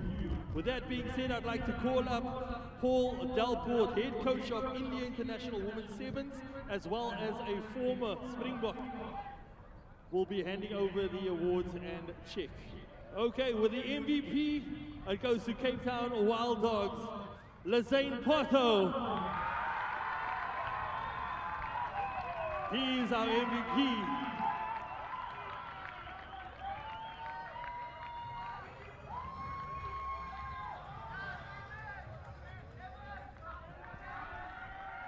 And the under-20 men's division winners is Cape Town Wild Dogs!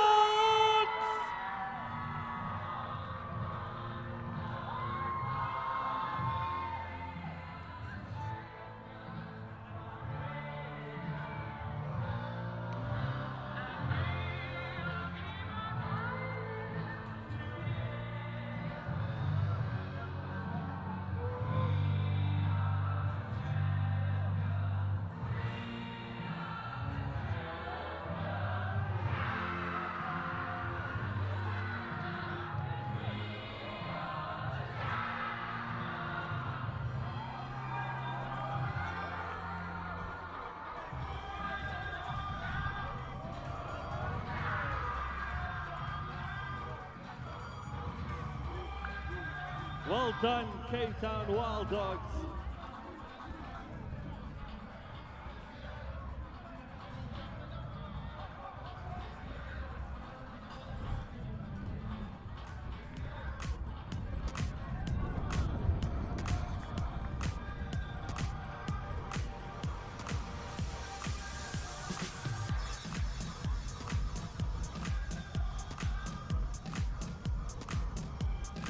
If there's any players that would like to be part of the group photo, all rugby players to the field. We want to take one big, massive photo. If you can just join us for 5 seconds.